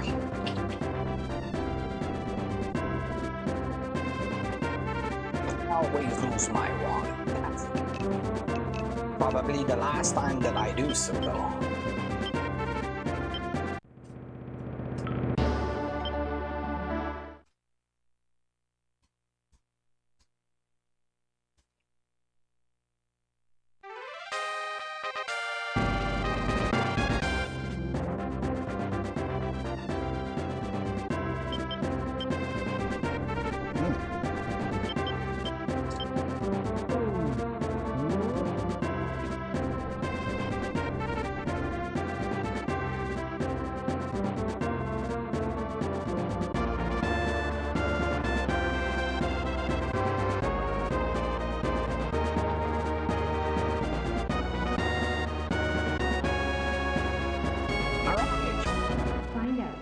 Upon liberating this Russian temple, Liberation.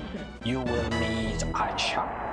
She is the daughter of the head priest here. Oh, and the word card. That's good. And she will offer to join the rebellion. She's a very good character, so yes, of course.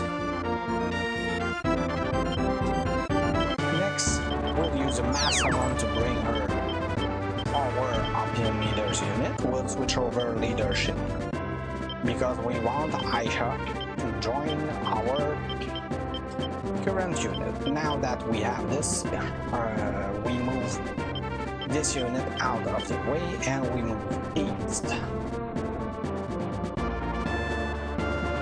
And then we have a rendezvous with the wizard unit that is going down. Yeah, miscalculated my movement. I don't really care about those guys, so we'll simply retreat. The reason why I do so is that currently we are severely under level for the area. So we need to fight stuff.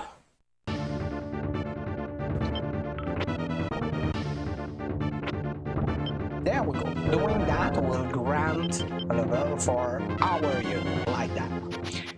And it will help. It won't make such a big difference, but still. Now we need to downgrade Aisha to Amazon and Valkyrie next.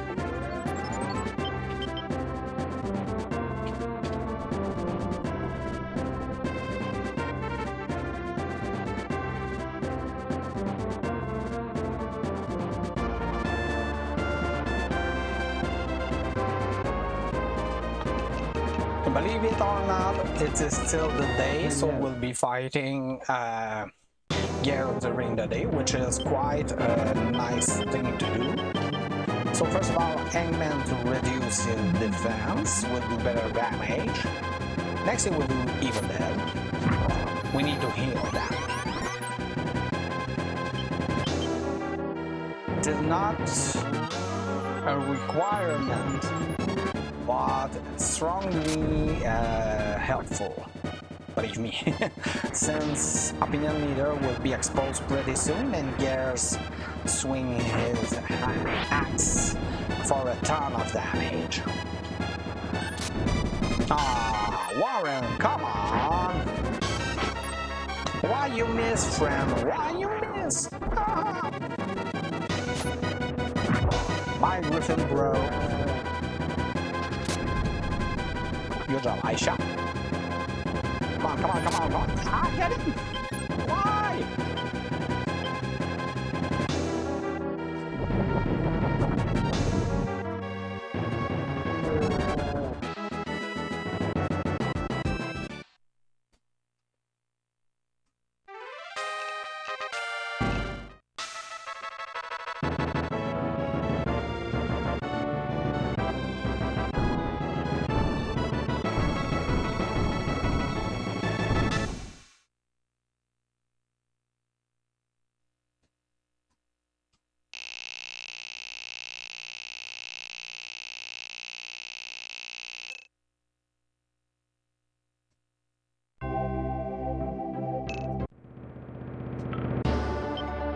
Installation C. That was a pretty good fight overall. Now this place.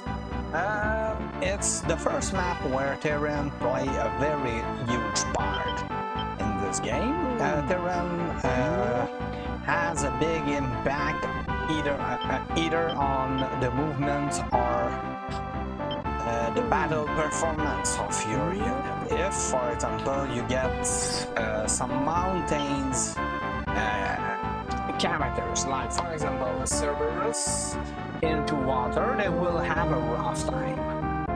They can still fight, but they will not be as performant as, say, if they were on a mountain. Likewise, if you use sirens or octopus into the water, they will be tremendously stronger with lots of boost in their damage, and the way they'll be able to dodge and so on. Liberation. We send Lance here. Moon Guard, useless, so that he'll be able to get the Broomhill. It is one of the required item for the best ending and for the devil ending as well. Next, we have a meeting with Orcus, and I'll be using a few Joker items. Come on! My controller is a bit janky, as you might see. That's pretty good. Useless. Once again, useless. Hangman is not helpful anymore. Empress, I can take one. Justice, very, very good. Okay.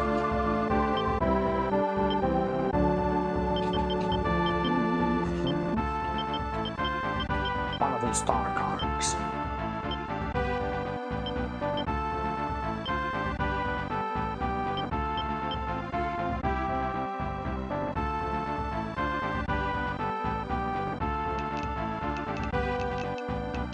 Write it out. Alright. So we need to go on leader. We'll use full card to get rid. I could have stayed on weak. We'll switch over once again after that. Hold. Hit. Sweet. Weak.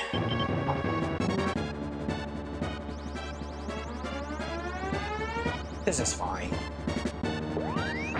Ice Storm, that do a good amount of damage to our party, but since it's the only attack of the boss, it's like, okay, fine, you tried.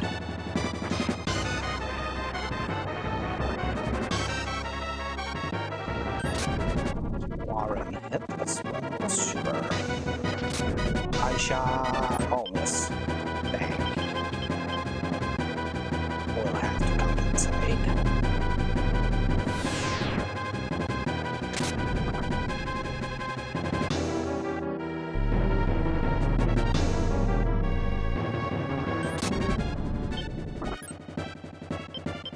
Hey, guess what?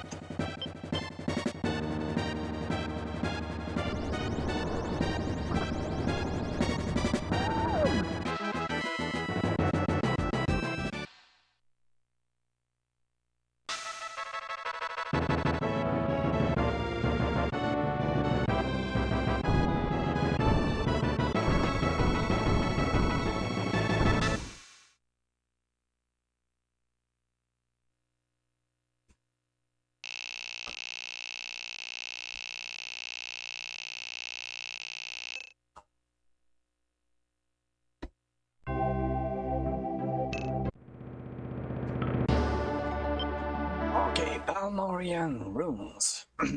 There's a lot of stuff to do in this area. If you are aiming for the best ending, you have to recruit Saradin. And you have a few places to visit in order to do so. But since we are running the devil ending, we don't care. It's a little bit of a shame though, because Saradin is arguably the strongest wizard slash mage you can get in this game with very high intelligence. And since he began as a mage straight on, he gets all of the elemental AoEs you can imagine, so that's a lot. Right, so we head over here to get the treasure if we are good. Oh yeah, right on target. What do we got? Vodka. Basically, that hammer still the strength, so it's laughable at best. In itself, all like 200 got, so that's negligible.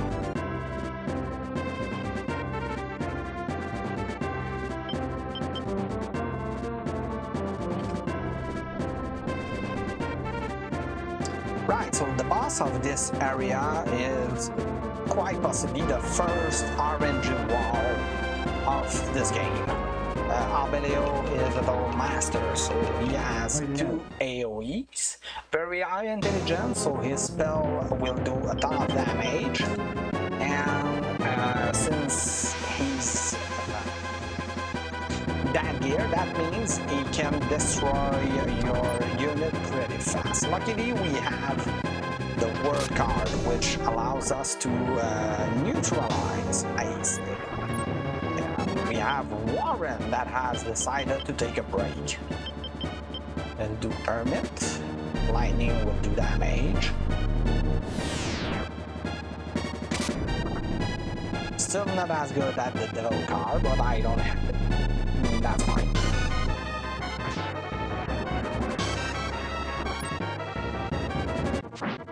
We stick on leader because, as you've seen, the Golem does not have a very high pool of hit points. So if you switch over to weak, my characters will start targeting the Golem instead of doing damage to Albeleo. Need to use an Emperor card, alas.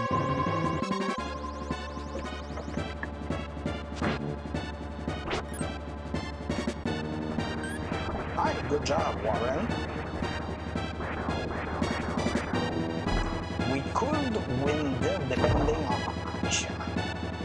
Don't expect my opinion leader to hit all.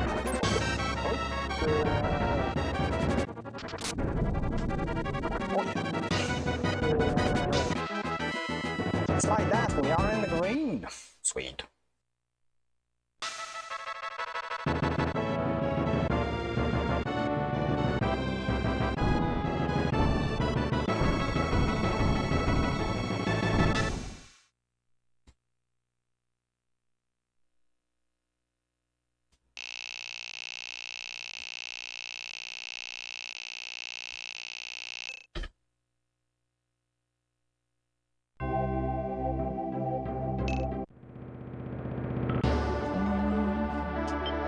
City of Malano.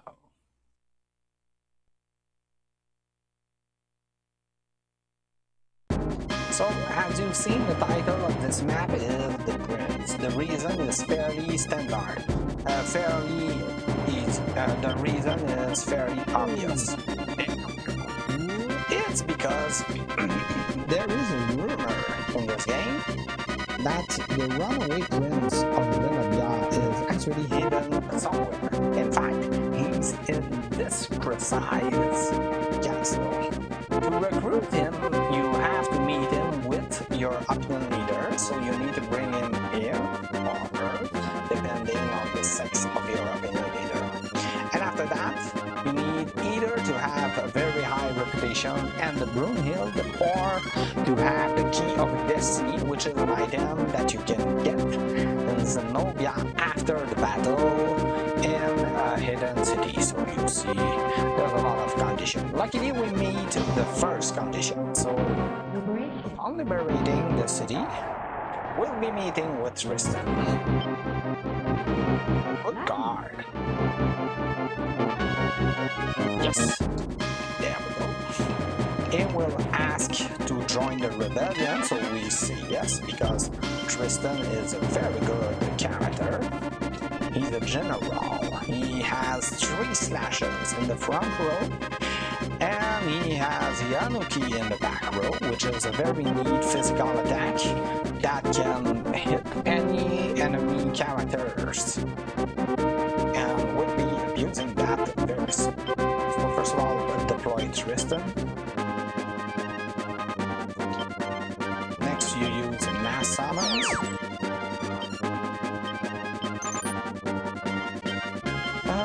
Next, we change the leadership to whoever we want. Transfer Warren for our friend Tristan. We give Tristan the Brunhild. This will change his physical only attack to holy attack. This is okay. This is not a big problem. Special line of dialogue since Baron Aprus was once a member of the Zenobian Wars.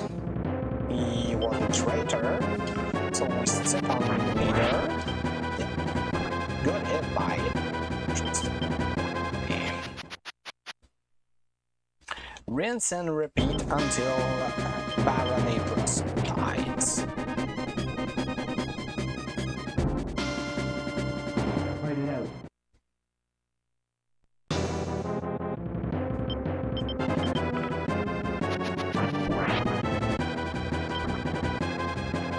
Let's push him a little bit.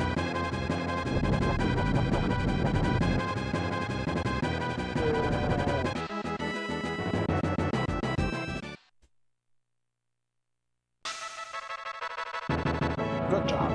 So now Tristan is officially in the rebellion, and he'll be part of our main unit for the rest of the game. We'll be using this back and forth mechanic on quite a few times. It's a good way to get rid of bosses in this part of the game. So we'll be going back to Diaspora. Why going back? Because in the natural order of this game, Diaspora is supposed to be done earlier. That means the enemies here will be much weaker than the one that you encounter, for example, in City of Malano. That's fine. Semblance here, and we're good. Oh, sorry. So, the boss of this area is the Priestess Norn. She's an essential character to get into the best ending. The only way to recruit her is to finish this map with a high reputation. At that point, you will get the option to recruit her. We will not. We'll see what happens to Norn once we finish this.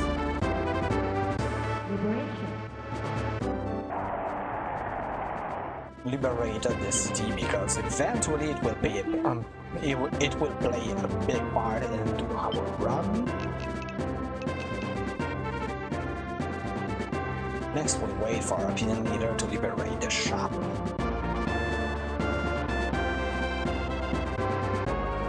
Liberation. Do you wish to pull a card? Yes. Work. That's a fine card, but we have enough. Next we buy feud. 5, that will be good. Just in case. And now we go meet Norn. So in this game there's a good mechanic about day and night. At day, all characters that have good alignment will have a better chance of fighting, while evil alignment characters will be weaker during the day. And by night it's the opposite. So meeting Norn, who's a priestess, so high alignment characters during the night is actually helpful for us.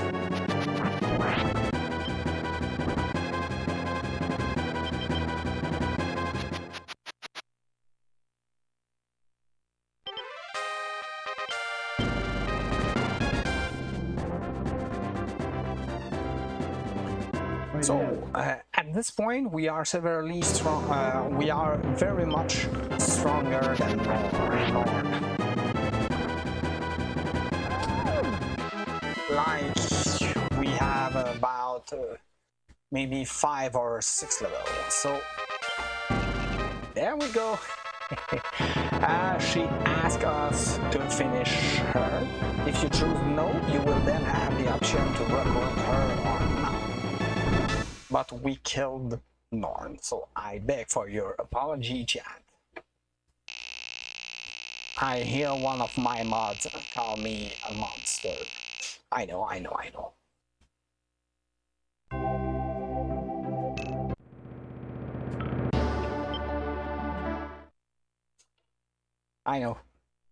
I don't apologize though. Alright, the Kalbi Peninsula, another area where the terrain play a very big part. The land here is covered in snow, so if you end up with water, sea-like creatures or mountains, they will have a harder time fighting than snow characters. For example, Ice Giant or Ice Dragon will have an easier time and will get benefits from fighting into that area. That being said, there are only a few maps where you have a lot of snow to go through. So if you want to specialize one of your units with those kind of creatures, that's fine. But more often than not, it's not really worth it.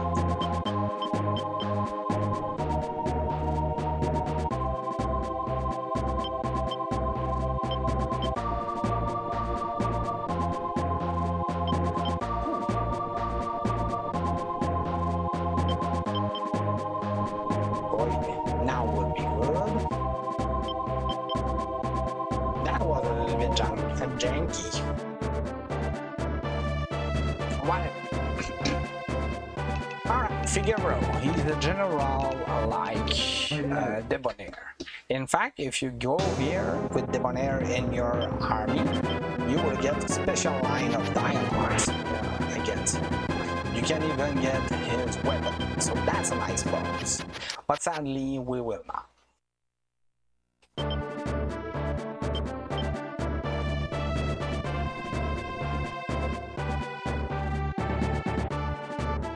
Write it out.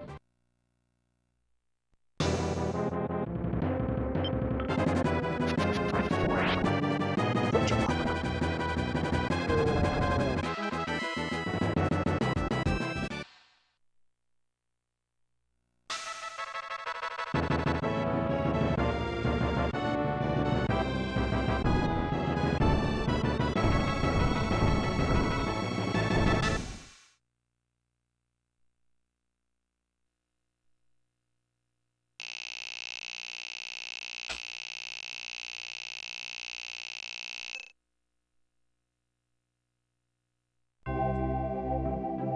Okay, next step and back. This is a particular area.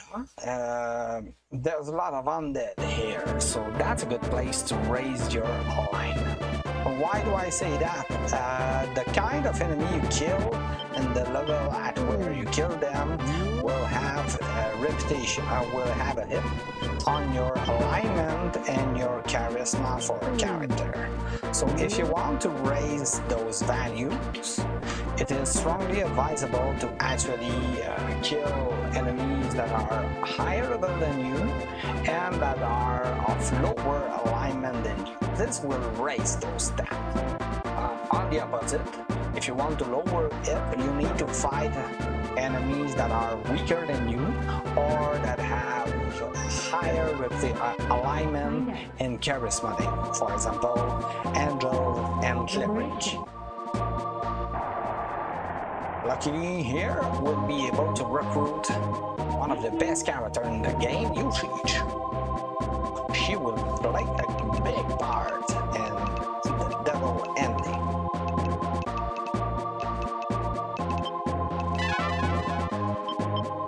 Next, we follow our opinion leader. Ta-da! We found a Chaos Gate. I did that simply to be able to show them because we need that place to access golf and yeah, that's about it. The Chaos Gate are a way for us to access locked out area. The only way to see them is to have the Brunhild in your hands. So luckily we do have it. We'll use a mass summons. Like earlier, we do the same trick, which is to change leadership and exchange usage for Aisha.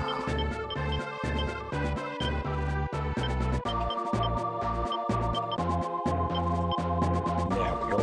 Now formation, not of this one. This one, formation. Good. And now we head over to the boss here, Omicron. He's a sorcerer, so that means a boosted mage, strong AoE spells. But as a wizard is pretty weak to, as a sorcerer, sorry, he's pretty weak to both physical and holy attacks. Maybe Yoshish will go before him. No, that's fine. Oh, that's a kill. No, she missed. What? She's not allowed.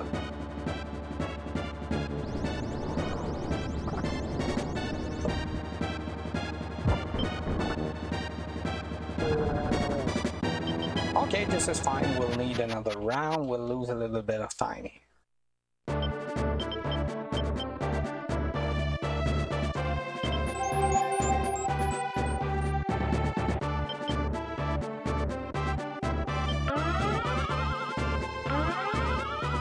If you want to heal your unit, my rule is fairly simple. If you have 2 or less characters that are weak in your unit, it's actually faster to heal them single-handedly rather than to use them all heal. And that is true regardless of the number of characters in your current unit. More than that, all heals are actually faster.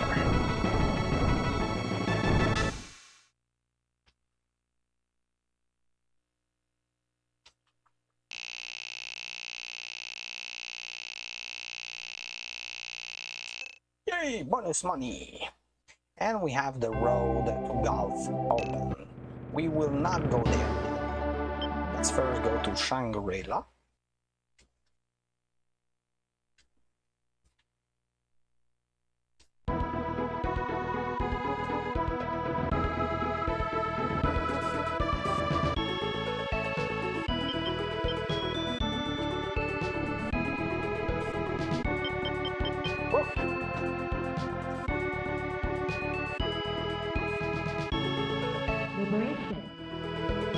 Yay! Do you wish to pull a card? Yes, lovers. This is a useless card.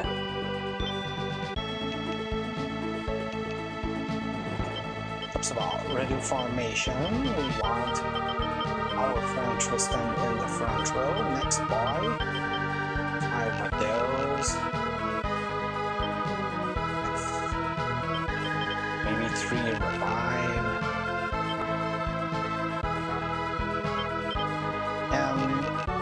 The jokers you can afford.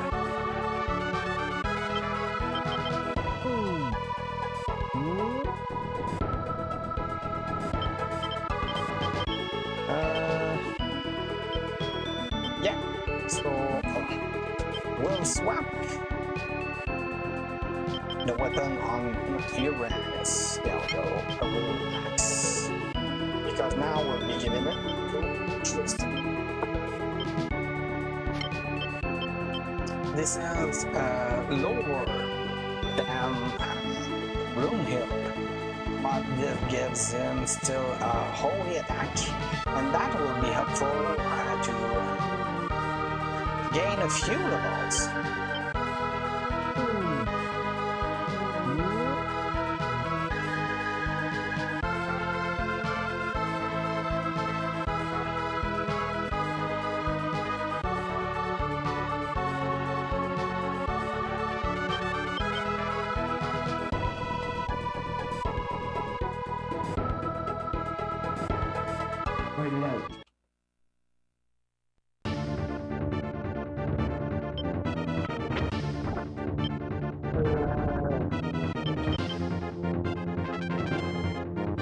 Each time we kill a raid like that, we will gain 1 level. So that means 4 more level for Topian Leader, and probably 1 or 2 level for Yoshish and Tristan.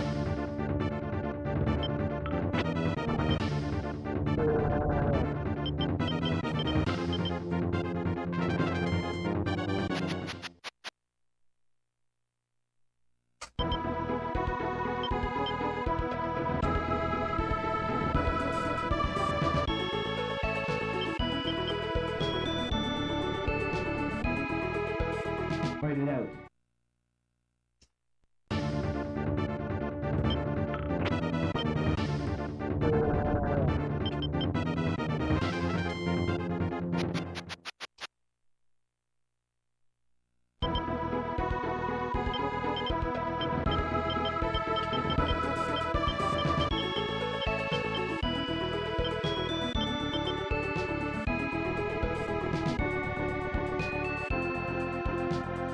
Fight it out.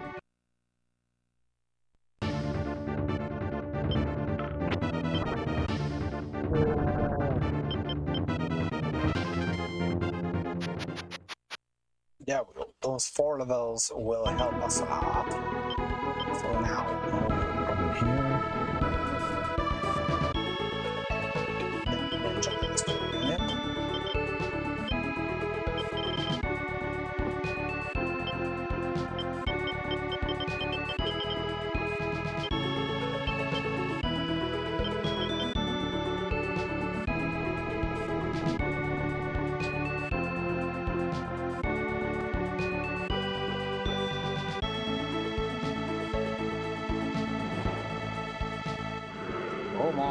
Oh my god.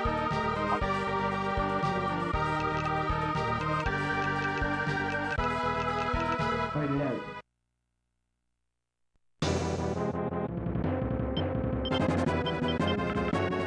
So Gears has gained a few levels, but sadly, that's the only thing that he tricky.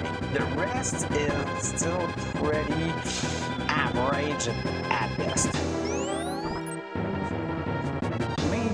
Missed by Yuji.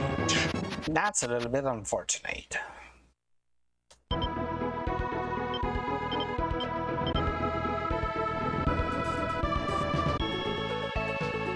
Round 2, fight. Fight it out. And that was low damage for Tristan. We'll probably kill our friend with a rifle. Yanuki misses.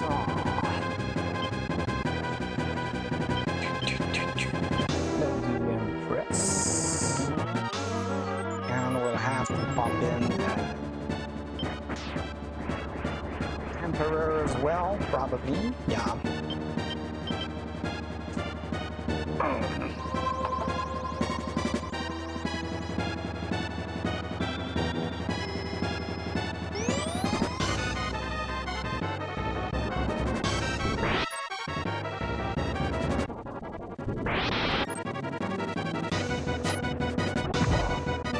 Yikes.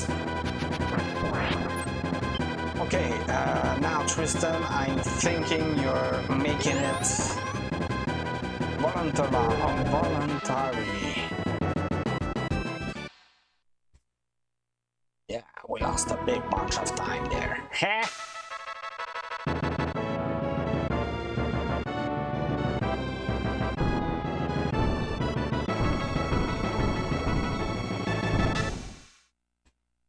But we liberated Shangri-La. It plays a very huge part into the other battle lore.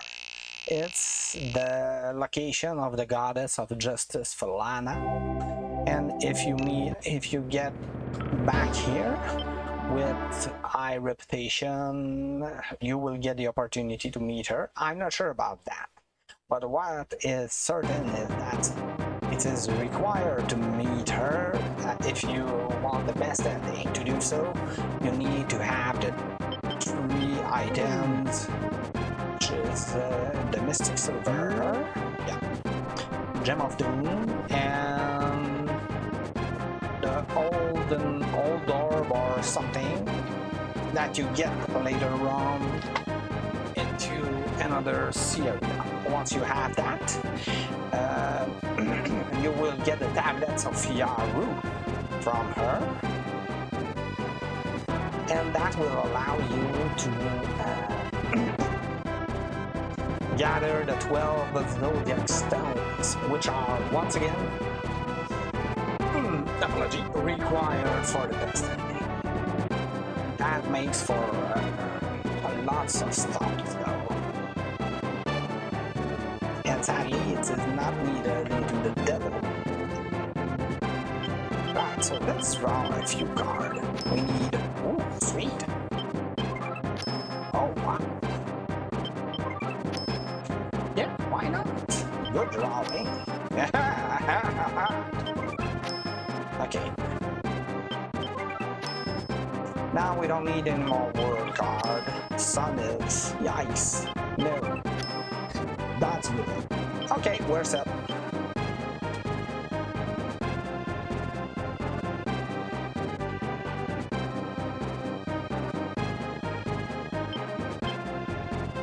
Just need to avoid that Ravenman, sorry, unit. Next you head over to the Giants, Holidays and Castors. They are extremely strong. They have 3 attacks. Wait, no. 2 of them being either AoE spells or physical.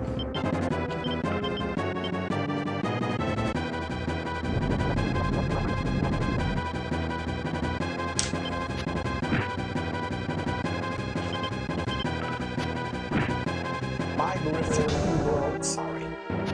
Okay, hit. So, vanish. Sweet. We'll see how Phantom fares. Hot move.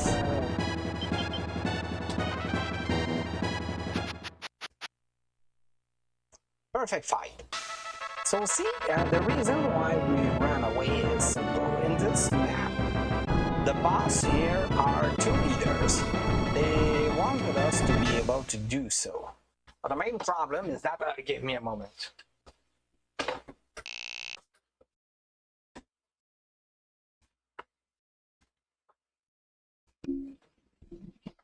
Okay.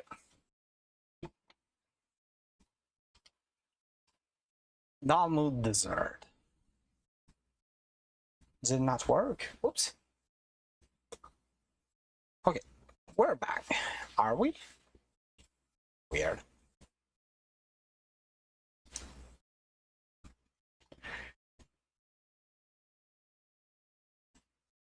So the way the Giants work is that you need to kill the leader and run away, because on the way the dev wanted the battle to go is that on the 3rd attack they will do a special attack which is called Gemini Strike or something like that, and it kills one of your characters like that.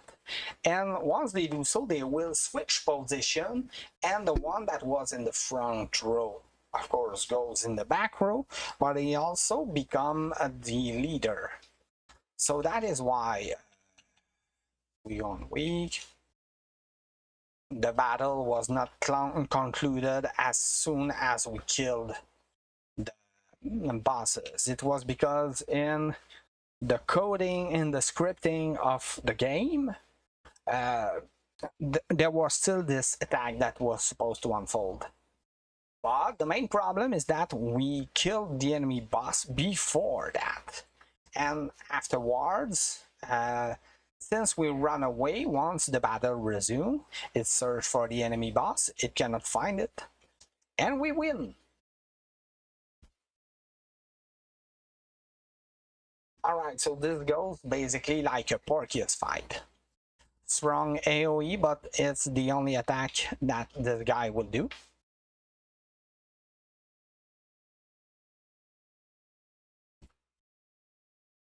Nice. Apology.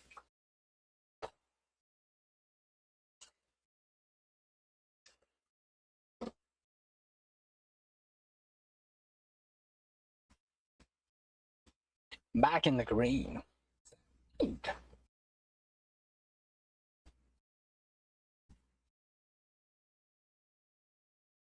Each time you use a tarot card, it is based as if the opinion leader was attacking.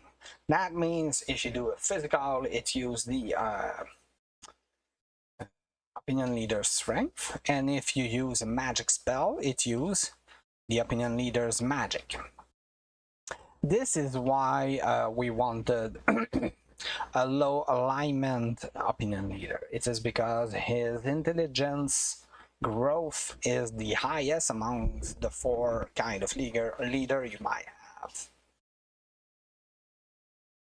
By the end of the game anyway, most of the physicals you can do with the opinion leader will pretty much be useless, while his intelligence will still be high.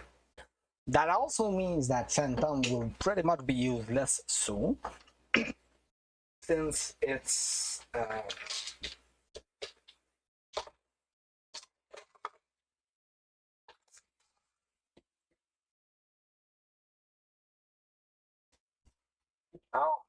oh no.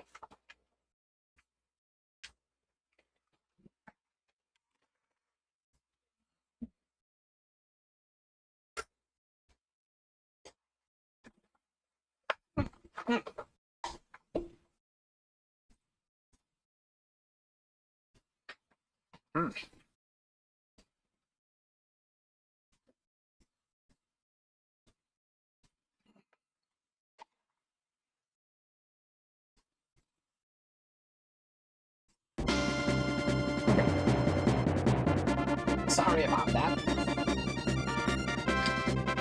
Liberation.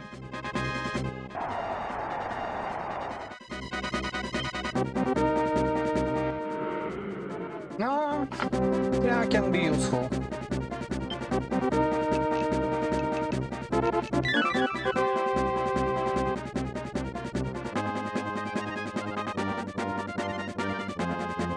Liberation.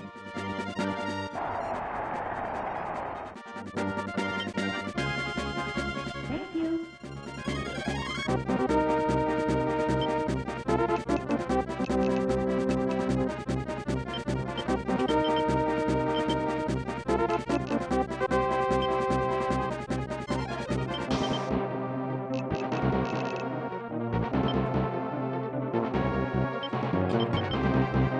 Go here.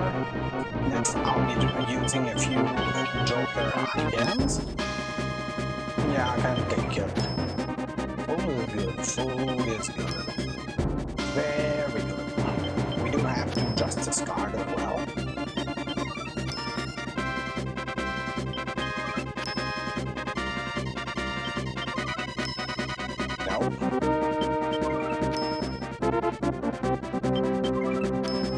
Chariot is based on the strength of the opinion leader, so that's not really helpful out there. Come on.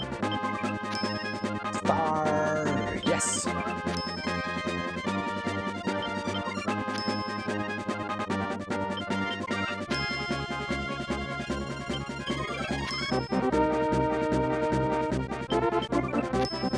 No.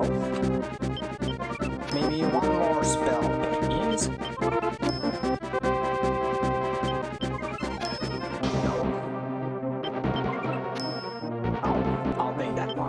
That's fine.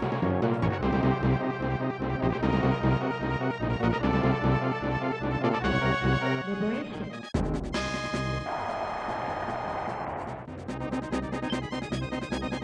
Oh, devil. Despite the reputation drop, that's actually a helpful card still at that point. Now the rumor is that here is hidden the mother of Tristan. So we'll be taking the risk. Not really a risk, it's scripted.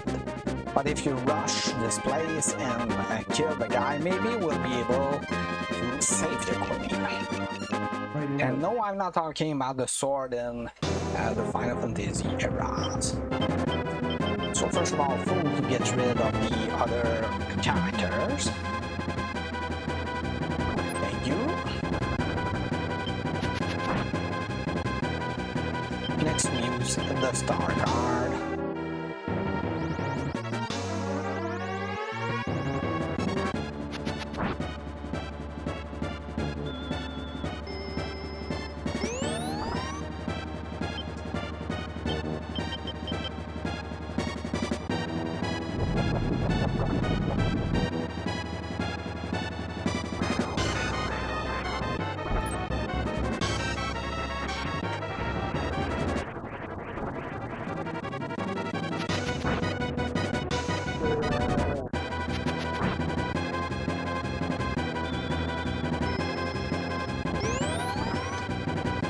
Oh, a little bit quick, but that works anyway. Alas, we were not fast enough. So, General Previa has slain the Queen Mother. As such, since we have a high reputation, the Prince will give us the Mystic Armband, which is one of the mystic treasures that are required for the best ending.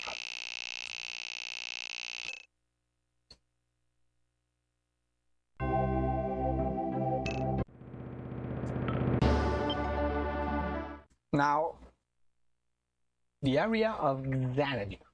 This is the heart of the island. And that means we are invading the islands, which means that all of the cities and the temple, save for the temple that is very near the opinion leader's base, the rebel base, all of them would be highly loyal to the Empire, and if you liberate them at that point, you will get a reputation drop. Since you are invading the place, it is not seen as a liberation movement, understandably.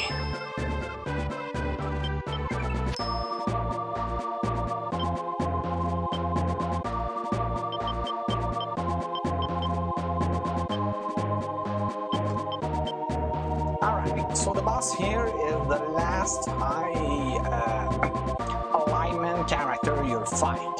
It is Overlord Hikash. Yeah. Or Hikash. Well, it's spelled H-I-K. So would you say Hikash or Hikash, chat? I'm very curious about your opinion here. So, he's the Overlord. He has 6 attack. Yes, you heard me. That means he will always open with Gale, a very strong wind skill, and then he will do 5 slash, which will do a lot of damage to your party.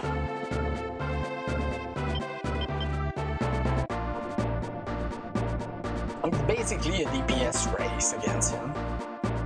And it's also advantageous to meet him during the night. Let's start by getting rid of the muses.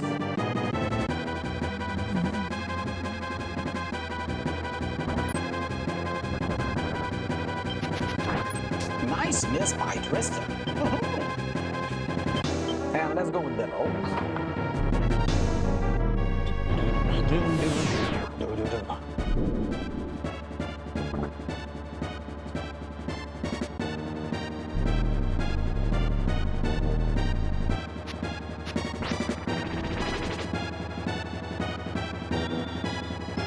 Will hit, but I'll do 33 hit point of damage. That was expected.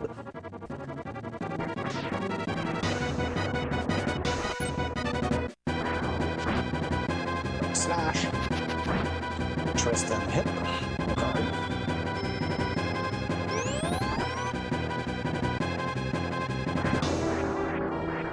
He's into killing range.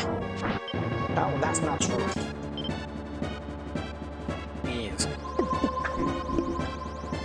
There was only Tristan who had an attack. Now, maybe Phantom will hit. Not miss. Fine. You Siege, you're not our only hope, but you're... There we go.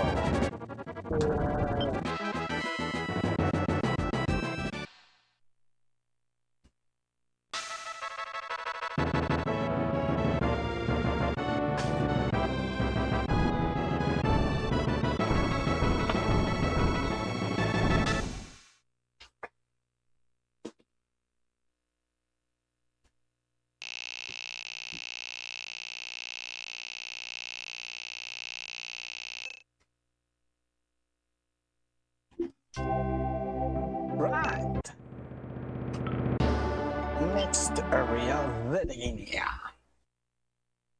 the seat of the Highland capital, empire, name it as you want. Here we'll be meeting the Empress. She has turned quite evil. Not only that, but she has become quite strong as well.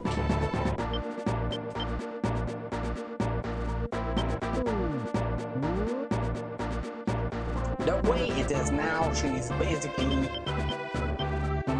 I would say, a mage on steroids. She has 5 attack per battle, and she can use all of the AoE spells that a mage could use. So she'll be ditching all of those spells one after the other, and since she has one of the highest intelligence rating of the game, it will mean that you'll get approximately 100 and more hit point of damage per spell. Once again, DPS raise, you need to have a way to neuter that, and we do. We have a world card available.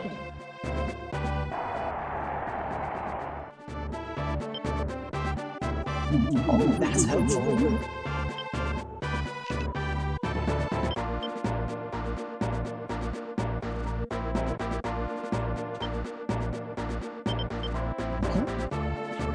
Formation to put Tristan in the center.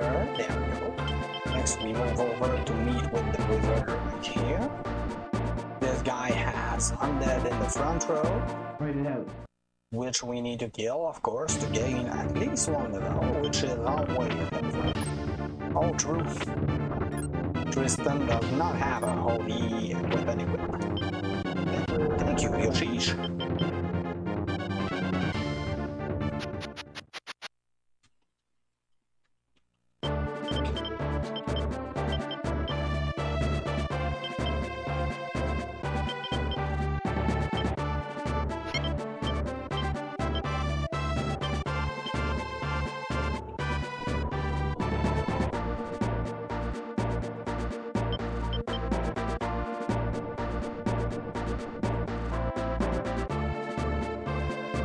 Okay.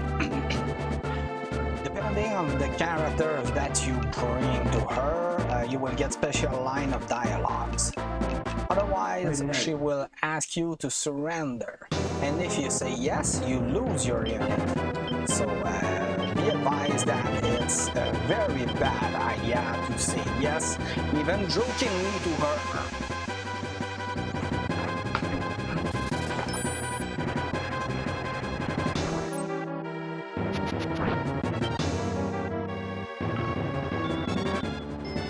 Banish will not hit. Simply because, like I said, she has one of the highest intelligence rating of the game. So each time you cast a spell, it's intelligence against intelligence. And there's very little chance you will be able to do better than simply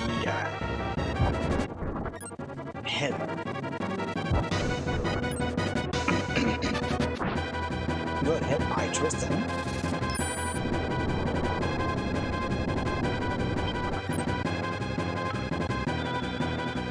I think that banish it. Ooh, sweet. Is she in range? Let's push her just a little bit.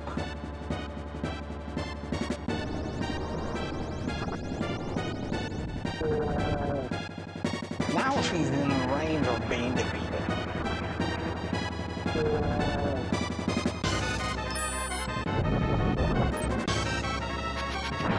Oh, Tristan, come on.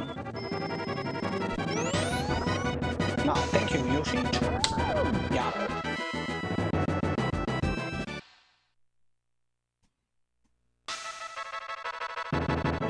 So there we go. The Lithuanian Empire is no more. We won. Now, why is the timer running? Let me explain briefly. Uh, the main antagonist of this game is not Empress Indara. Rather, it is the Major Rashi.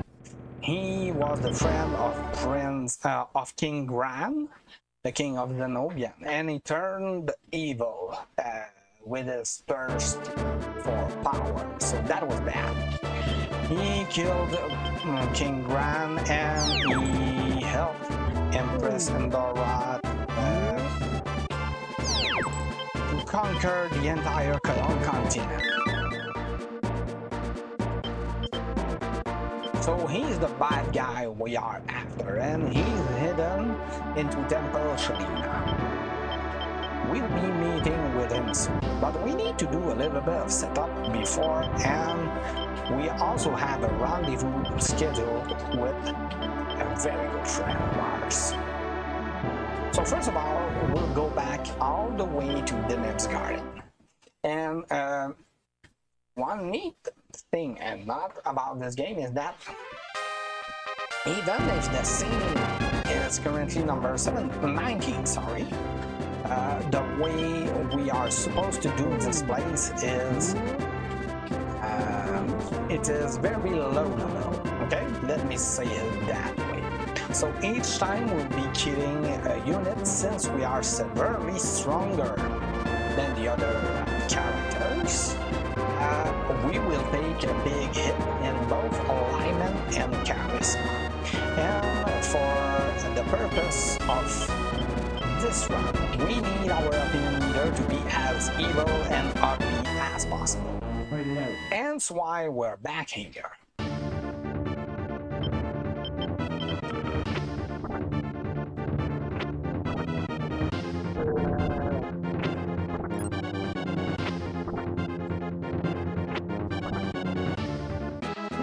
Surprised that Petrify actually worked.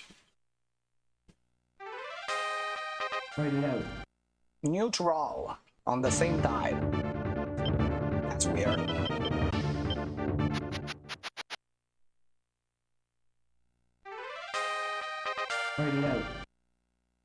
If we wipe out that unit, we should be fine.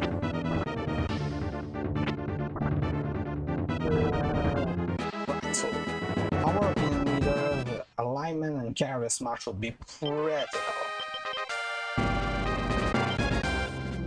Yeah, that's fine. Going back all the way to the north. And after that, going right behind the river base. Because we don't want to finish this map. We could, but it will take a longer time than waiting for the enemy to actually capture the river. Once that happens, we simply lose the area and we have to do it again. So it's not a game over. But as you can guess, this is still a very bad, especially if you have liberated any city or temple. They will remain liberated, but you won't have any unit on this. The game is too loud.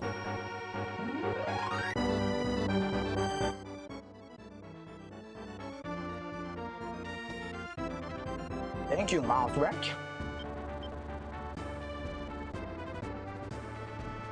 I do think that I have adjusted my settings so that audio should be better. That rival base has been captured. So if, for example, we got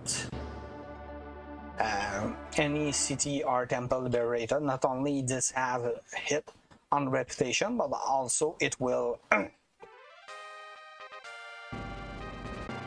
be harder to protect the liberated place afterwards. Now we will do something that I call reputation manipulation. We need to visit this place with a Sentinel demon.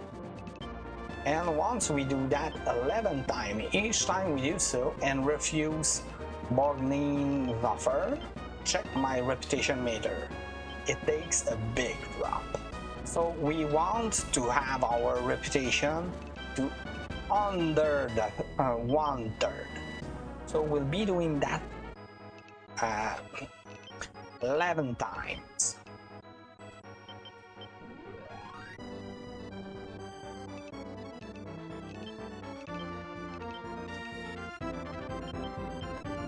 What's more, it's a little bit annoying because the offers that he gives us are very interesting. Okay, 10,000 gold at that point does not change a lot of things.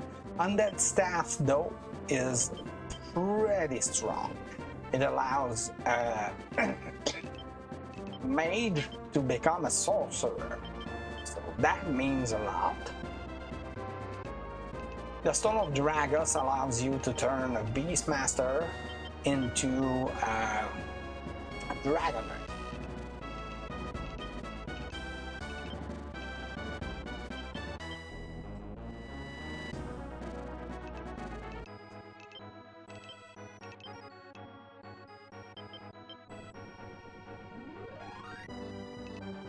The 10th time.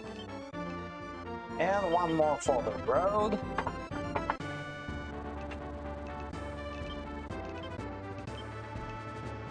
There we go. Now, return. Save. And we'll be going to Antangel. This is the area. Oh, I made a mistake. Classic. Okay. This is not a big problem.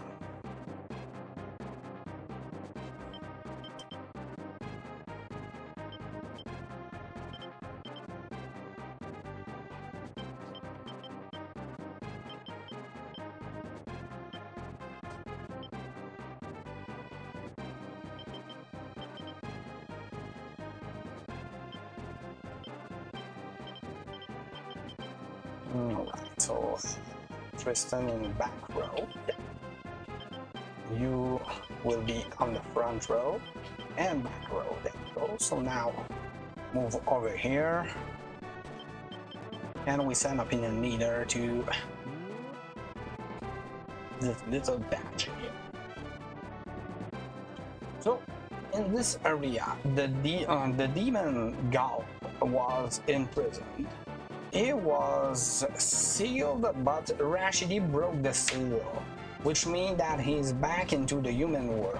But he still cannot move away from this place, and he's not as powerful as he once was. Golf was part of the first ogre battle eons ago that occurred between the gods and the devils. Sorry. As a consequence, he was sealed in this place. And like my split is mentioning, we'll be making a deal with the devil. Now, I don't know why this guy is going up here. We'll try to avoid him as best as we can. I said move.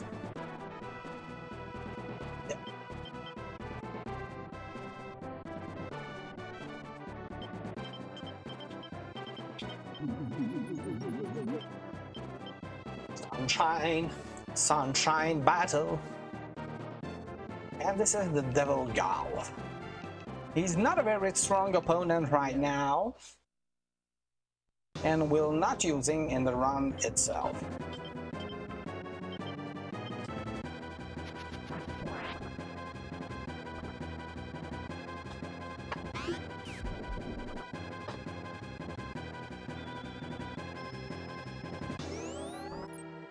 Miss?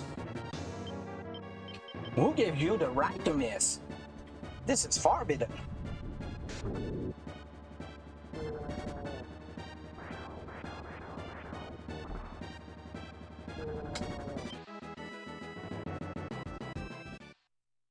If you're good. There we go. So if you give him the Brunhild, he will join your team. Fair deal, no?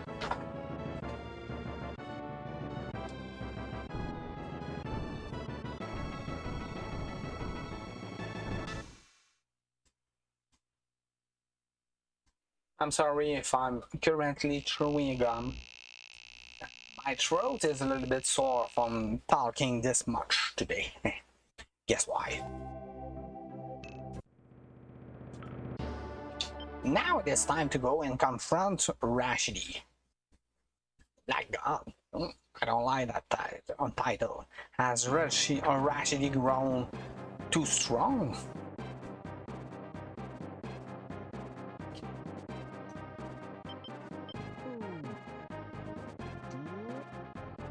Right, so first of all, head over to the southwest like that. Next, for safety purpose, you deploy our second flying unit and you send them shopping.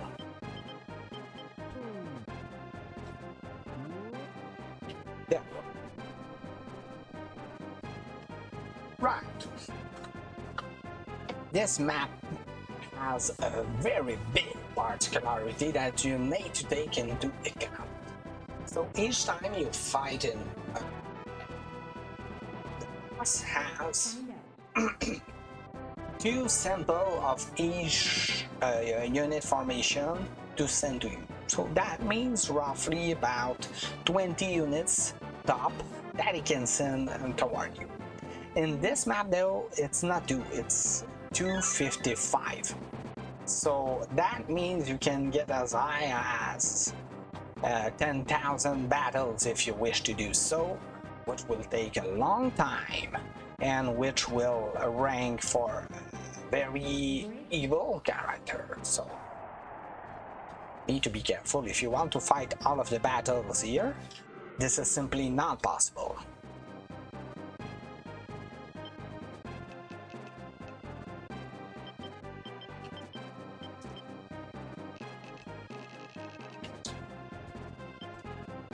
There we go, some jokers. Next we go back to our opinion leaders unit. I'll be using a few of them to get a few good spells. Empress could be useful. Moon, no thank you.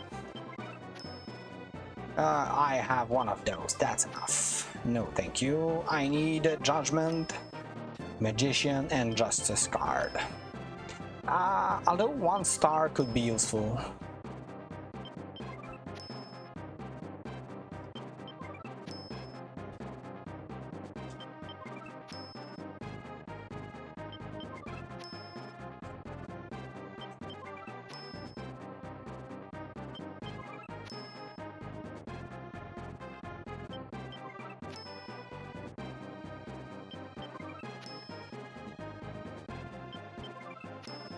Nope.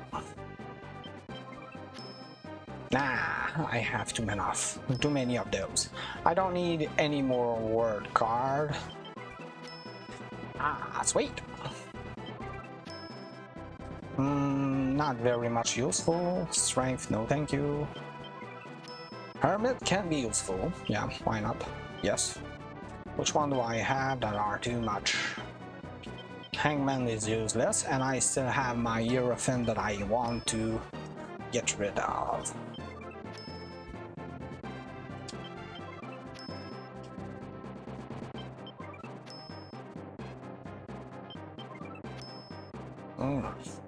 Nope.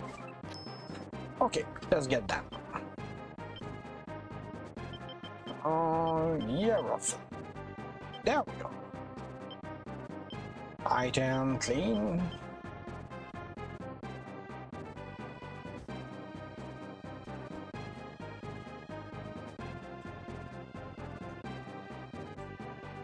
Okay, now that this wizard is here, we should be good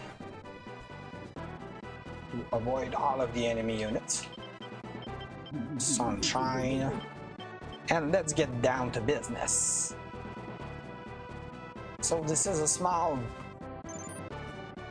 boss rush. The first of them being Gears, once again. Okay.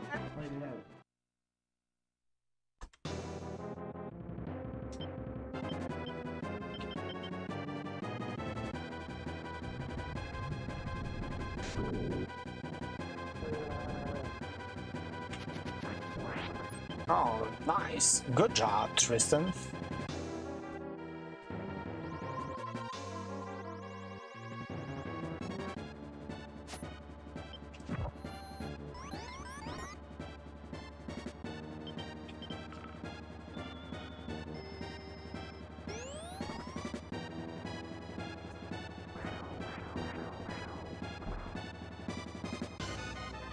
Phantom will do a reasonable amount of damage to him if it hits.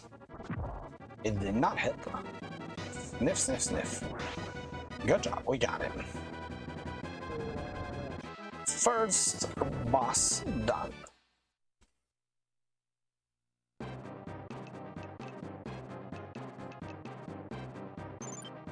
And now we'll get to meet finally with Rashidi.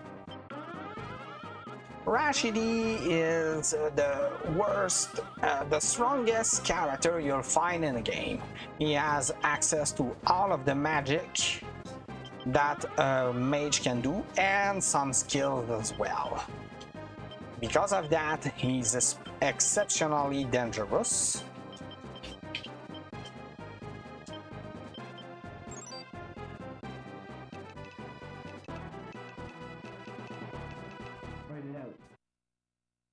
So we'll start the battle by neutralizing all of his spells. That does not mean that he will do less damage.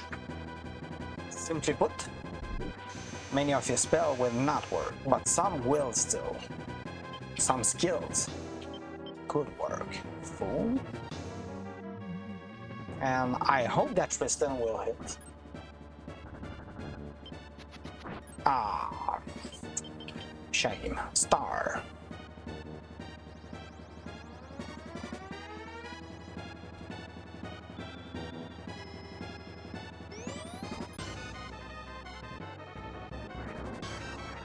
Yeah, and Rashidi has 6 attack per battle as well, so... Phantom, if it hits, 1 hit point of damage. That was expected.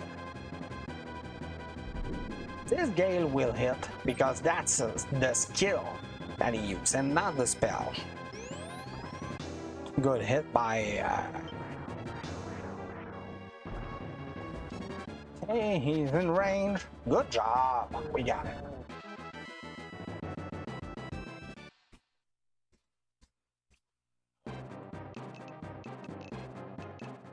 GG, we won. Hmm? Uh-oh. What's happening? Oh boy! Problems abound. I cannot use the Ice Blade. What a shame! Right, so I do have lots of fun. Okay, we'll just rearrange. Whoa, whoa, whoa, wait.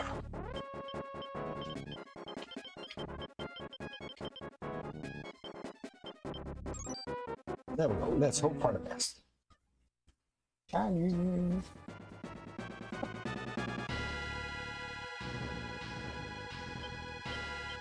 Star.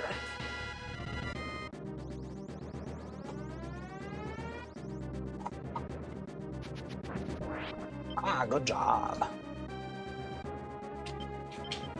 Okay, we have a judgment. I'll be spamming card for the rest of this battle. Because if we let Diablo attacking, this is bad news. Let's verify on usage. Justice. The next Justice will probably win this. Oh, shame we don't have a pity.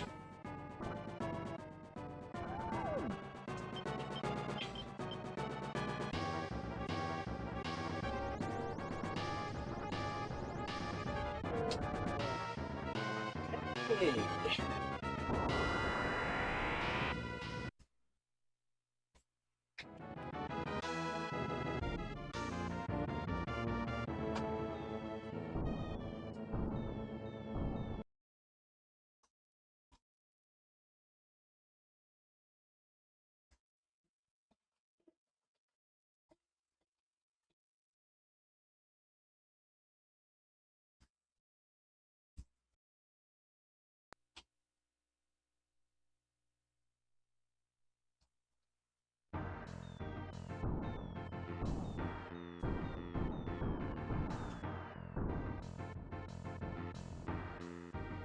Thank you, Racco. Have a good day.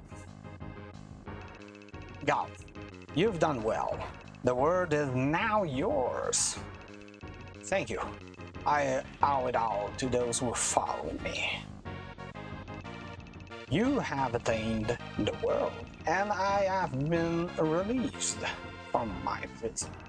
And so now, our pact is completed. Thanks to the power of Brunhild, I have become more powerful than ever before. And what do you expect me to do with that power? Do you mean? I intend to take this world and create an empire of absolute evil, and your body will be the first thing I take. What are you? Oh. Stupid human.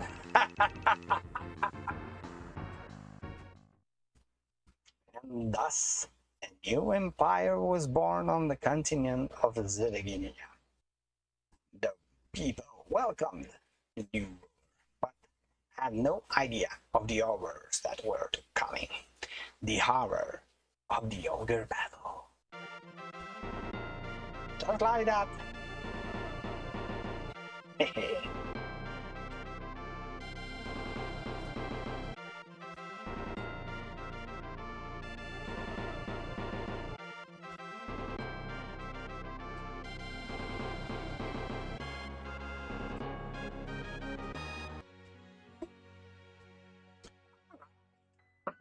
That's it for me for today.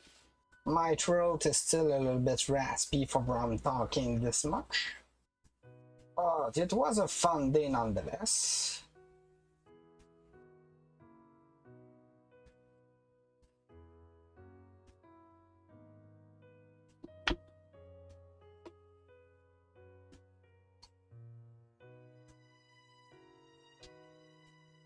I'll send you over to Brood. He's currently playing Mega Man 9, trying his best to beat his goal. Hopefully you'll be able to cheer him. As for me, thank you very much. Tomorrow, another stream. That will probably be a Dragon Warrior 4 PB attempt.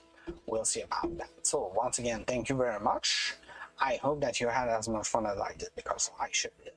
And I hope that I'll be able to see you soon, guys. Catch up later.